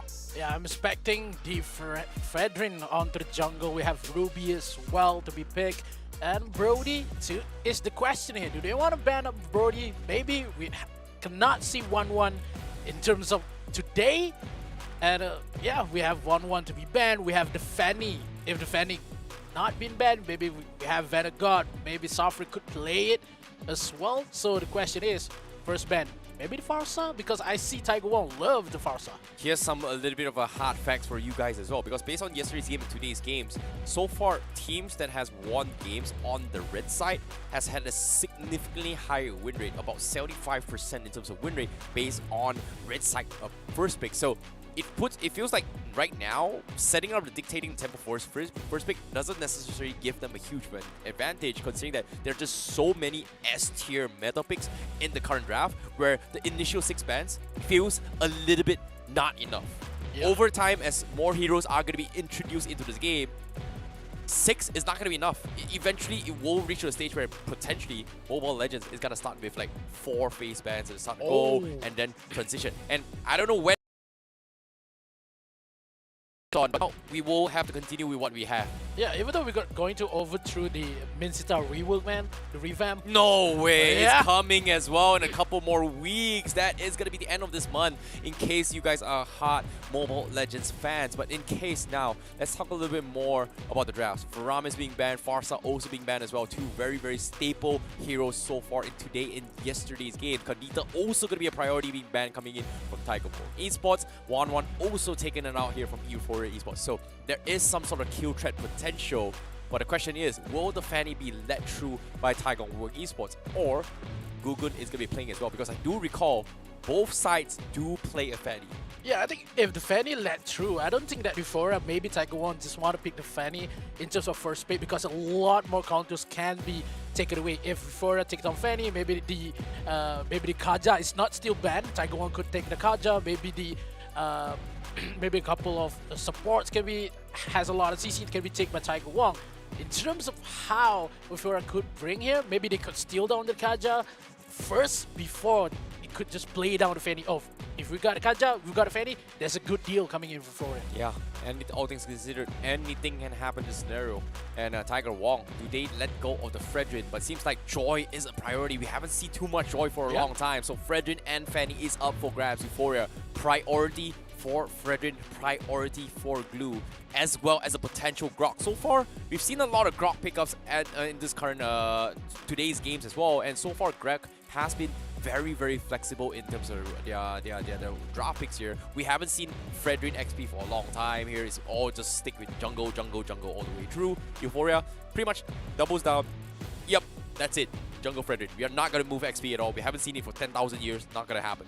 Yeah, in terms of if Euphoria want to give Fredrin onto the EXP, he needs to know who's ever going to fight on the EXP. Maybe if he's going to fight down the Lapu Lapu, maybe Ipakido, yes, it's going to be a Fredrin jungle. It's going to be really hard because the damage been threat coming in for Tiger Wong Esports. But Arlot has been pushed away for Euphoria, so Fredrin might go to EXP, and leading the way for Tiger Wong takes down the Kaja and the Glue. So the Fanny is not an option for Euphoria. Well, that is going to be the Kaja as well. I like that this is pretty much open up as well. Kaja was a priority ban, even though it has one of the lowest win rate thus far from yesterday to today's games, right? If you think about it, Kaja is something that I think it's strong, but it's a pick-off potential where you can't exactly prolong certain kind of scenario fights, right? If this was Kaja pre-patch here, where it was able to sustain longer than an Esmeralda, it makes a lot of sense. But the response here for Euphoria, they don't go for the Fanny. I don't think they would as well. It is going to be the Benedetta being shown in Valentina as well. So no Fanny whatsoever, both completely ignoring it.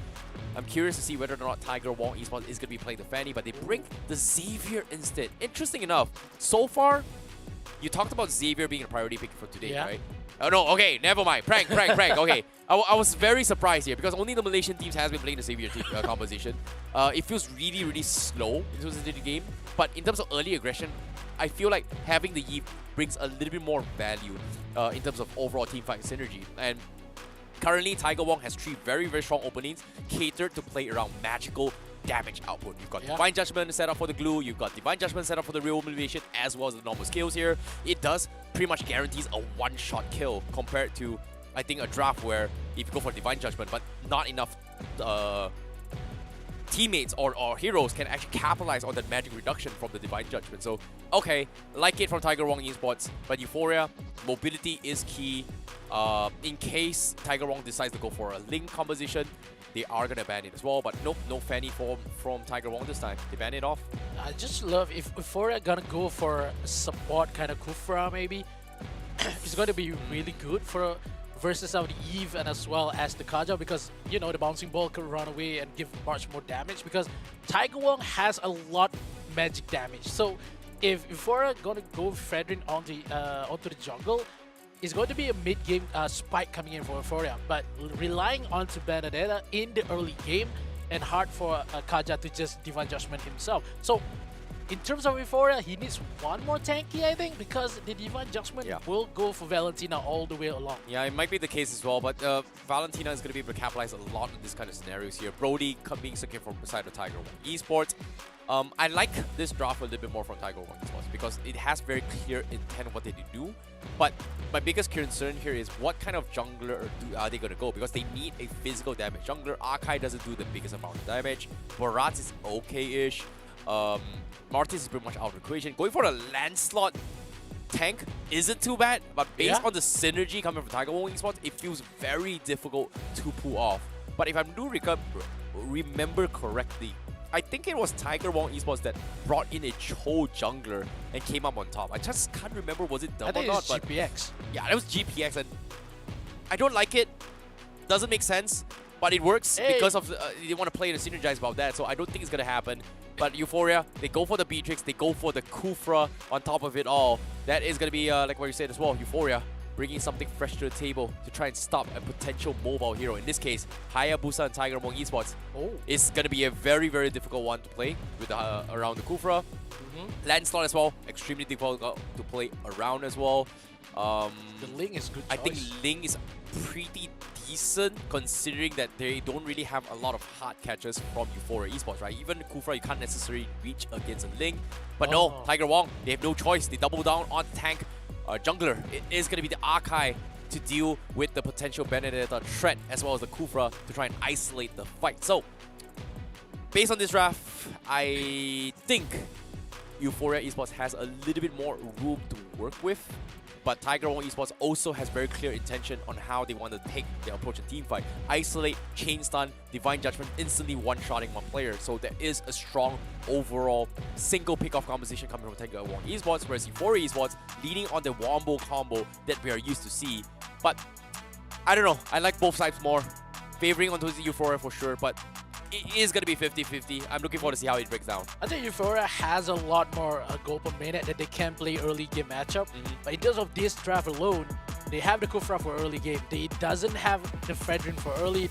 They only have the Benedetta. But in terms of Valentina as well as the Beatrix, it's a lot of time to play for Euphoria. But Tiger Wong, they could flex along early and mid. That is their opening to win this matchup. Yeah, things are gonna get a little bit interesting here. Ladies and gentlemen, this is the upper brackets of the Snapdragon Pro Series, and we're heading into the next phase of the upper brackets here. It is gonna be Indonesia versus Philippines. On the red side, we have Tiger Wong Esports representing Indonesia, and on the blue side, we have Euphoria Esports representing from the Philippines.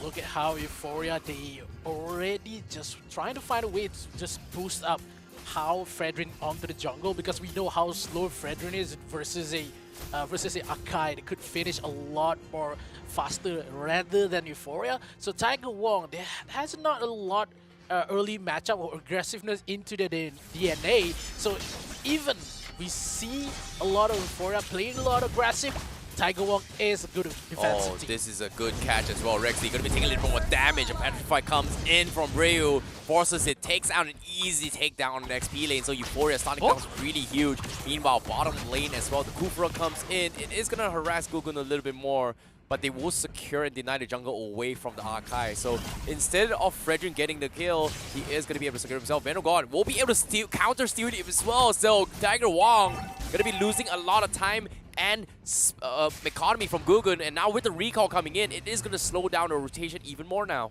I just love how this matchup is just different for other matchup, because not both of the supports just not living into the bottom side here, giving the gold laners just play and get farm and get so much damage left, but they are going for this turtle away. Couple more damage. Oh, Heavy Spin comes in, but the turtle will be secure from side Euphoria. But at the same time, Heavy Spin goes down, but the eye for an eye is going to be able to get hits got out in this sticky situation. So Euphoria, they're going to be A-okay for now. Shisho God pops an ultimate. Not sure what he's doing here. Divine Judgment comes in, but Shisho God, no, it's not a Divine Judgment. Daddy-do-da-do. Does still have it. It was pretty much a passive ability, so it looks like a Divine Judgment, but it's not going to happen. So Euphoria Esports still has positions to actually try and contest this. While Tiger Wong needs to play this a little bit safer here. Safrio going to be farming his way through. Nothing super out of the ordinary, but they are going to be having heavy emphasis on making sure that Safrio gets his farm from Tiger Wong. Esports, EUPHORIA, just going to be, you know, threatening the cross-map plays. In this case, his God going to be cutting a creep wave, make sure that XP lane is going to struggle even more. Yeah, in terms of rotation for EUPHORIA, they are much faster rather than Tiger Wong, and the goal difference is much greater coming in for EUPHORIA itself. So in terms of how Tiger Wong tried to cope with the late game composition coming in EUPHORIA, they need to still wait some time, but they cannot play on the late game. Oh, here comes a catch as well. The heavy spin counter from Yoshi God. He's pretty much stuck in the Divine Judgment, interfacing his way through, but Yoshi God almost survives it here, but Safrio with the top of the problem memories will get the final last hit, and Tiger Wong finally found a way to scale back into the game. A very interesting interaction with the Divine Judgment and heavy spin, but EUPHORIA wasn't expecting that as well. Yoshi got getting punished heavily for that, and now Rexley gonna be in a little bit of awkward position. No heavy spin whatsoever. It's a good time to go for it, but Rexley with the split might be getting taunted out, and the Petrify, the chain stun his way through, takes him out before he latches on towards Headsguard. So that is gonna be EUPHORIA getting a trade-off kill.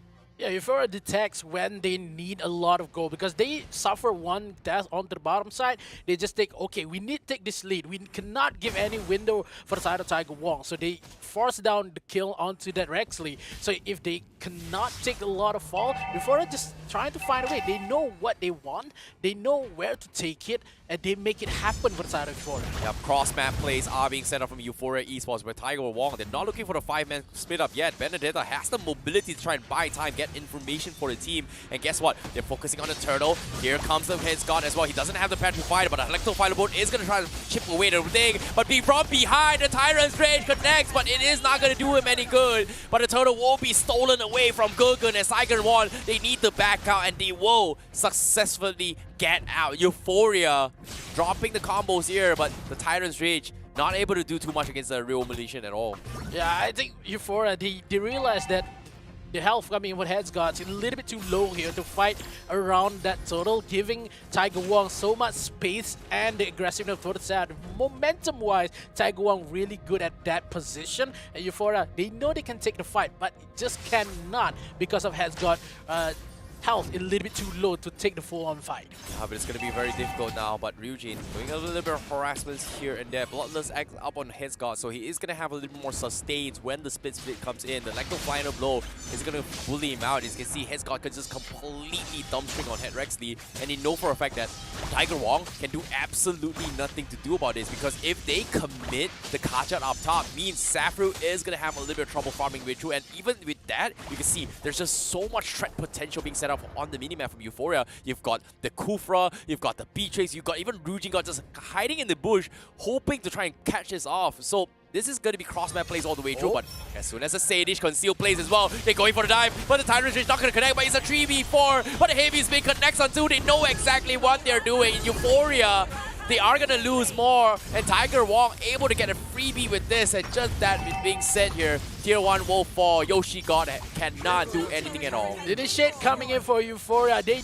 know they can take the kill, but they just cannot because Tiger Wong with the CC, the damage coming in for Daddy Doody-Do, as well as Gurgun Shashiro, make it possible beside of Tiger Wong. EUPHORIA, they are not in front anymore. They still has the goal, but in terms of kill, it's not them. So Tiger Wong knows how to tread this carefully with a couple more damage as well as the team fight and the objective they can take onto the bottom side. Well, this is where things get a little bit angsty here. Tiger Wong Esports gonna be playing this a little bit slower now.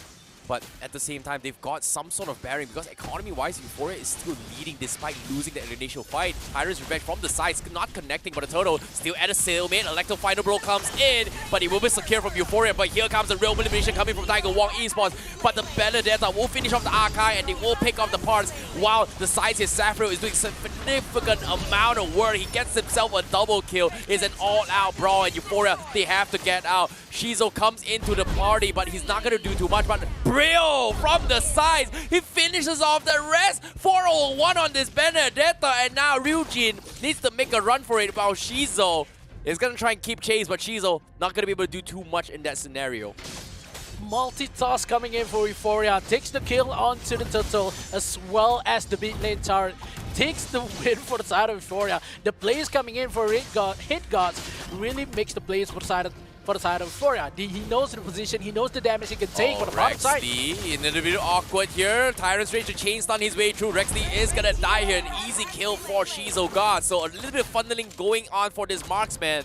Meanwhile, Euphoria, despite losing the turtle trade-off with a couple of kills in, they're still building up so much of this economy lead, especially for Shizo. And look at this, he's so far ahead alongside with a Benedetta with 6.2k. He's got the Bloodless Axe, he's got the Hunter Strike, and because of this, Tiger Wong, they don't necessarily have the most amount of physical damage over time, and this is going to be a big problem eventually, because if Safru can't kill them off in time, and he dies first, they lose all major damage output, especially when Euphoria is slowly itemizing into a magical defense composition. Yeah, Shiro been chased down away from Havana God here, but remember Daddy Doody Do trying to find a way with the Divine Judgment. Who's gonna be a member? Oh no, here? it's gonna be Yoshi God. It starts with the Tyrant's Ray, immediately flickers away. They bait out the real Malaysian. The snipe comes in, it's not gonna do him good. Daddy Doody Do pulls the hurt onto his hands guard, but he won't get finished off Safri. Tries to get away. Now Rexley forces to try to go for a commitment here, misses the timing, gets outplayed. They go for a trade off. The stolen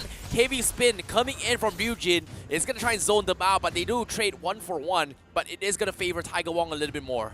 Yeah, Tiger Wong played that defense pretty well. Oh no, oh Daddy no, no, I actually died to this. Shizo gets a very sneaky ambush coming in, and now Tiger Wong left with 3 feet 2, but they are going to try and finish off Sushi God, and that is going to be the Archives finish off the Kufra. Vano God looking to be a little bit greedy with the Lord plays, but Tiger Wong just waiting for the right moment here. But is this the right call? Yeah, I think it's going to be hard for Euphoria Esports because none of the members is here.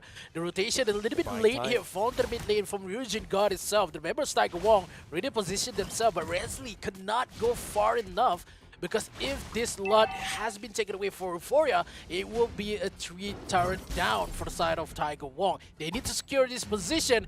Oh, they're missing it. Oh my goodness, the concealed back plays here. They go in for the ambush and jump on the Frederick, synced up with the Lord. His chain stun, he cannot get up, but the Appraiser's Draft does some decent amount of damage. It is going to buy a little more time, but Euphoria, they go in for the counter engagement, but they can't seem to get out for the follow-up. Safryu destroys Ryujin, destroys Veno, no jungler, and now Suzo going for the aggression. He's also going to get caught out. Solo kill by Rexley on this glue as Tiger Wong looking to strike back in this engagement, looking very, very strong from the Indonesian squad coming from Tiger Wong Esports. That setup coming in for the conceal, coming in for Tiger Wong is really good.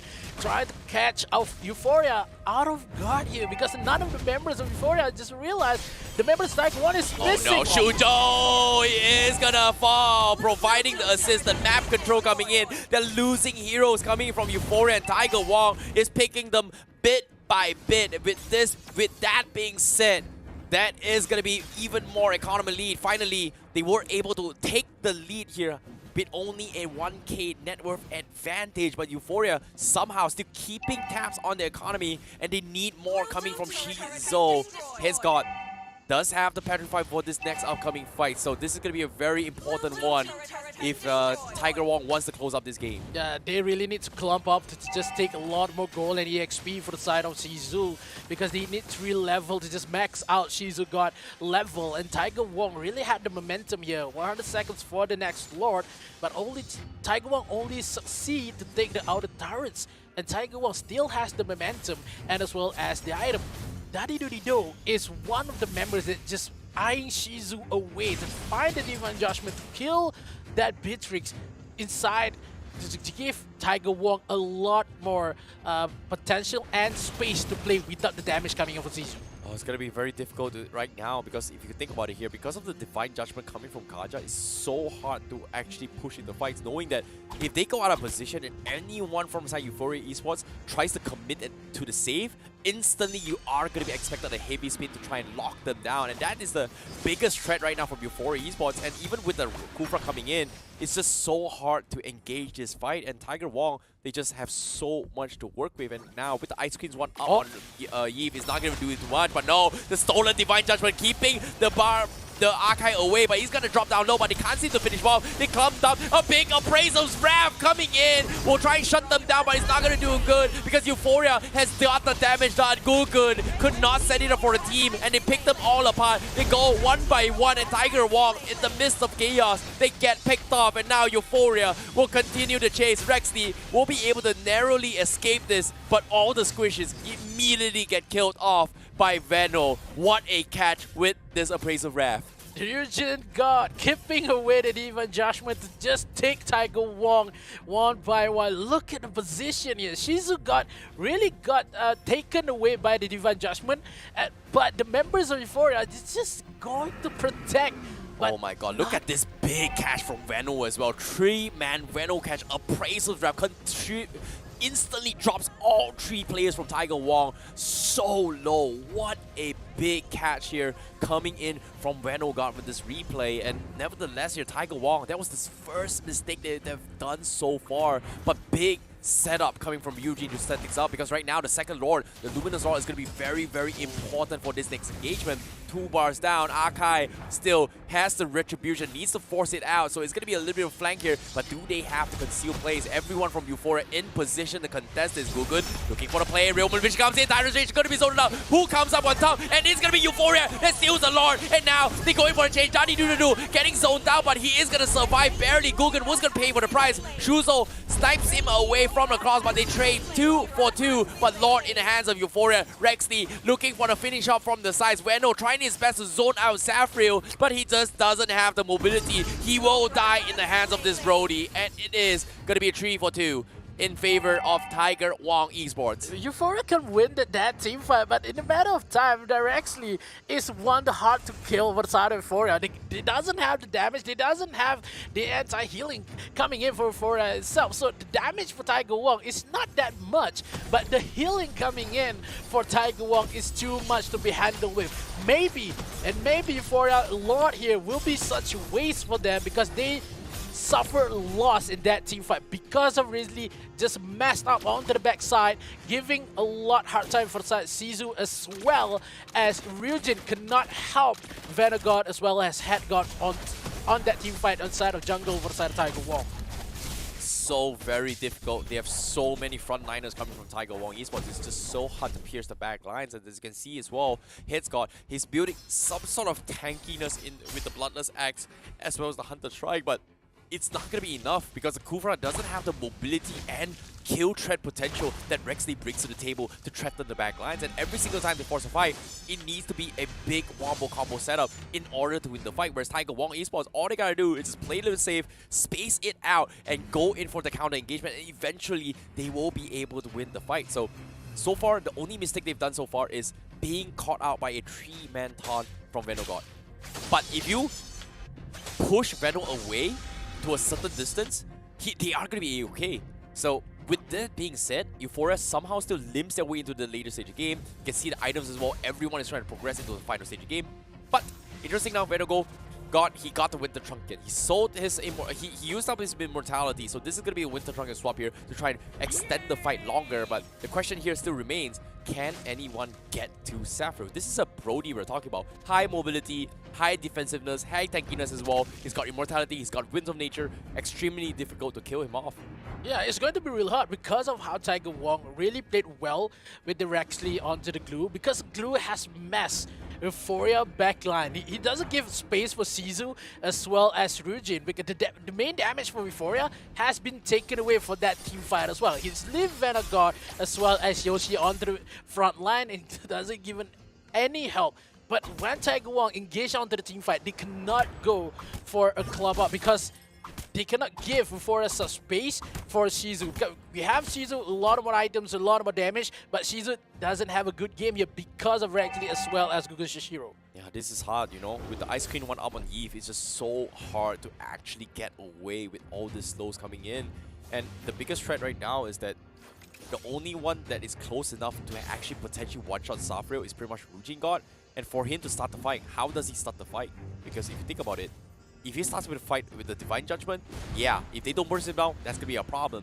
But if he starts with a Heavy Spin here, he is not going to be able to tank the initial burst coming from Saffriel. So it is going to be the One Dream Wonder. But speaking of One Dream Wonder, they do get a catch here. Mistakes from Rexy, but here comes the Immortality. But at the same time, it was a setup because Shizo gets taken down. A few shots with the real elimination, and Rins will take him out. Without the marksman, this is a problem. Euphoria, they need to force a fight, but what can they do? They've lost their marksman. They've lost their damage. Looks like they will choose to concede the Lord and hope to be able to defend against this. They have a 2-lane deficit on the bottom side and the mid lane, so they cannot go for the team fight onto that Lord because they doesn't have the damage. Shizugot is the one to be taken away. Look at Hurricane Dance coming in to just separate away Vanguard. Is alone with a couple more damage coming in for Tiger One. Members of Euphoria cannot take away the damage. He cannot go for help and take it away Vanguard. Safril is open fire. Take one to the coal and takes another one. Headguard still alive, but will take it down as well. And one by one, member of Euphoria will be taken away. Oh, this is just so difficult here. Euphoria, they just don't have what it takes to actually deal the damage here. They're just so tanky. Beatrix only has a limited amount of bullets, and currently their max HP threshold is not enough for Shizo to burst him down. They can go for the wave clear, but at this stage it's going to be very difficult to do so. They're going to be trolling bodies for this as well. Immortality comes in. Yoshi-God goes for the Tyrant's Rage, but instantly gets shut down by this Brody. Shizu-God doesn't have ultimate. They're zoning him off, but they are losing members. It's only Shizu-God left. He focused on the Crystal, but the Eve real world elimination will be enough to shut him down. But it is going to be Tiger WONG Esports taking game 1 in this upper bracket. And my oh my, Indonesia supremacy coming in today for the upper brackets. What a game, what a game. Yeah, in terms of how the Indonesian plays today really makes the toll for the side of Philippines. Euphoria, we've seen a lot of light of day in the early game. In terms of teamfight, Tiger WONG takes the win into the game. The setup, the game, the defense coming in with the Hurricane Dance coming in for Tiger WONG and Safril. No one can get into Safril. They have Benedetta, but Benedetta could not stand the damage that Safril proven to be the carry coming in for Tiger WONG Esports. Yeah, it was just clear objectives here on how Rexy was just completely isolating the backlines, right? Tokyo WONG Esports, every single time trying to drive the score of a play is pretty much textbook here, just because of the fact that Yoshi-God can't exactly do too much to actually punish the Tiger WONG Esports, because once you go in, you can't exactly go out. And Safril was able to get multiple easy kills because of the fact that this Yves is slow. It's just extremely annoying to do with. And look at this, every single time he's always there to slow down and make sure that this Fredrin can do what is needed to do as a Fredrin. And because of that, it just allows free kills all the way through. Yeah, Fredrin jungle, I like it because of the tankiness, but in terms of momentum that he can bring into the jungle, it's a little bit too late, because if you versus down a fast jungler, it's going to be really hard for Fredrin. We've seen a lot today.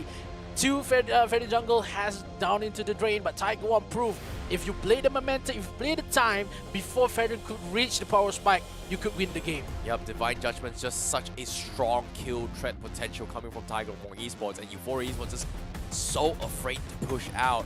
But with that being said here, let's take a look at the items real quick as well. We do see Tiger WONG Esports having full item on Safril all the way through, doesn't even have the shoes progressing his way through.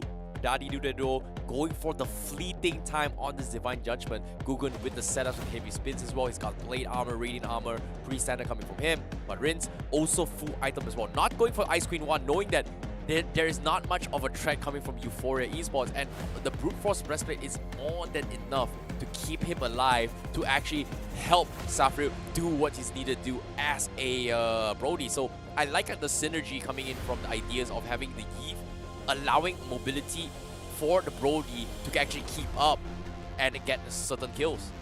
I think it's just such ways where the early game Shizugot has more goal rather than Brody. He plays really good, really good game in that early matchup. In terms of team fight, that is where Euphoria is lacking. The position of Shizu, the Region God position as well, has been jeopardized with the Glue Pick as well as the Akai. So they have the damage, but they cannot shut down the movement for Akai as well as the glue. So Euphoria in game number 2 could be much more of a hassle if they cannot find the answer for that movement buff coming in for Tiger Wong. But so far, once again, Tiger Wong started things off with second pick. And currently, second pick buff is a little bit too high here. A majority of the games has been won from the second pick thus far. Red side seems to be a little bit more dominant here just because of how the power picks has went out. And so far, let's take a look at the damage as well. Damage output coming from South 105,000 compared to Shizo's only 67,000 damage. Not the biggest amount of damage, but it's understandable, right? Valentina, there's only a limited amount of damage that Valentina brings to the table. Rin's just outranges Valentina, and who could blame Rujin, right? Like, you need somebody to be zoning your lane, and a Kufra can't necessarily zone as effective compared to a Glue, compared to Akai, compared to a Kaja. Okay, maybe Kaja, he is going to be on 50-50 terms, but when you have 3 really tanky frontliners zoning out, protecting Zafril, and preventing Euphoria from cutting the backlines, it's just so very difficult. Even Hainscott as well, he's not playing a tank role coming in from Benedetta. So when it comes to this draft composition, the intention from Euphoria is split push potential, but if they take a 5v5 fight, it's going to be Tiger Wong's favor, and this kind of resulted in how the games kind of progressed through. Yeah, they have only one game mindset that they want to go for a split push, and it could not work with the composition that Tiger Wong brings with a lot more crowd control, with the disrupt coming in for the Glue. We see Glue played really well, and the MVP given for Safril with the Brody pick. 11 kills with only 2 deaths, with a 6 assists. Kill participation is 81%. Total damage, yeah, a little bit too much here. Yeah, well done coming from Tiger Wong Esports here with Safril clutching it for the team with the Brody pickup, completely outdrafting Euphoria in this first game, and it seems like our predictions are going down south right now. But Tiger Wong Esports, they came up with time for game number 2, but can they do it again for game number 2? Because game 1 was a big win coming from Tiger Wong Esports, and I'm looking forward to see how it goes for this. But for now, Safril definitely one of the teams that you guys are gonna be watching out for, because as of yet, they seem to be really revamped coming from the Open Finals, despite not qualifying first place, but with enough training, with enough tournament format. Now they're just showing us that, you know, sometimes it's not just about who's first place. Sometimes it's about consistency, the amount of practices you get, and amount of experience. And Tiger Wong, they're just bringing it to the table right now. Yeah, I think Tiger Wong just really learned from their mistakes as well, trying to bring the best of them to just take down any other team in this current matchup. But yeah, Tiger Wong played really well. Yep, but before that, we would like to shout out to our amazing sponsors here, Monster Energy, where you unleash the beast, providing you the biggest, most energetic experience so far in this tournament for the Snapdragon Pro Series. We hope you guys have enjoyed yourself, but so far, it has been a phenomenal first third series for today, where Indonesia with Philippines continues, the rivalry continue with this journey. But currently, Indonesia 1 game ahead, and once again, 1.5. We might see an Indonesia supremacy coming really true, because if Tiger Wong closes up this 2-0, that means Indonesia is going to be on top for today by the end of today. But I think if that first game, Euphoria brings up Benedetta like maybe a little bit tanky or half tank, half damage, it could survive more because of how the damagey Brody is. He just go onto the back line. It could not suck a lot of damage, and the cooldown coming in for Brody is not a lot. So the damage coming in for that team fight alone, and she just cannot go backline and also the front line. He just died at the backline itself. Yes, in that mid game we see 3 kills, triple kill coming in for the Benedetta, but it's not enough to shut down the whole goal mining coming in for the side of Tiger Wong. Oh, that is, well, gonna be a very interesting one here. But let's see, adaptations, will it be made coming from Euphoria Esports? Because now we're jumping in towards game number 2, where we are gonna be seeing a little bit of a draft pick switch up here, potentially. Does Tiger Wong still remain on second pick? But it seems like it is going to be the case, because Euphoria, they stay on first pick for now.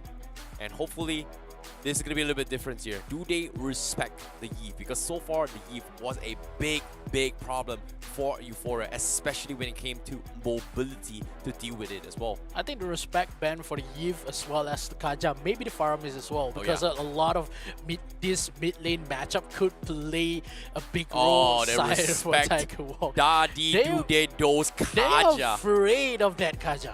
They are definitely most afraid of what he brought to the table. His Divine Judgment isolating here was so extremely annoying to a point that every time EUPHORIA goes out, it was a big threat to deal with. So I think taking it out of the equation is a safe bet here coming from EUPHORIA Esports. But at the same time, do they still go with it as well? Because Tiger Wong Esports, do they respect the Frederick? I know they have found a way to do it for game number 1. Using the Eve in particular, but it was also one particular fight. It was Beno God that brought in the friend and just completely shut them down. So this is, might be a problem for them. Fanny completely ignored from both sides in the first phase rotation. Here, second phase ban was banned off, but EUPHORIA, they're sticking the roots. They respect it. They know if they want to play the Frederick again, Eve is gotta go. The slow is just a little bit too hard to handle. Yeah, number 3 is going to be banned out. I think the glue as well will be taken out. Glue or Faramis, either or in this scenario. And currently, EUPHORIA, they have to make a decision. Do they pick the glue for themselves, or do they just ban out the Frederick, take the glue for themselves, and then draft a Faramis in their favor? Yeah, because we've seen a lot of good plays for glue for today. I think if EUPHORIA just want to go in that bandwagon, that glue is a good pick for today and has the momentum what the other team has, I think that is a good idea. They need to ban maybe the Fedrin ban here and give Tiger Wong the option to ban Faramis or the glue. Oh, okay, they open it up. They ban off the Valentina instead. So Farsa is something that I think EUPHORIA wants to bring to the table. Tiger Wong, do they let the glue slide or do they just ban it off? Because I'm pretty sure it's going to be action on EUPHORIA Esports, whether or not they play the Frederick again. Because as of now, with no Eve in the pool, there is still the Faramis up for grab. But if Tiger Wong, they stick to their roots here. They ban off the Kadita. S-tier picks all over the place. Pick your poison. We are going to pick the rest. That's going to be the response here from Tiger Wong Esports. Fredin once again from EUPHORIA Esports. Tiger Wong, instant lockdown. Glue. Impossible is not going to be a glue. Glue Akai. Maybe not Akai. Glue, maybe... Glue with the... Oh my god, I can't remember what was it. Glue with the Xavier or so. No. Not, I the don't Farsa think it's Glue with... Yeah, Glue with Farsa is pretty good as well. Glue with Martis is pretty good. Oh yeah. Glue with potentially the Fanny as well is okay, but it's a little bit too early at this stage of the game. Oh, they're thinking really hard. It's weird. They have Brody though if they want to take it. There's still early. the Lunox as well that is pretty strong in the current patch as well. I think Tiger Wong is really deciding whether or not what they want to go. But yeah, Martis as well as Farsa are going to be a priority instead from Tiger Wong Esports. Looks like Glue might be in the hands of EUPHORIA Esports this time. Oh, no, they don't go for it here. They're bringing in the Arlott and the Faramis instead. Two very, very annoying heroes to work with. Oh, okay. The damage is there for EUPHORIA though. Okay. I was expecting Faramis to set up with the glue for the pickup potential. There's a lot of hard lockdowns, but I guess this could work as well. Tiger Wong, no brainer, go for the glue for sure.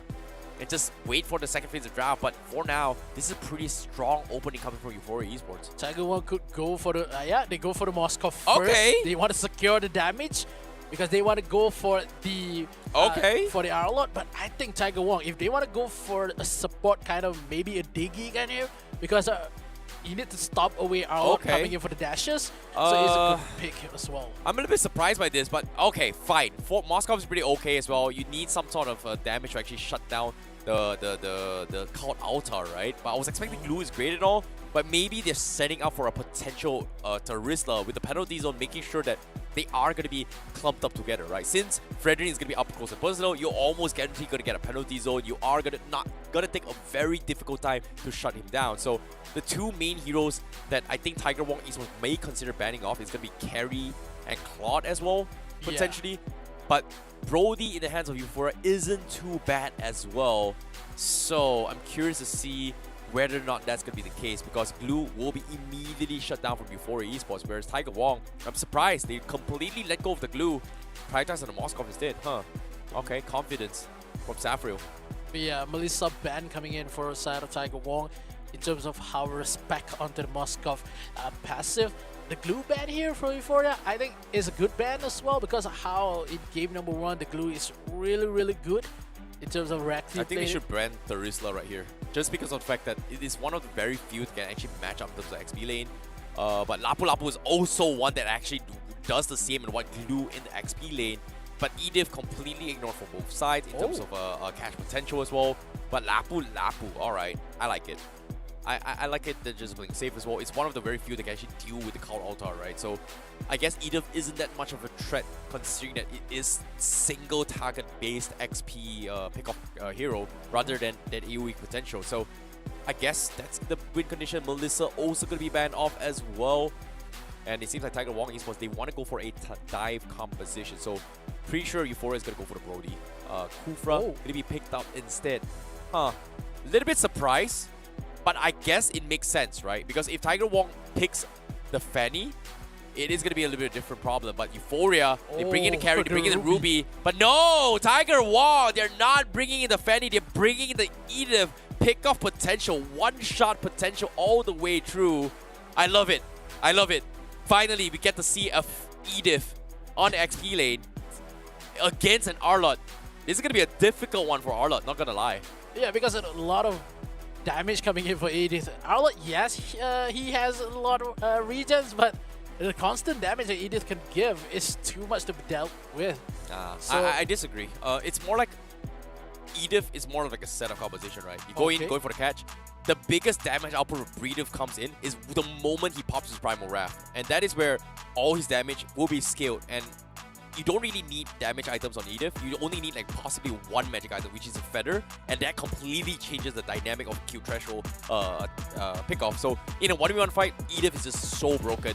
And I like the idea this goes, but of course, do they get that opportunity to go for the 1v1 fights? That's going to be a complete new one, because if they group up, Edith, it's hard. You know, you're still doing decent amount of damage, but I might be wrong. But without further ado, the final series for today in the upper brackets, this is Tiger WONG Esports going up against EUPHORIA for this potential upper bracket advancement. In this case, who's going to get ahead? Because Tiger WONG currently 1 game ahead against EUPHORIA Esports. Yeah, Daddy do they do in game number 1. He plays really well with the Kaja, and now with the Kufra in game number 2. The possession that he holds in terms of mid vision is really well. In terms of how EUPHORIA, we see Yoshi God is not already been chucked down a little bit. He's just going home to just regens.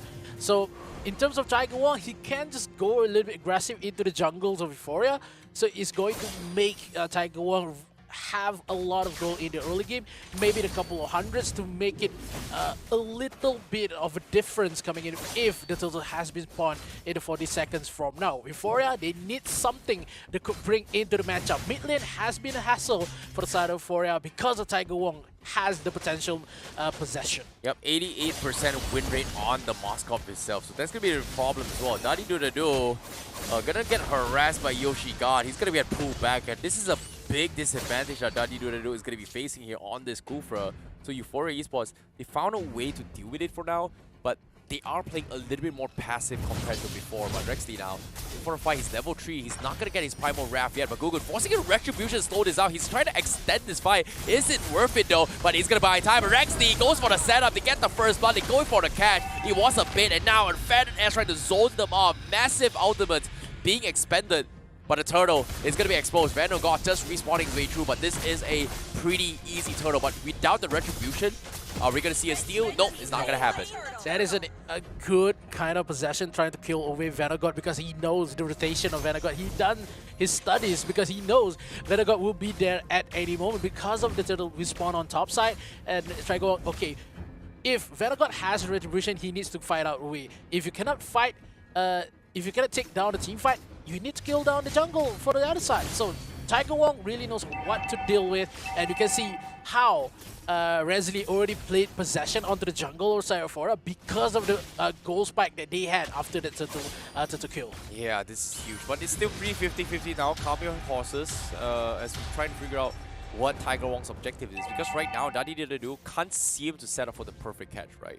He needs to find the perfect one, but he's going in blindly right now. He's gonna get instantly punished for this. Yoshika going for the pull. The damage coming from carry is already shredding through his way through. Venogod now going to be kited out, but it's a 3v4 situation. Safryu doing a little bit more damage, but like I said, they just don't have the follow-through to continue this fight. Tiger Wong needs to be a little bit more careful in all these engagements. But the question here from EUPHORIA Esports is that where is that magical damage coming from? Because Faram is pretty much the only magic damage dealer coming from EUPHORIA Esports, and this is concerning if you think about it. Yeah, only magic damage coming in for EUPHORIA, but aside of Tiger Wong, they doesn't have a lot of crowd control to just stun down onto Venogod as well as Ryujin God, because if Ryujin God has the best possession, it's going to be a lot more damage to be put away with the team fight coming in with Tiger Wong. It goes in, I think. Oh, Yoshigod going for the side step. Nicely done. Magugon in prime position going for set up as well. Feathered Ezra comes in. He does he going for two? Yes, he goes. That is going to be a count out or baited out. He needs to get out. Venogod is there to catch him off guard, and that is huge. Gugun getting focused down, but he's going to be able to escape this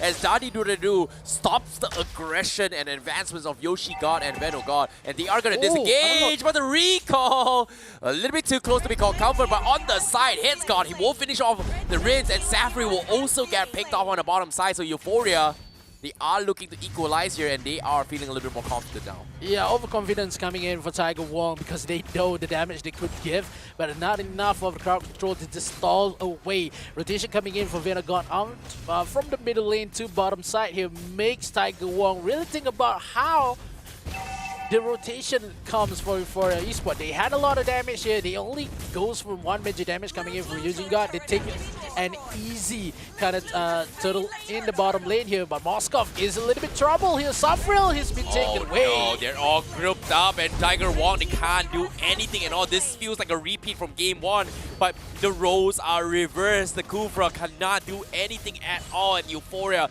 is constantly punishing them here. Faram is now trying to extend the fight. Gugun doesn't have the purple buff. It was stolen, and now Venogod versus that is not going to be a good one as well. Yoshigod with the airstrike as well. I'm offended comes in, but Shujo doesn't have the mana to continue his fight. Once he goes in, there's no way out. Oh, airstrike comes in. Yoshi is going to be able to sustain his way through. He's going to be fine. The re-engagement from Rexley not going to be connecting here. It's a little bit too late, so he's going to be disengaging. Dadidu, what are you thinking? You're all by yourself. A little bit alone here onto the top side. Head got a little bit more damage with the heals coming in for that Arlot itself. I think onto the bottom side fight, that Federal Airstrike a little bit too early though, because if EUPHORIA just trying to force a fight here, Tiger Wong would absolutely lose because they doesn't have the AoE damage coming in for that Farsa, and Dadidu did not play well with the communication and the possession he held. Not much on the favor of Tiger Wong. Oh, this is so tough, so difficult for Tiger Wong. It all comes down to whether or not Rexley can isolate the target. Currently, Ryujin is right in front of him. Can they chain stun his way through? Because as of yet, Rexley is building a little bit more defense yet, so no feather yet. Anti-Kira's up on Venogod, but it seems like they are going to focus the defense on tier 1. It's not worth the fight yet. Dadidu looking for the extension. They know there's there, but looks like they are going to go for the dive as well. Rexley is going to go for the attention, but he misses his combo. Primal Ref to try and extend the fight, but it is going to be baited out. EUPHORIA ignoring the fight for now as they wait out for the Primal Wrath before they go in. Dadidu looking for the setup now. Without the Primal Wrath, they go for the re-engage. They pull it back. They're looking to finish bomb. The Snows comes in. It looks good as well, but it's just so darn tanky. Eventually falls. The count out from EUPHORIA keeps them alive, extends the fight, and this time EUPHORIA will turn the favor against Tiger Wong Esports. That is perfect understanding on how to deal with Andy Edith. Yeah, the damage as well as the possession held by EUPHORIA onto the top side, leaving one member for EUPHORIA, yet the hits God, taking away the bottom turrets and make a pavement for the side of EUPHORIA to win this matchup. And Tiger Wong, they are losing bit by bit in terms of momentum as well as gold. I don't think it's going to be that hard for the side of Tiger Wong to defend this, but EUPHORIA is making them impossible. Oh, this is so difficult. It's so frustrating to watch, but at the same time, who could blame him? I'm a big fan of Kufra, but there's only so much he can do, and now Gugun almost getting pulled back here, but fortunately with the Ashura, he's going to be able to get out of that pull coming from the Faramis. But as of yet, Dadidu, he needs to run. He forced a flicker out. They are going to be able to back off. And Tiger Wong needs to go for the reset here. Meanwhile, Safril, what are you doing? You're gonna get caught out. Headscott is going for the aggression, but the reset comes in. He needs to go in for the disengage. Daddy-do-do-do once again trying to go for the I'm offended. The spear comes in, completely whiffs. Whereas EUPHORIA still looking for the hunt as Tiger Wong Tai Chi's their way to make space for Rexley to get some sort of farm up top. And he is progressing his way through. He got his Dreadnought armor, but he is going to be progressing for a Athena shield. Oh, okay. Or maybe even an Oracle to actually deal with this. Alright, I'm looking forward to see how it goes. Good. His way through. Buys time, he's fine. He's fine, but okay! No Ashura, I'm offender comes in, immediately takes him down. Count Altar comes in, but the Tyrant's Rage is stopping with his strike, but he's not gonna do it any good. No follow-up from Tiger Wong for them, and EUPHORIA takes him out. What a catch coming from Yoshigod. This is not fine at all coming in for Tiger Wong. One by one, we chucked down, but the damage coming in for EUPHORIA. That wombo combo. Hold that thought for now. Bottom lane, Safril, he just got his golden staff. His god is here. Can he kill him down in time? Because the rest of EUPHORIA, they're coming in. He's looking for the finish, but guess what? I don't need my teammates. All is well. Headscott, try again, bro. Try again. The reason you need to ban the ALVA, look at how the health just regen back. It's crazy for the side of EUPHORIA. 1v1 with the Moskov. Moskov doesn't have any leeway to win this matchup. Oh my goodness. Appraiser's draft comes in, doesn't even need it. Easy Lord takedown from EUPHORIA. Tiger Wong just completely dodging the fight. 6k economy behind EUPHORIA Esports. Rinse, he just got his Lightning Truncheon. He does have the damage, but eventually right now, the amount of CCs from EUPHORIA Esports is just allowing this carry to just penetrate through all this damage from Tiger Wong Esports. Who needs magic damage when you've got true damage? In this case, his items, well, he's got the Corrosion Scythe, Golden Staff, DHS, and the Wind Nature. Final item, most likely going to be the Wind Talker, perhaps. Maybe even the... I think it's going to be the Rose Gold Meteor. Is not exactly sure yet. We've got to wait for it for now. But with the Lord coming in, I don't think at this stage it does matter here. The counter altar still a force to be reckoned with. But no, Tyrant's Rage comes in. He makes the mistake. He's going to get chased CC. The counter altar bleeds through here, but he is going to fall. But they will be able to trade down Headscott. Rexley needs to back out, but narrowly escapes this as they take down the Arlot. So that is going to be a little bit of a defense coming in from Tiger Wong Esports, as Safril does have the kill threat potential, but Yoshigod looking for the catch, but no, from the sides again, he misses it. He will sacrifice his life, but the Tyrant's Rage will catch on Ruby to allow Safril to pop off. They finish him off guard. Venogod, they catch on Safril, but they can't finish him off. They'll sacrifice Gugun from Tiger Wong. They've overextended, they've overheated. The taunt coming in from Venogod will not allow this either to survive as the carry shreds through his health. One by one mistakes has been made by the both members here.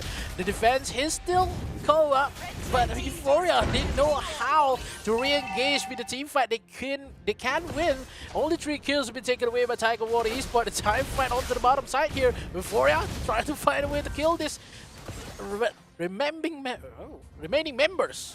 Oh, Malefic Raw purchase up on Shizugod. It's not gonna scale the true damage, but it does scale the initial first attack as well as the turret damage reduction here for armor reduction. So that is going to be a big pickup. Safril, he just got his DHS, so that is going to scale even harder. But like I said as well, you know, the biggest threat right now from EUPHORIA Esports is got to be chipping away at the count out first. Conceal play comes in. Ryujin does have to flick and try and set this up. It looks good, but looks like they will force a preemptive count altar. Not going to do them good. They lose an inhibitor, but can they trade heroes? It seems like they can.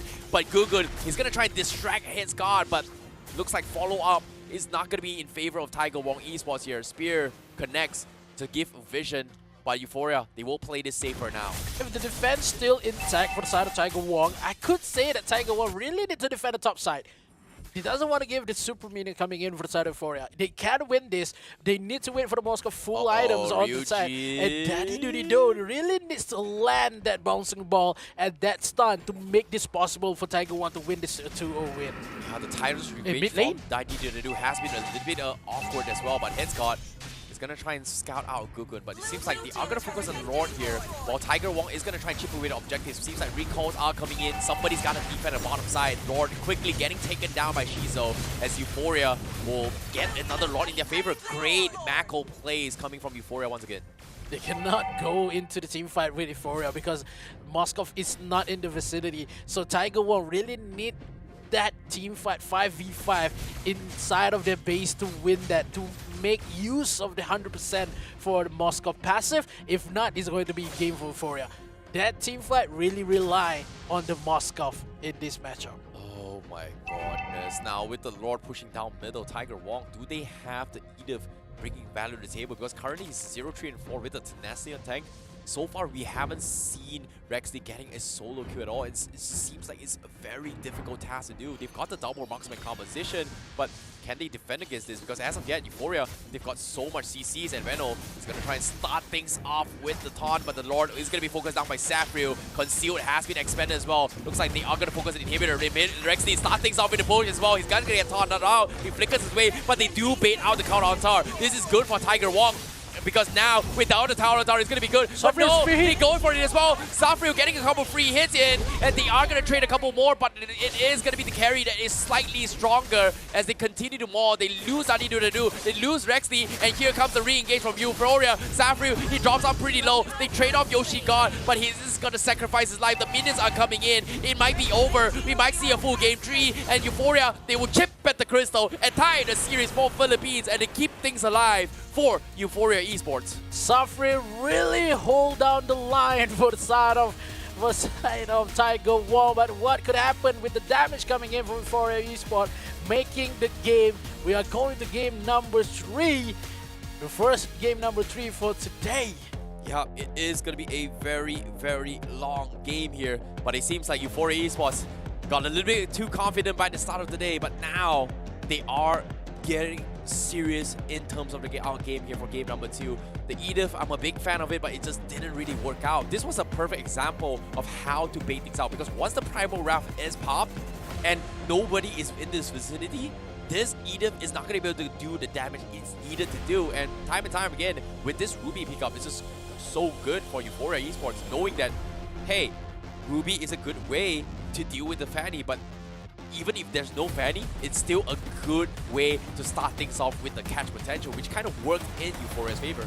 Yeah, I think the more struggle for the side of Tiger Wong is the farmers though, because the position, you can see how using God position is too much convenient on the side of Euphoria, with the protect coming in for Yoshi God, making the game for the side of Euphoria. Tiger Wong a little bit too late for the power spike coming in for Safriel, but he holds the line pretty well, and Tiger Wong really gets the comeback that they need in terms of the defense onto their bases. But yeah, there's no luck coming in for the side of Tiger Wong in game number 2. Euphoria takes the draw coming in game number 2. Yeah, this is just a good game response coming from Euphoria here, but 2 games in a row so far. Kufra has been a very, very difficult hero to play. In this case, Adi-Do-Do-Do struggled as well, similar to how Euphoria did in game number 1. But with that being said, adaptations has been made. Both teams are learning from each other's draft. They are learning and adapting, and they're bringing something new to the table. And hopefully, with game 3, we will find the overall decider match between both of these teams. But as of yet, this is going to be some stats for you guys to see how things are going on as well. Safriu, he couldn't even complete his final items here. He didn't even get his Winds of Nature to sustain his way through, just because of how much pressure Euphoria is shifting down below, especially with Headsguard on this Arlot. This completely denying Safriu any 1v1 potential, and it's kind of scary considering that how an Arlot is able to 1v1 a marksman to completely destroy him.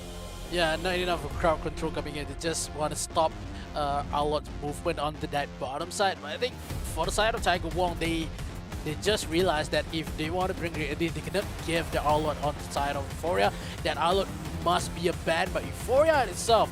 Game number 2, the draft, the bans is really heavy for Tiger Wong. Maybe in game number 3, it could be the same kind of history could be made by Euphoria, but Tiger Wong really needs to find a way to shut down Euphoria's momentum, because if not, they're going for the lower bracket. This feels like a different version of the ultimate bonding experience being brought in from Euphoria Esports here. Back then, it's all about the Estes. Now, it's all about the Faramis, and they worked it in their favor, representing from Philippines. But now, based on a little bit more stats here in front, Shizo God, damage per minute here, 5,527. Also, highest goal per minute on that carry, and it's no surprise as well. It just completely shred through all the armor of the Kufra as well as the Edith. Meanwhile, Rujin God having the most amount of assists in this game. Yeah, Rujin God plays really well with the Faramis in terms of damage and the position for the side of Faramis, but I think Euphoria, they had a momentum right now. They had the aggression. They know how to draft versus Tiger Wong. If they want to ban the Kaja at the same ban in this game number 3, I would say is a yes, because Tiger Wong could not do anything without Faramis, without the Kaja as well as the glue. Yeah, it seems like a little bit of a pick-off potential, because in game 1, it was all about those pickoffs, and currently Shizo God, look at this, 9-0 on this carry, getting multiple insane kills as well onto the Martis, who arguably is one of the most difficult heroes to actually catch, and with his true strike damage off the light views, he was able to clutch it out for the team. So great positioning coming from Shizo God, 9-0-3. A very disappointing one for game 1 for Beatrix, but game 2 redeemed himself as the MVP. Nicely done. Yeah, without a single death coming in for Shizu God itself. So he knows in game number 1, maybe some testing the waters situation coming in for Euphoria. But yeah, I'm just liking the bans coming in for Euphoria in game number 2. So if they can do it in game number 3, we should say, or we can say, that Philippines will take one step versus let's say a draw versus Philippines and Indonesia in this current matchup for today. Maybe. It's not over yet until it's completely over. But as of yet, keeping the hopes of all Filipinos currently in the Twitch chat and all the fans here. A 1-1 between Indonesia as well as Philippines in this series. And currently, will Euphoria prove them right as being one of the strongest region, or will they bow out on the lower brackets? Because currently Tiger Wong in a prime position to take it, but was denied in game number 2 based on the draft. So, difficult moments. But prediction-wise, we are still leaning on towards Euphoria Esports. Yeah. I said 2-0, not happened. 1-1 now. You said 2-1. Euphoria. Still, predictions are going to be on Euphoria's side, for the Filipino side. But Tiger Wong, they really stepped up the game from game 1. Yeah, I think hopefully game 3 is going to be a little bit better. Yeah, I think for Tiger Wong, they need to realize that the team fights coming in for Euphoria is really great and fast-paced. So if Tiger Wong wants to beat that, they need some movement ability. They need some. They need the invis coming in for. You know, that's the thing, right? You know, like, I understand why they drafted the Kufra, but at the same time, it was so very difficult because of the potential Fanny as a big threat throughout the entire game. But all things considered, I know you guys are extremely excited for this final game. We're going to be taking a very short break. Before that, we'll continue to find out who will come on top in this best of 3 series. Don't go anywhere. The Snapdragon Pro Series powered by Samsung Galaxy is brought to you by Snapdragon Elite Gaming, Samsung Galaxy S23 Ultra, Monster Energy, and Kachi Shop.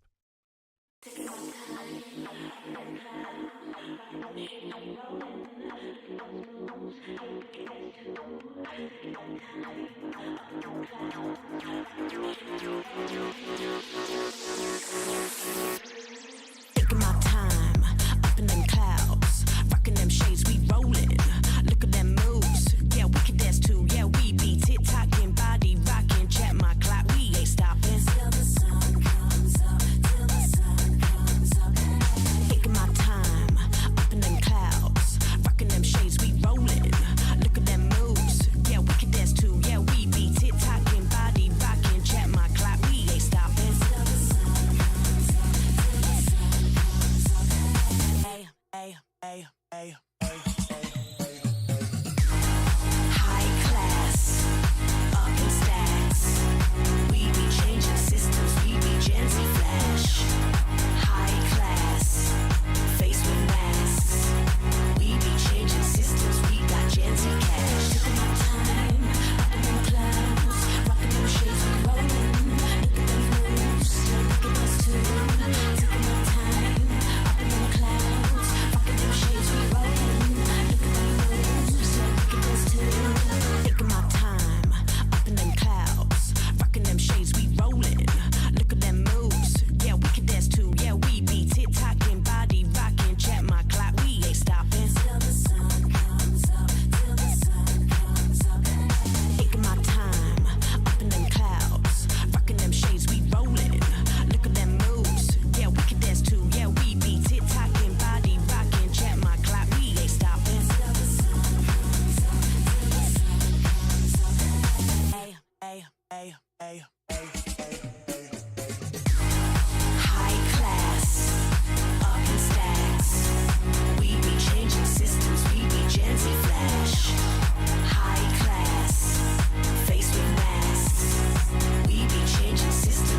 Hello, welcome back to Snapdragon Pro Series, Snapdragon Elite Gaming, upper bracket round 8 match number 2. We are going for game number 3, Euphoria Esport versus Tiger Wong. With game number 1, really going for Tiger Wong, but game number 2, dominating version of Euphoria, but game number 3, who knows what's going to happen. Thank you guys so much for your patience here as we took a very short break to energize ourselves with some monster energy to bring you the decider match. Once again, my name is ICBaby12. He is Nikos as we take you through the commentary to follow the final game of today's Snapdragon Pro Series Mobile Legends Bang Bang Season number 1. And as of yet, everything has been looking good for Philippines here. The hope is still there. It is still there to fight for the bragging rights of Tiger Series, who is the best region. Biggest debate for so many years. The reason why everybody is united for Mobile Legends Bang Bang. Currently now, Indonesia versus Philippines, and keeping things alive is Euphoria Esports, because currently now 1-1. Final game 3 is all about adaptations, and currently both teams has adapted to each other's playstyle. First game, Kufra, anticipation from side Euphoria didn't exactly work out. Tiger Wong as well didn't exactly work out. Both teams have a very clear ideas in the draft, expecting a potential Fanny pickup. But either side, both not banned, both not picked, because the Fanny is in the loop. They have this eagerness to actually bring the Kufra in, expecting that maybe we're going to be bringing a Fanny. But that Kufra has resulted in both teams taking a loss just because of how difficult it is to play a Kufra. Like we said as well, it's a hit or miss hero. You hit, you are gonna win off like 30% of the fight. But if you miss, it is gonna be very hard to get out. So that is the downfall on both sides for game 1 and game 2. Hopefully game 3 draft, we are not gonna see a Kufra. So far Kufra's win rate has went down south. Kaja's win rate went up a little bit, but it has went down south for today's game. Yeah, I think the ban rate for Kaja is bigger for today because of how Kaja plays really well in game number 1. In game number 2, just no access. But in terms of Euphoria, I want to say the game number 2 draft is really good. The greatness coming for the draft, the bans as well, because they know that Fanny is in the loop. They brought out the Ruby to play in that matchup. So Tiger Wong, they need to adapt with the drafting phase and the mind games of Euphoria if they want to win this matchup. So Euphoria, if they want to ban 1-1, maybe the Farah miss as well. Kaja is with, can be taken away. A lot same ban can be made by Euphoria, but Tiger Wong really needs to respond. Maybe the glue, maybe the Fredrin. But Tiger Wong, if they take down the Fredrin again, it's going to be a hard game here for the side of Tiger Wong. It feels like right now, they need to switch up the bans here coming from Tiger Wong Esports, because it's not really working out. Euphoria has doubled down on the Fredrin composition, but they did respect Tiger Wong for their Eve. The biggest threat for the Fredrin that struggled here was because of the slows being set up by all these Eve slows, and that was one of the reasons why they actually banned in second phase. This time they're mirroring it up again, but the question here is, Tiger Wong, will they respond the same? Joy was something that they banned off, Fanny completely let off through as well, but now the question here is, was the Faramis a big threat for Euphoria Esports? Personally, I think yes. Yeah. Faramis has been a big threat for any other teams because we saw a lot of Faramis banned. But if Tiger Wong wants to ban the Faramis, I think the 2 bans they can take is Faramis and the carry. The carry Maybe. made a good gameplay for Euphoria in game number 2. Maybe, just maybe, but as of yet, I feel like if they ban a Faramis, it's going to be great. But still, once again, no changes so far in 3 games overall. Kadita has been the trend here, especially for the upper brackets, to be banned off regardless of the situation. So Tiger Wong not taking the risk again, they're banning on the 1-1. But the final ban here coming from both sides is going to be dictating the tempo. Euphoria, they did ban off the Valentina just because of the fact that there was going to be a potential Faramis pickup. So this is where the changes is going to go. They go in for the Valentina. Tiger Wong makes a decision now. Do they still stick with the Joy, or do they ban off the Valentina? Because I'm pretty sure Euphoria still wants to play a near identical draft from game number 2. So this is going to be a little bit of an adaptation.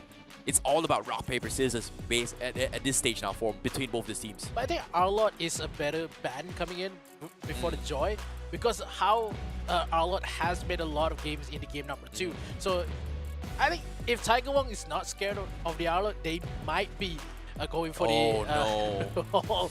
Looks like it's going to be the identical one once again. I agree with what you're saying as well. Yeah. I think Arlot is something that they should let go.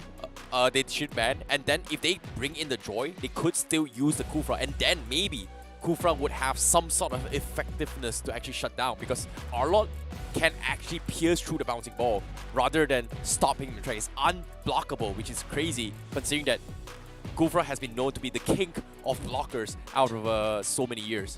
A king of mobility denial once upon a time. But in this case, once again, EUPHORIA sets up tempo with the Frederick. Tiger Wong, they completely ignored the glue in the first phase. Do they still double down on Martis as well as Farsight as an opening? I think they go for Martis and as well as the glue if they want to, because of they need to play early aggressive because of how Fedrin really needs some level to just fight in this matchup. So they go for the glue and the Faramis, open up for a Arlot for the side of EUPHORIA. Who's ever going to the jungle. Very smart here coming from Tiger Wong Esports, because if you guys have watched yesterday's game in the lower brackets here, it was See You Soon going up against the Drift. They had a Faramis as well as a Glue, two very, very strong catch potential. This is near identical compositions on how things may go down, where you have a Cho, you have a Faramis, you have a Glue, where you can isolate and catch targets by just catching off guard towards a different angle and just completely destroy them, which we did see earlier today with the Lancelot pickup coming from GPX. So I think this is really, really smart, but I don't think they would be identical to how GPX takes the game here. But EUPHORIA, they take the Farsa, they take the Arlot this time. A little bit of a switcheroos in terms of hero pools. Yeah, Tiger Wong could also bring up the Hayabusa or the Ling here, because he doesn't know what kind of support EUPHORIA will dealing with. I think if EUPHORIA just want to bait out the Fanny for the side of Tiger Wong, the Ruby could be played here. Melissa been picked up because in game number 2, EUPHORIA banned it out in ban phase 2. So if they want to go for, they want to just defeat the reason for the Moskov pick coming in for EUPHORIA. Mobility-wise is going to be a big problem here from both sides. So Kufra completely ignored Fanny, also going to be completely ignored for now. Tiger Wong, they get the early Melissa just to prevent EUPHORIA from actually dealing with the count auto, right? You saw how they were struggling. Despite having the Moskov, it was a big threat to begin with. But for jungle-wise, what is Google going to be playing? Because as of yet, EUPHORIA, they ban off the Archive, something that they're comfortable with as well. Mortis still in the pool. Fanny also in the pool. So EUPHORIA, they have to make a choice.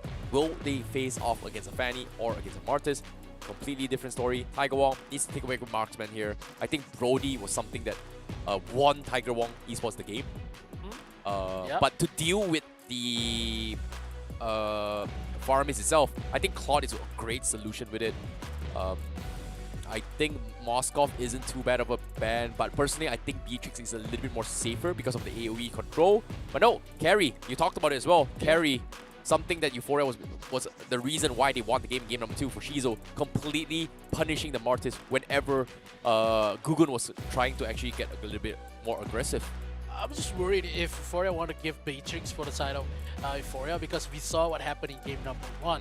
Beatrix is not up to par what happened inside Tiger Wong. They ban out the Martis right now, so open up for the Fanny, maybe the Ling or the Hayabusa. I do think that Lancelot Lancelot tank seems really, really strong right now from inside Tiger Wong Esports. But the question is, can Google play it? That's a completely different story. They need some sort of frontline tank for the jungler here. Barats isn't too bad in terms of catch-up potential. It does soak up a majority of damage. It does give a little bit of a threat in here. But no, Tiger Wong says, we are taking the Ruby away. And this might be a setup for a potential Fanny for Tiger Wong Esports. EUPHORIA, their marksman here, it is going to be the Harif. A great way in terms of AoE damage to deal with the Count Altar. They have physical damage, they have magic damage, a balance from both from EUPHORIA Esports. Final pick here for the roaming position. Do they take the gamble? Kufra or no Kufra? Fanny, completely ignored. This time, 15 seconds left. I don't want to see a Grok for EUPHORIA though. Oh yeah, Grok is so strong as well.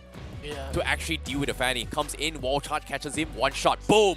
Fan, definitely the better choice. Kufra has had 0% win rate in this series between both sides. But Tiger Wong, they're not bringing in the Fanny, but it is gonna be the Lancelot jungle. Good job, Mikos. Yeah. Our predictions are spot on. I'm back, And, baby. You're back, and I hope you guys are enjoying yourself as well. So far, we definitely liked the brains and bronze between the coaches, between both of these teams. The way they draft has been really, really spot on. And currently, this is the game tree's adaptation of what happened between game 1, game 2. The best of both worlds, adaptations, learning, denial picks. But with that being said here, 20 seconds left before we jump into the game. No marksman for Euphoria Esports. Hyper carry Harif to actually go into the later stage of the game. Can they close this quickly enough, or will Tiger Wong Esports drag this long enough to actually come up on top? Because the 10 Lancelot has been known now scaring and terrorizing the current region in all regions in MPL to delay the inevitable, dragging into the later stage of the game. This is the game tree in the final series for today for the Snapdragon Pro Series. This is the decider match. Who will come up on top? Is it going to be Euphoria Esports or Tiger Wong Esports? I would just love to see both of the team. They already have 2 magic burst damage. I want to see Radiant Armor. I just want to see Athena stacks. Just want to negate much of the damage coming in from magic damage for Tiger Wong as well as Euphoria. Leaving away for the Fredrin as well as the Glue, who's going to have a lot of shields and also health. Who's going to be on top? Maybe Euphoria, maybe Tiger Wong. Leave the late game for Shizu as well as Safra with the Melissa pick. Well, it's going to be different as well, but Shizu got on the Harry, currently 50.5 KDA, but hold that thought for now. We are going to be seeing a little bit of engagement. Flicker towards the side as well. Dani Duda made a mistake. He's going to get punished for it by Euphoria Esports, but now Rin's going to get chased down as well. But seems like Euphoria this time feeling a little bit more confident compared to game number 1. Euphoria knows they had the momentum here in the early matchup because they had the Grok as Okay. Vanguard. They cannot go in much more aggressive than this because they need the help for Region God in the mid lane, because Binchang got a lot of damage from Farmis. Farmis is one of the major flaws that Euphoria is having to deal because of the burst damage coming in for Farmis. This is by far the weirdest game I've ever seen here. But let's take a look at the predictions as well, because you guys watching at home, it seems like a majority of you are going to be focusing on Euphoria Esports, and it makes a lot of sense. It is 50-50 among the comment section, but all in all, first turtle on engagement as well. It is going to be baiting as well. Venom God with the Frederick. They're going for liberal harassments here. Gugun does have the execution. Counter also comes in. The wall charge not going to do much, but Euphoria steals the retribution. It's all going to be all out. Brown Ryujin will get the kill onto his Rexley, and now the journey continues. The turtle bomb aggression from Euphoria, and they pick off the Faramis, and Tiger Wong now losing 3-0 in 2 minutes of the game. That block coming in for Yoshi got just denied. The ultimates coming in for Daddy Doody Do. They're giving a lot more potential for Euphoria to kill one by one the members of Tiger Wong. Tiger Wong losing the mentality here. Euphoria takes a lot of damage. Gugun, a little bit of trouble, but Yoshi as well, a little bit of an awkward position. He does have the wall charge. No, he doesn't actually have the wall charge. And Tiger Wong says it's just not worth killing this roamer here. Daddy Doody Do. Maybe here, providing a little bit of an annoyance here, but yeah, it's just a battle between a wet noodle fight. Boom, bang, boom. Rock and Scythe. Who's going to be tougher? It seems like Yoshi God will be the victors in this trade-off. Meanwhile, bottom side, Melissa goes for the go away, but the re-engage comes in, allows the kill on Ryujin, punishes an aggression. Rock or Scythe, it doesn't matter. Pert will still die to the blades of the Ruby. In this case, the Euphoria Esports overheated a little bit in this bottom lane. Meanwhile, top side, well, it's going to be another wet noodle fight, but it is going to be Arlon versus the Glue. And currently, Rexley might be forced to go for the split, and it is going to happen. Rex God going to be in a little bit of an awkward position, but Rexley is getting bullied out of the lane, and he is going to be able to go back off. Meanwhile, bottom lane, Zaman Force has been expended as well. They get the kill on the Zafril, they get the connection, but the counter also comes in. The Appraisal Drop do a little bit more damage, but can they get the finisher? Here comes the saving grace, Ryujin with the feathered airstrike, looking for the finish. They're so low, but they can't finish them off. But oh my god, Yoshi God with the wall charge takes down 2. Dadi Doo next to fall, needs to flicker away. He won't get out the safety, but Euphoria Esports chips away and punishes Tiger Wong with a clutch situation now. Safril back online, defends the tier 1. The damage has been done, and Euphoria will get the reset in. The only hope that Tiger Wong has to just negate the Federal airstrike is the go away coming in from Melissa, but no, EUPHORIA said, okay, you use the go away and then Federal airstrike will go on. That is a matter of timing here coming from EUPHORIA. They are rimming down away Tiger Wong with 1 by 1, with no marksman composition, with a couple more damage. Oh, here comes the taunt. Daddy Dadu is going to get caught out as well. 2-man wall charge coming for EUPHORIA. Cold Altar keeps him alive, but the I'm Offender drags them away from the Cold Altar as EUPHORIA takes down Daddy Dadu. Oh, what a catch. Good. Now looking for the finisher. He's going to get kited away, but he's a tank Lancelot. He is taking a little bit too much time, and he won't actually fall to this. And Reno looking for a freebie, but Gugun buying time, but it is going to be Hens God that kills him off, and that is going to secure turtle advantage to EUPHORIA. Yeah, EUPHORIA, no. With the Arlot versus the Lancelot, you have a dashes. Yeah, Arlot has two. He can just chase you down with a couple more dashes, and as well as the regen. More could coming in for the side of Hens God with the Arlot pick. Bottom side still Gucci on the side, because we know the couple of damage coming in for Melissa as well as Harit. If Harit joins the team fight, it's done for Tiger Wong. Oh my goodness, tier 1 down bottom is going to fall to Shizu God, but EUPHORIA, like I said as well, time is of the essence. They need to close out this game before Safrio comes online. This Harif is doing a fantastic job. Here comes the Feather Airstrike to zone out the lane. Daddy do looking for the pull once again, but it seems like he is going to be playing a little bit safer for now, as EUPHORIA needs to try and find a way to actually going for the reset here. Tiger Wong Esports in a very, very awkward position now.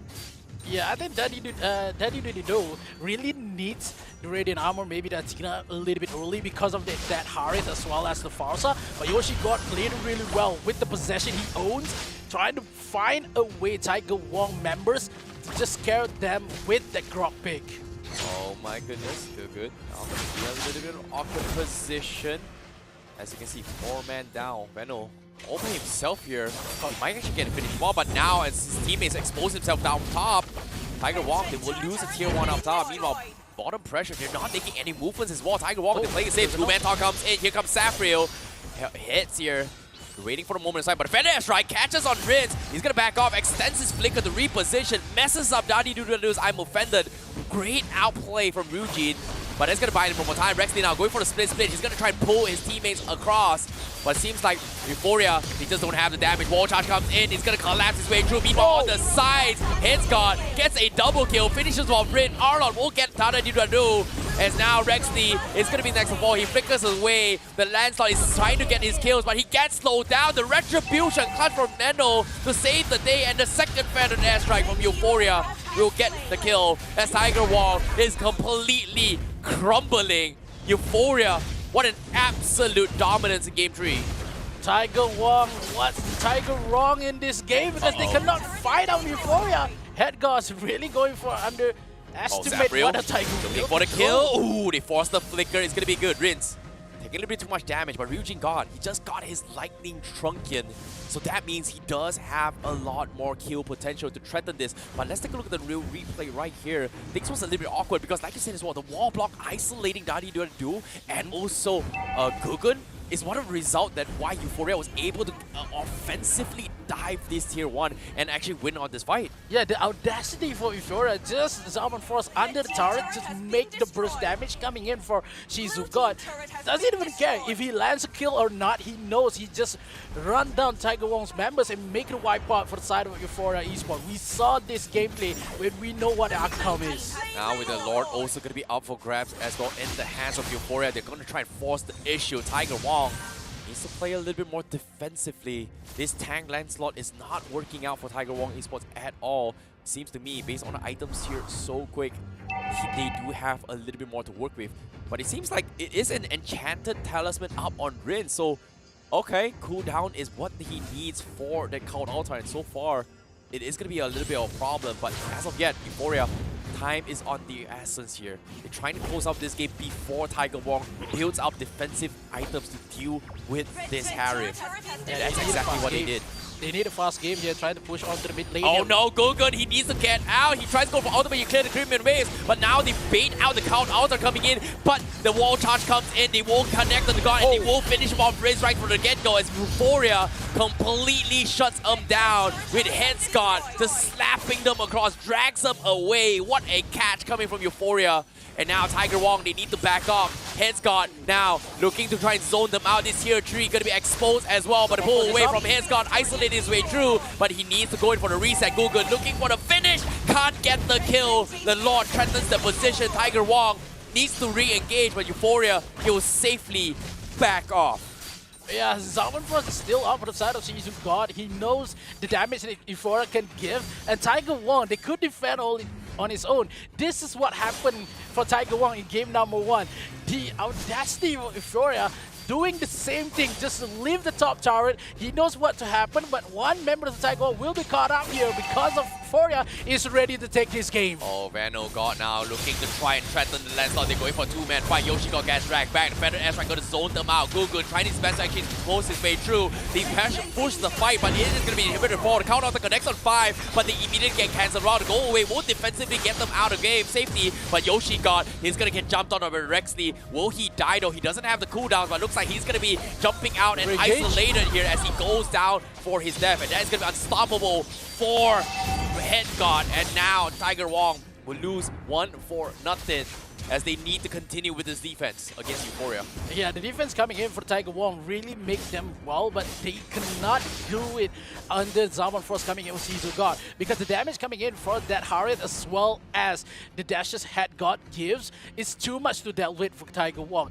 We can say that Gugun Shishiro played really well into the defense, but in terms of objective and prey, whoever wanted been taken by Tiger Wong is not up to par what they do in game number 1. Tiger Wong a little bit under the weather here, but EUPHORIA showed that Philippines is the one to win. Yep, Divine Glaze purchase up on Shizu God, and this Harif is going to do some significant amount of damage. The Feather Airstrike comes in. It's going to be enough to trip him away, but Riz will be able to disengage. Headscott, however, isolated here. Tiger Wong hesitating to commit to this fight, as Headscott a little bit too difficult to fight here. Gugun going to be focusing on the purple buff. He's going to try and retrograde his way through. He will get it, but EUPHORIA already making work on towards the Lord, as EUPHORIA will go for the second attempt. Top side, maybe mid lane for the Lord itself. The EUPHORIA has the items, has the damage, but only matter of time for Tiger Wong. One single mistake, she will take the game for EUPHORIA and make Philippines is the draw coming in for Indonesia. Tiger Wong played really well. They have a couple more damage, but they cannot deal with the damage been given by EUPHORIA with Conceal. Conceal play comes in, waiting for the right moment to strike here. Harif still haven't popped the Zaman Force yet as they wait for this next objective, as they patiently wait for the Lord shoving down middle, but it seems like the housekeeping doesn't tally up from the top and the bottom lane, so this is going to be a delayed synchronized push potentially. No, actually it is going to tally as they try to delay the defense coming from Tiger Wong Esports. But look at Headscott. He's in a position to try and isolate the team fight. Rexley, he's going to go for the split to try and delay the minions. But with that being said, here comes the big wall charge. Connects on 3. The Grok comes in. This is a disaster. Tiger Wong, they get completely destroyed as EUPHORIA gets the catch, gets the crystal, takes the reverse 2-0 sweep, keeps the victory for Philippines, and tying it against Indonesia for today's series. What a game from EUPHORIA Esports. The combo coming in for the Dad Wall Charge takes 3 members of Tiger Wong, make it possible for EUPHORIA after they drop in game number 1. The momentum is real, the losing is real, but EUPHORIA takes the lead and they are still in the upper bracket, knocking down Tiger Wong lower brackets. What a game here. In case you missed out the decider match for this series here, this is the highlights on how things went down. We saw the aggression and the desperation from EUPHORIA Esports, and they understood that with Shizu on this Harif, this is pretty much their win condition in coming with this team fights. But Yoshi God on this Grok has been phenomenal with his catches and wall charges here, and time again, Tiger Wong just couldn't do what they needed to, which is delay for time. And unfortunately to say, even with Rexley as well, he is getting poked and isolated throughout the fight. And even here as well, this EUPHORIA, after getting the victory down bottom, just snowballed their way through, understanding that if they give Tiger Wong any chance and space to farm, it is it, because this Harif is gonna eventually fall off in terms of scaling. Tiger Wong with the Ballista pick, but yeah, Shizu got played really well. The position itself with the Zarbon Force, he doesn't care how many damage he taken, he gives a lot more burst damage to the side of Tiger Wong. But Euphoria, that wombo combo, the communication and also the coordination for Euphoria deserve the win for them, and they can make it better if they going for the next game. That was crazy coming from Yoshi God. He wall charged halfway through and then flickered in towards the wall to connect the 3-man extension. What a catch coming in from Yoshi God. What a way to close this out in the series here. But nevertheless, Euphoria, they will kick Tiger Wong Esports down into a lower bracket with a reverse 2-0 sweep, taking a 2-1 victory against them. Congratulations to Euphoria Esports. Philippines won, Indonesia won. They end up in a draw for today, but still, Malaysia won. The rivalry comes in, continues between the two nations, the two dominant nations over the years so far, and currently there's just so much at stake when it comes to this competition. But now, let's take a little bit of stats as well from both sides here. Seems like Hits got this time going for the Hunter Strike and also the Anders battle, knowing that they need more damage in terms of physical here. So itemizing accordingly to deal that in case there is going to be a lack of damage coming from the far side Harif, this Arlet is going to be able to compensate by a certain degree. So it makes sense why he toned it down by going a little bit more physical damage because of how synergy came in from Euphoria Esports. So adaptations coming in is nice and all, but from Rin's side, going for the Enchanted Talisman first didn't exactly help him in terms of damage output. So I like there is adaptation in terms of sequencing, but this is unique. This is my first time seeing an Arlot going for a couple of switch ups, and so far Headscott has been one of the only ones that really impressed me so far in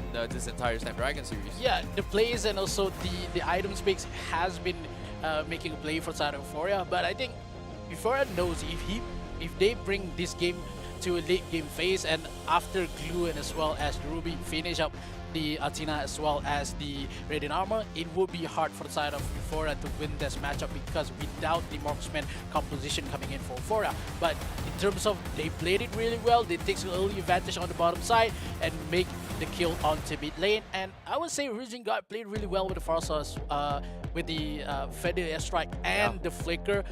He knows how to reposition himself, and as well the damage coming in for Farsa is too much to be dealt with coming in for Tiger Wong. Yeah, very, very quick fingers as well, and I agree. His damage output is just phenomenal in this game as well. Vano gone 788 GPM on that Frederick as well. Daddy taking the most amount of damage as a Ruby. He tried his best, but there's only so much he could have done. Most assists is going to be Vano God, and hero damage here is going to be 177,000 going in favor of Esports.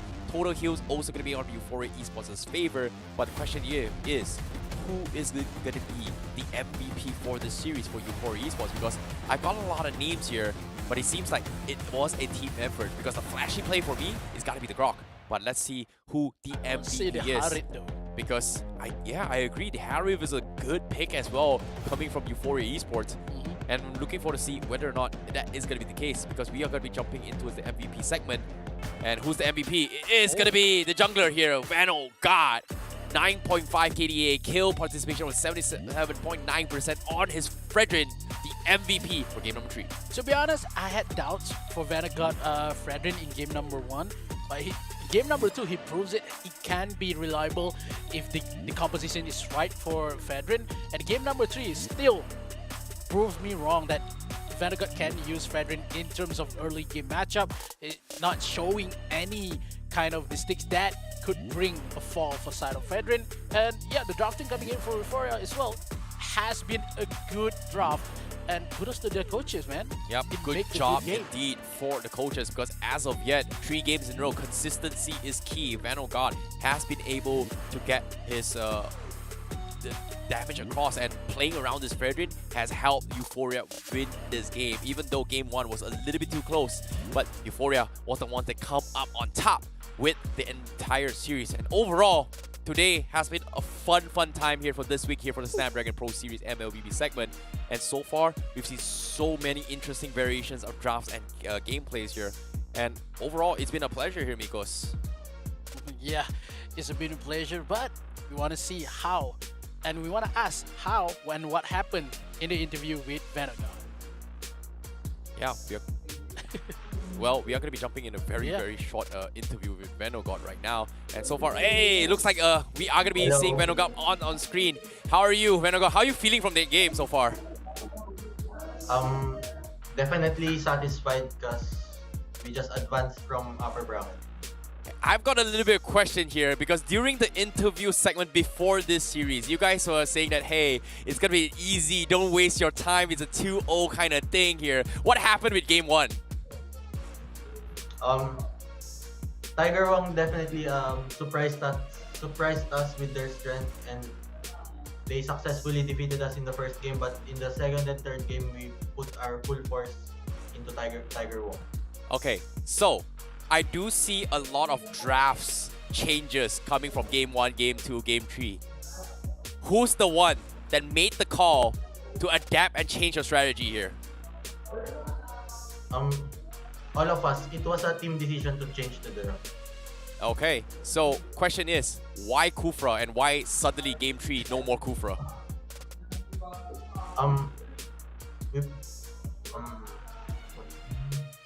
We thought Gronk was gonna be better because it was a Melissa gold lane other than other MMs. So we thought Gronk would be better than Kufra. Okay, now I know you are currently the MVP for the team. How are you feeling about that? Because so far, very consistent stuff coming with the Fredrin here. What are your thoughts? You are now currently the MVP for this entire series as well. Surprised, a little bit surprised, because I think it was a team effort to get this win, and so hopefully it will continue on our next matches. Okay, now speaking of which here, considering that you guys took a very long game in this final series here, your next opponent in the upper brackets as well is going to be GPX, another Indonesian team. What are your thoughts about this upcoming match? We have been watching GPX long before this ESL happened, and we know their strengths and we know how strong they are, and I think we will give them a good fight. Okay, GG, well played. But before we close up this interview segment here, Vanguard, there are a lot of fans in the comment section here, and there has been a debate in today here. You know, Philippines versus Indonesia in the previous series, you know, Indonesian won. You guys almost narrowly lost this. Anything you want to say to the fans or anything you want to talk about this as well? For the fans that are debating, you can choose whatever side you support, but let the results change your mind. What about the fans that are supporting you? We think the fans that are supporting us and keep supporting us, and all of our fans that are supporting us we won't let you down with the upcoming matches. Alright, thank you so much, Vanguard, for this very short interview here. Wish you good luck for your upcoming match and your preparation for GPX that is going to be coming next week as well. And thank you so much, Vanguard, for this amazing interview. We got a little bit of a glimpse here, and we are going to be jumping in towards a very small closing segment here as we pass it through the casters. And yeah, very interesting interview. Yeah, he said you can choose any team you want to support, but may the result change your mindset. Alright, change about a mindset. Support who you want to support. It doesn't matter Indonesian wins, Philippine wins. It's all about supporting whoever you want. And we thank you guys all for watching as well and supporting your favorite team and also watching the Snapdragon Pro Series. But before that, to keep you guys updated on how things are going to be going on, this is going to be the brackets coming up on screen here on how things are progressing in the journey here for the Challenger season. GPX versus EUPHORIA Esports in the semifinals. It is going to be their next upcoming matchup, but there are still more matches to go. Yeah, we still have Sway Esports versus ALVA 8, GameLab versus A8 Esport. Onto the lower bracket, Tiger Wong Esports versus Arrow 44, MHRLK Esport versus The Drift. Is going to be an interesting game, and PBN Strike will happen to wait either Sway or ALVA onto the bottom side, as well as TUPAI Esport. They are waiting for their opponent. Yeah, and on the bottom side as well, it's just so much to work on as well. We talked about a lot of the lower brackets here, and it's all about surviving here. But in case you miss out as well, next week we are going to be having same time, same place. It is going to be GameLab to start things off for next week's game, going up against A8. And then followed by Sway Esports going up against AES for the upper bracket matchups. And that's going to be a little bit interesting as well, because on the bottom side, lower brackets, we are going to be having one of these teams go down and also play against TUPAI Esports to continue their journey in the lower brackets. Who's going to lose next week is the question to be answered, but yeah, both of this matchup will make a history inside of Challenge Season onto Play Day 6. But in terms of the damage that been dealt for TUPAI Esports, they still has a couple more days to make the studies, to make a complete full draft, to just make the representative for Malaysia still alive in this series. Yeah, this is where things can get a little bit more spicy as well. We hope you guys have enjoyed the show so far. It has been a pleasure to be casting for you guys, and then of course it has been a pleasure casting with you as well, Mikos. And we hope you guys have enjoyed yourself so far. Mikos, any final thoughts before we close out today's games? Yeah, I think whoever in the low brackets, you still have time to just review what happened in that matchup as well. But whoever onto the upper bracket, congratulations. And in terms of the fans and the viewers, thank you so much to be with us and with me today. And I think that is all for me. Yeah, thank you guys so much as well, because most importantly here, we can't spell fun without you, most importantly. And thank you for the fun segment. We hope you guys enjoyed it here. But that pretty much concludes today's series. We hope you guys enjoyed yourself. This is the Snapdragon Pro Series Mobile Legend Bang Bang Season 1. My name is ICBaby12. He is Mikos. We're going to be signing out. See you next week.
Till a player on top, know it. Rooftop, penthouse suite. If you really want it, gotta own it. Fly through it, we was at the lowest. Blood, sweat, tears, the components. Riding all year, now's the moment. We are not friends, we are opponents. Yeah, I'm coming for mine. Yeah, I'm making a play, the game on the line. Yeah, I've been on the grind. Yeah, I jump in the spot, I made it my time. Yeah, look in the sky. Yeah, the stars align, no shade to shine. Can't stop it already. Emotional work and devotion, we put in this time. Look.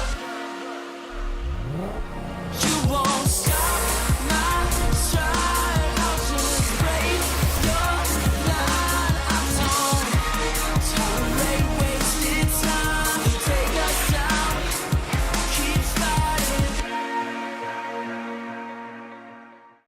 The Snapdragon Pro Series powered by Samsung Galaxy is brought to you by Snapdragon Elite Gaming, Samsung Galaxy S23 Ultra, Monster Energy, and Kachi Shop.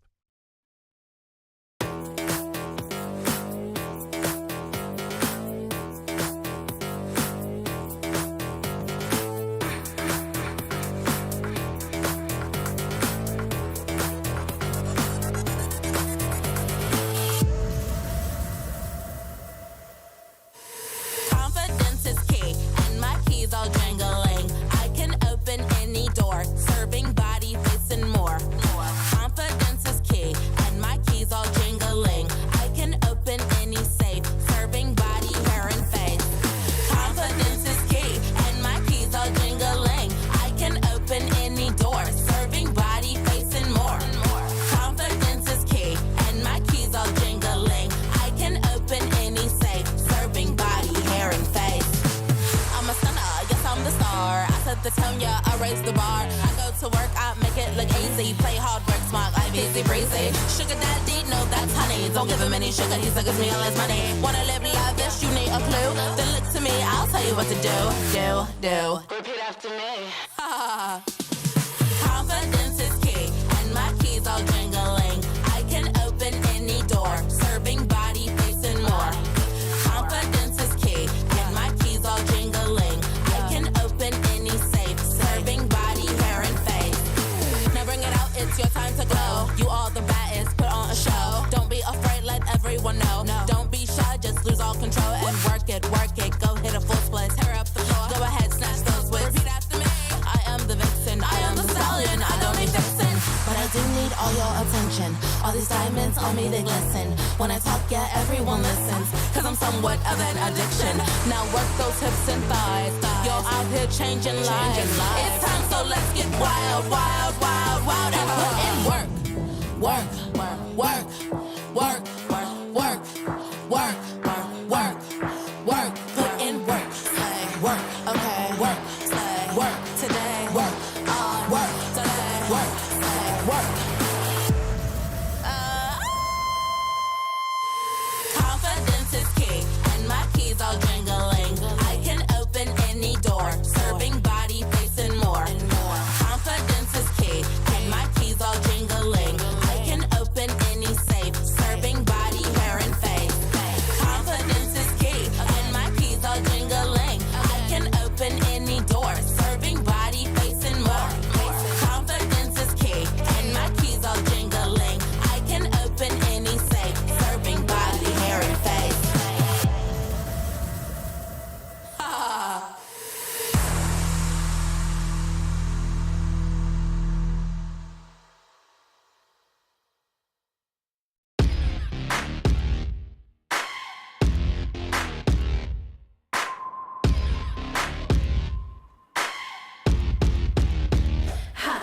I'm a punk chick, and I make you wanna ride around town with my own clique. I'm a bad girl,